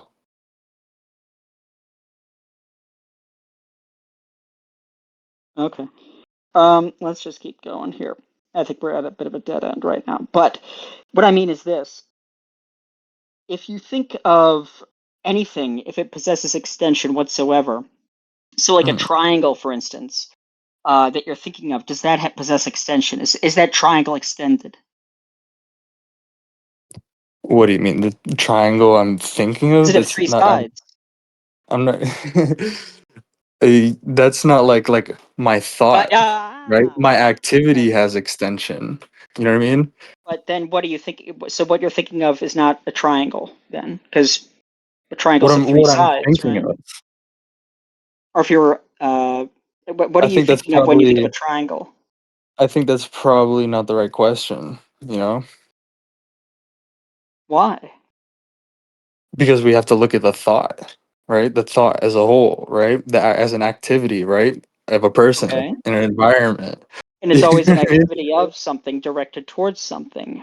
And what are it's Right. intentionally direct Right. But what is it directed intentionality is towards? about to. It's about What is it something in this directed case, towards? right? So try and hold the thought.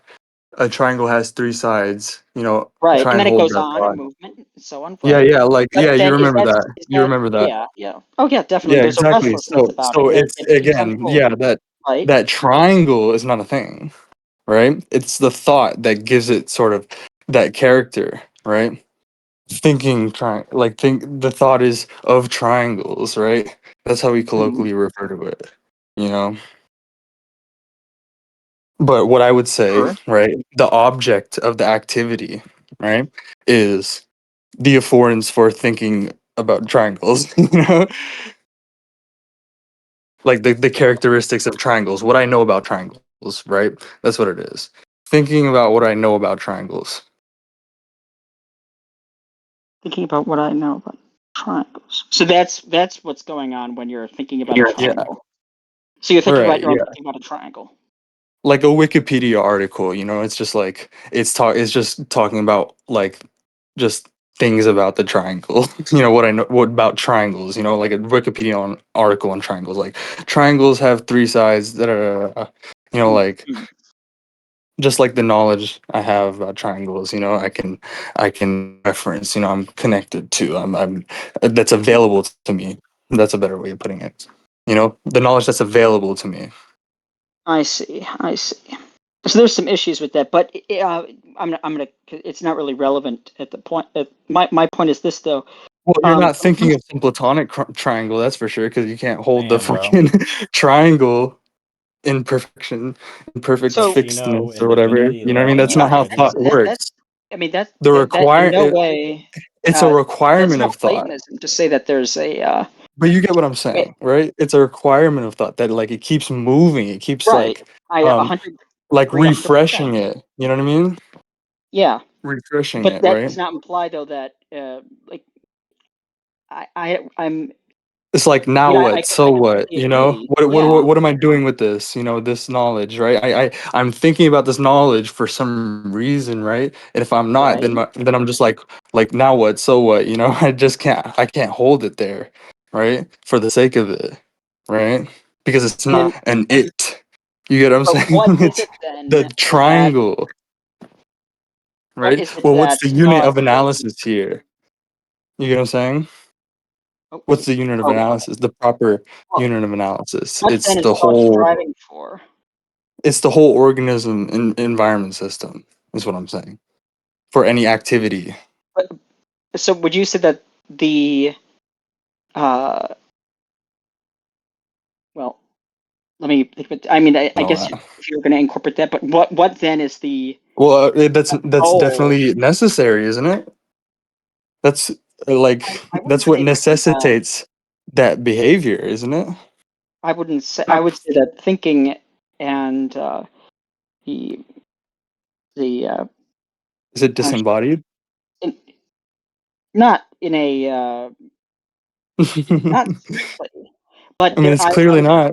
thing. I mean, when it comes to the relation between the body and nature, there's a ton of problems that Is Gibson there? just doesn't even realize. Yes, there are.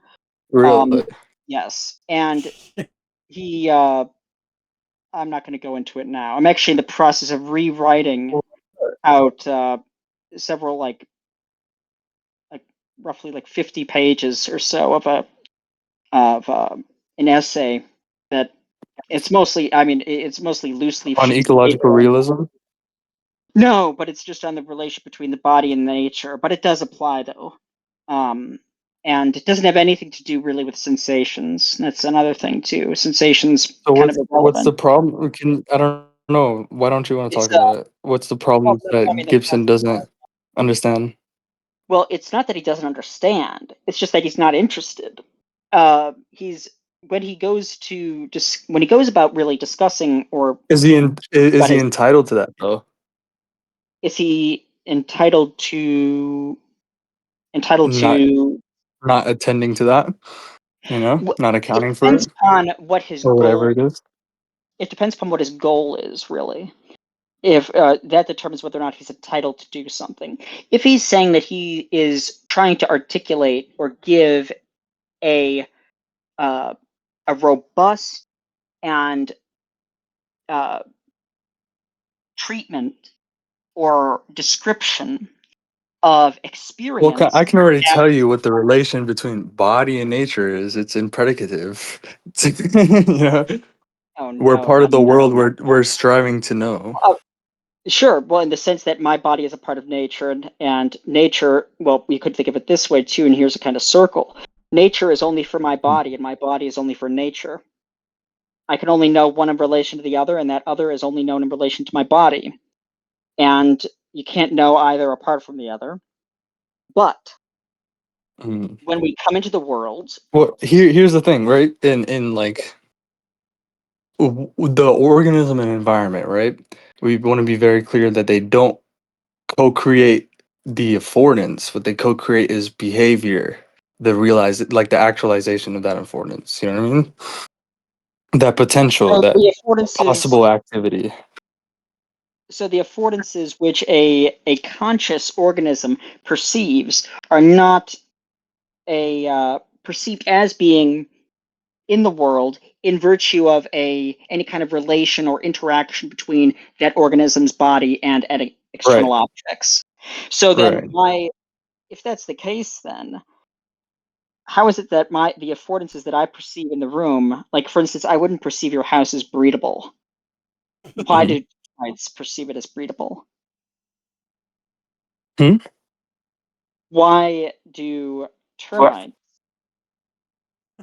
Why are they conscious Well, of again, it's your not house as like breedable? you're already having an error, like when you're saying perceiving as.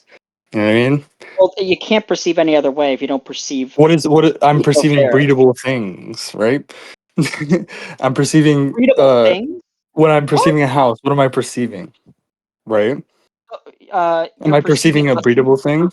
if we go down this line, if the affordances that are for the Because termites remember, there's no are the separation same, between perception and action, right? When I say I that's kind of perceive a irrelevant. sit-onable thing, right? Sure. What does that mean? Perceiving a sit-onable thing is equivalent with sitting on a sit-onable thing.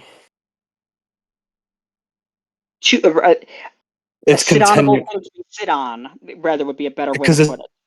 like no, To be sit on, as opposed to actually sitting sitting on it on when it. you're looking No, on it. sitting on it is But does not start at like some point after perceiving sit on ability. It's like it starts all the way when when I'm already perceiving sit on ability, and then it's continuous with the activity of sitting but on. okay, You get what I'm saying? there's a continuity in the sense that if That's I were to wave but my that's the arm, beginning of the activity. I'm looking It out the doesn't window begin right here. It begins in the perceiving sit on ability. Well, that only The sitting would on be the case if it was the case that eventually I was to do that thing that I perceived uh, that I perceived the thing as, or I don't want to. Again, That's not true. you can't even get rid of it. Like for instance, I'm That's looking at not the true. house through the. That's not true. Any irreversible process, any real world irreversible process can succeed or fail in its requirements because it's not uniform, right? It has steps. It has That's non-uniform steps. that's not what I was. That's in. Yeah. Let me just finish what I was saying here. I'm looking out my window right now at the roof of my neighbor's house. Mm. Am I'm I on it? perceiving. And, Yeah, and the point I'm there is that perceiving a there's not vertical it's roof. not an isolated thing. You know, the system here, the sitting system with the perceiver sitting stuff, you know, that's not that's not isolated from the world and everything else that's I mean, competing with it for these resources that it needs to sit on thing. let You know me what I let mean? me let me finish what I'm getting at though, because just several things. If the affordances that objects are invested with, if the is that I guess that's a good term. Invested with in our perceiving of them. Is that a good? It's like I think that's they good. make actions possible because Sure, you purchase them with action. Values make actions possible sure, sure. because they're purchased with But action. you don't object to what I was saying though. How uh, objects that are perceived are invested with affordances. Is that okay? And we perceive Objects that are objects perceived. invested with an affordance. Affordances are what are perceived. But the affordances are always affordances of something. So you can't just, in the same way that Well, equality is no, always equality of something. there's two things here. Well, it's like there's the affordance, the entity, right? And then There's the there's afforded and it's affordance properties. I mean, an entity is its properties, right? right. We're describing it in terms of its properties. It's affordance properties. It's an affordance. It's an entity. The thing that And this is a very, very important thing, happiness by the way. is Like if you happy. look here's this book, Modern Legacy of Gibson's Affordances, and you see that's one of the main questions. Are affordances entities? Right? That's one of the main questions in like I mean all the based people, they're like, yeah, affordances are entities, man. What do they It's very by entity though? You seem to be using it in the objectivist sense. Are they? yes, I yeah. mean, they are. Yeah, well, So in the sense that, well, like Turvey, you know, in the sense that Turvey is, and Turvey's like a low key objectivist, and he's like, there's only property things exist. There's no propertyless things or thingless properties, right? Like the Platonic view is thingless properties, and the nominalistic view is propertyless things. You know. Bro, I gotta say it, man. Turvey is one of my favorite objectivist scholars, bro. But yeah, they mean it in that sense, right? But what I mean by an entity is its properties is that an entity is known only in terms of its properties. Properties are known obviously, only in of terms of course, their entity, right? right, exactly. An entity is read extension. A properties read intention with an S, right? Extensionality, and intentionality. There's no one without the other. I would agree with that. But so Yeah. you would not object to my saying that we perceive affordance Hello. Hello. invested or affordance. Oh, what? Sorry, Whoops. you cut out. You cut out right when you were Yeah, starting shit. to talk. Sorry. Oh wait, let me do this. No, that was me, I think. So we perceive affordable things that are themselves affordable or affording. Mhm. Okay, that's fine. Perfect. Kind of like how And concepts exist. what's that? Kind of like how concepts exist. I don't know what he means by that. I don't know what you mean by that either. So Yeah, it's like, yeah, we both were like, Like I it have no just has idea what you continue, mean. meaning, continue, you know? continue, Yeah. continue with your point. Continue with your point. Okay. So I think it's important now. The relation between an organism, right, and their environment, the environment Right. that they live in.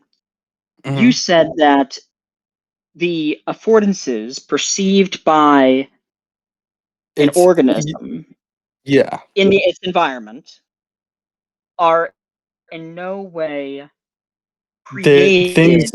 Yeah. by the relation. They're not relational properties. They're In organism other words, independent. They're organism independent, but they're organism relative, while also organism independent. Right. It's like a like their description. They have organism relative properties independent of the existence of organisms. Any organism, like a tree, right? so they could Is have contradictory properties. no, no. No, no, no, no, A no. If tree. they have those properties, absolutely. And even Well, if they are okay, well, are they relative with respect to their not contradict. disclosure? If you want to call it that? Because It's I like could, this, right? It's like this. It's like this. It's like this. You know, a tree, right? It affords climbing up by squirrels, whether or not squirrels there exist, because it's disposed to entertain certain force relationships, right? With things that can produce certain those forces, right? Oh yeah, it's like the video we were watching, where they talked about like but where it's the also, surface is or where the action is at. Mm. but let me just say this though too. If there are no existent squirrels, then it's also disposed not for Whether or not being squirrels climbed. exist, it still affords that activity relevant surface layout for squirrels, for things that have the same capabilities as squirrels, and that's why things like squirrels evolve with the capabilities that they do, that they have. I mean, Oh man, I really gotta go, bro. But So then, if we go down these lines, then so even if there are these intrinsic uh, and affordance, and Turvey really goes deep into this, like the ontology here, like uh-huh. like if you look in lectures on perception, he goes really like throughout the whole thing, he's talking about intrinsic and relational properties, and how people have viewed these sort of categorizations and this sort of shift, right? like Mhm. um like over time, right, of people sort of admitting more relational stuff into the intrinsic property side, you know what I mean? But like he's very clear on what affordances are, like ontologically, and exactly what you're getting at, right? It's like very, very clear about it. It's like he answers all your questions, I'm sure. So I think it's when you speak of affordances, the affordances that They're a resource, right? organize, It's like sure. they're it's like the organism can come into a relation with it, right? But need not be, right? I mean, a thing can only come into a relation with another thing if that other relatum is Oh there shit. to come into relation with it. Yeah, exactly. But Yeah. But it must also be disposed, right? It must it needs to have like some that. kind Yeah, it's about the ontology of dispositions. I don't know if you're of, like yeah. familiar with that at I all. have I mean, with dispositions, you could do anything with those kinds of things. I mean, if you want to get freaky enough with them. No, but Um, yeah. you can Turvey's very levitate. concrete about it. He's very no, like no, but he's very concrete about it. He's very clear about what he means, and like how affordances, right? They can only be actualized, right? mhm. The animal needs like a complementary disposition, right? Like, I mean, there's a lot that goes into this. I'm trying to think of specific examples, but like the squirrel, he needs to be able to climb up to be able to affect climb up ability. You know what I mean? It needs the effectivity, the effective means, right, for realizing this affordance goal if selected as an affordance goal. You know? Yeah. But here's the thing though. When you speak of climb upable for squirrel, let's say that's climb upable Right. for squirrel. Well, to the squirrel, it can't think of it. It doesn't. It you wouldn't perceive tree or this.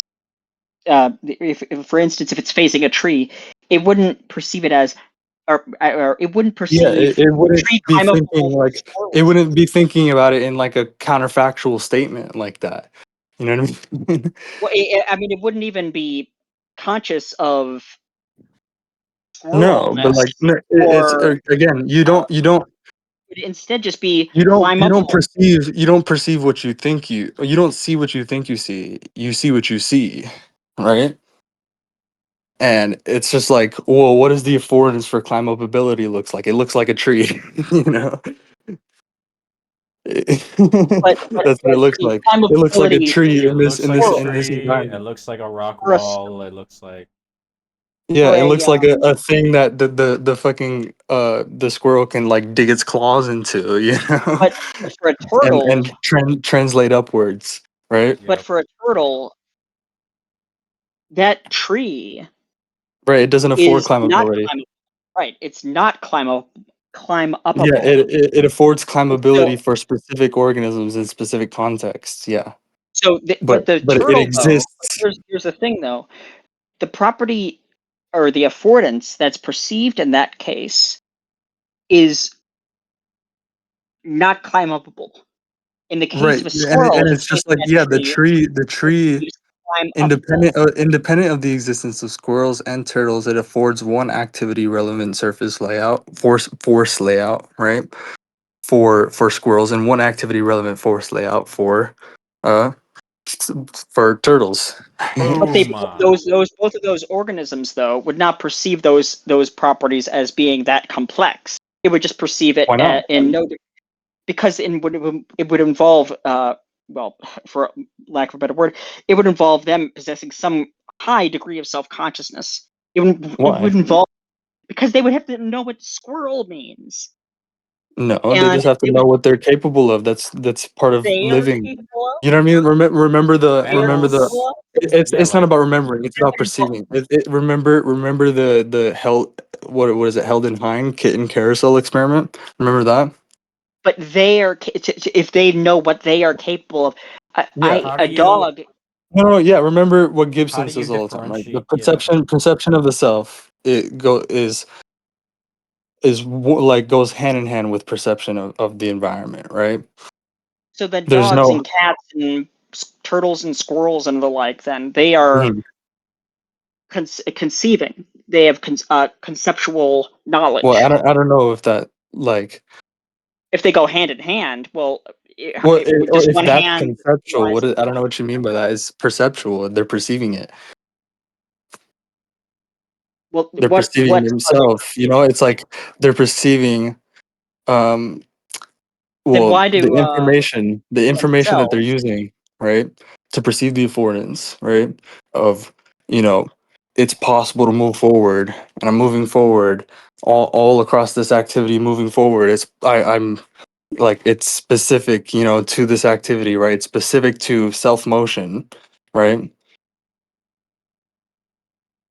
Are Well, you if they're perceiving themselves and they have this or if they perceive themselves uh, as such, I'm not using as here, but if they just perceive themselves, and if they have an understanding of that, they perceive themselves.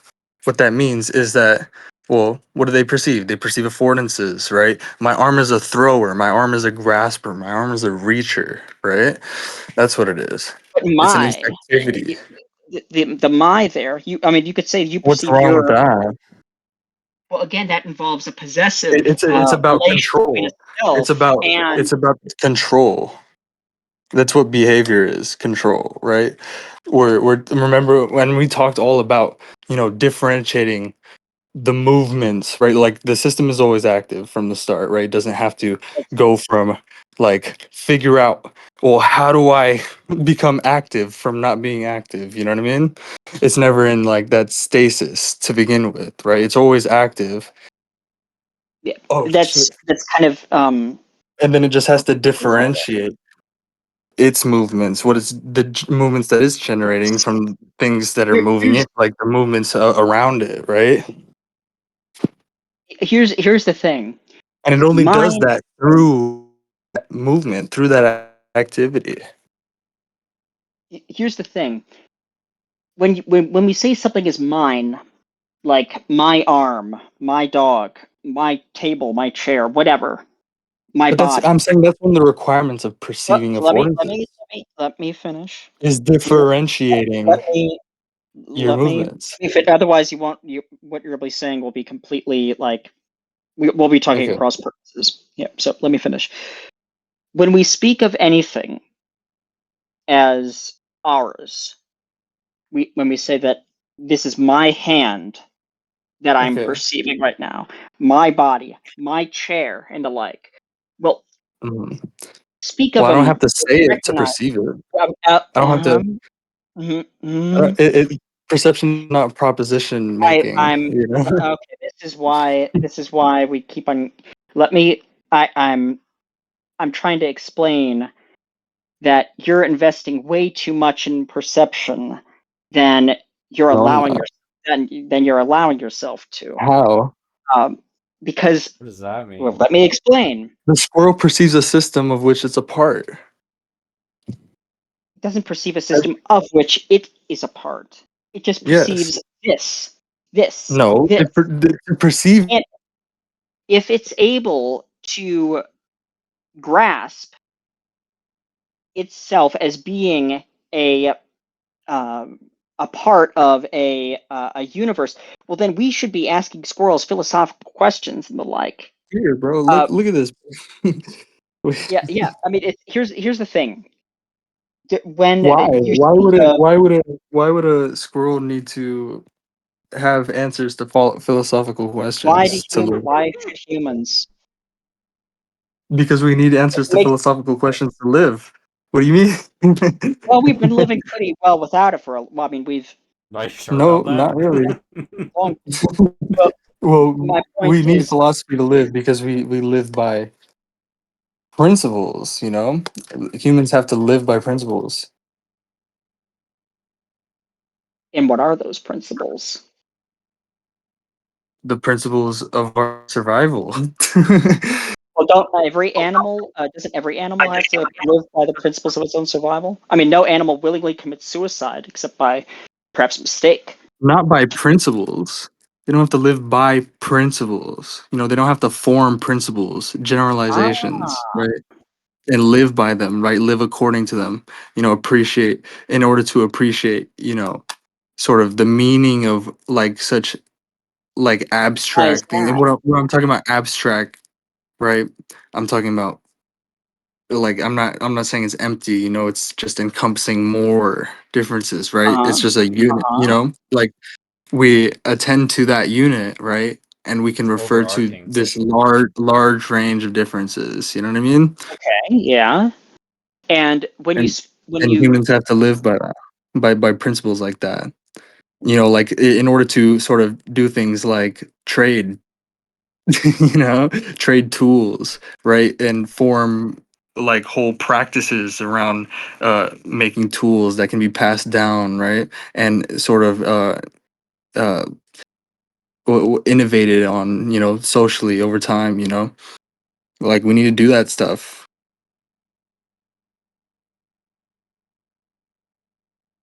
so You get what I'm saying? let And me like then if we're going into the question why humans, then that's the question. Like I don't know, we've talked about this before, right? Like why yeah, are it's a there so question many? or yeah, why be moral or why do this? Well, No, yeah. no, I'm no, no. Well, The Elton John question about why there. so many different forms of life? What's with all the variety of perception action systems, right? And that's like the answer is thermodynamic, right? Like we went over that. Not the thermodynamic stuff again. Okay, but let's get back on topic. But I'm just trying to like clarify. We Yeah. went over that already, so like Yeah, just for you to I know. remember. I completely. Oh, well, let me actually. I created a diagram, but this was for something that's completely relevant, though, believe it or not, to this. It has to do with this relation of mine or mineness or mine. Something's being mine, possession, basically. And so when it's a relational property, it Mm-hmm. implies relata. Hang on, let me just pull this up here just to make things more concrete, so I can. All right. Oh Yeah. no! Well, see, how do I think about this? How do I perceive the pass-through ability of a gap, right? I cannot perceive it without equally, specific information and proprial specific information, external proprial. Like there's four types, right? That we Proprioceptive like. and Yeah, extraceptive. yeah, Yeah. yeah. Yeah. Well, there's four types that we like to talk about.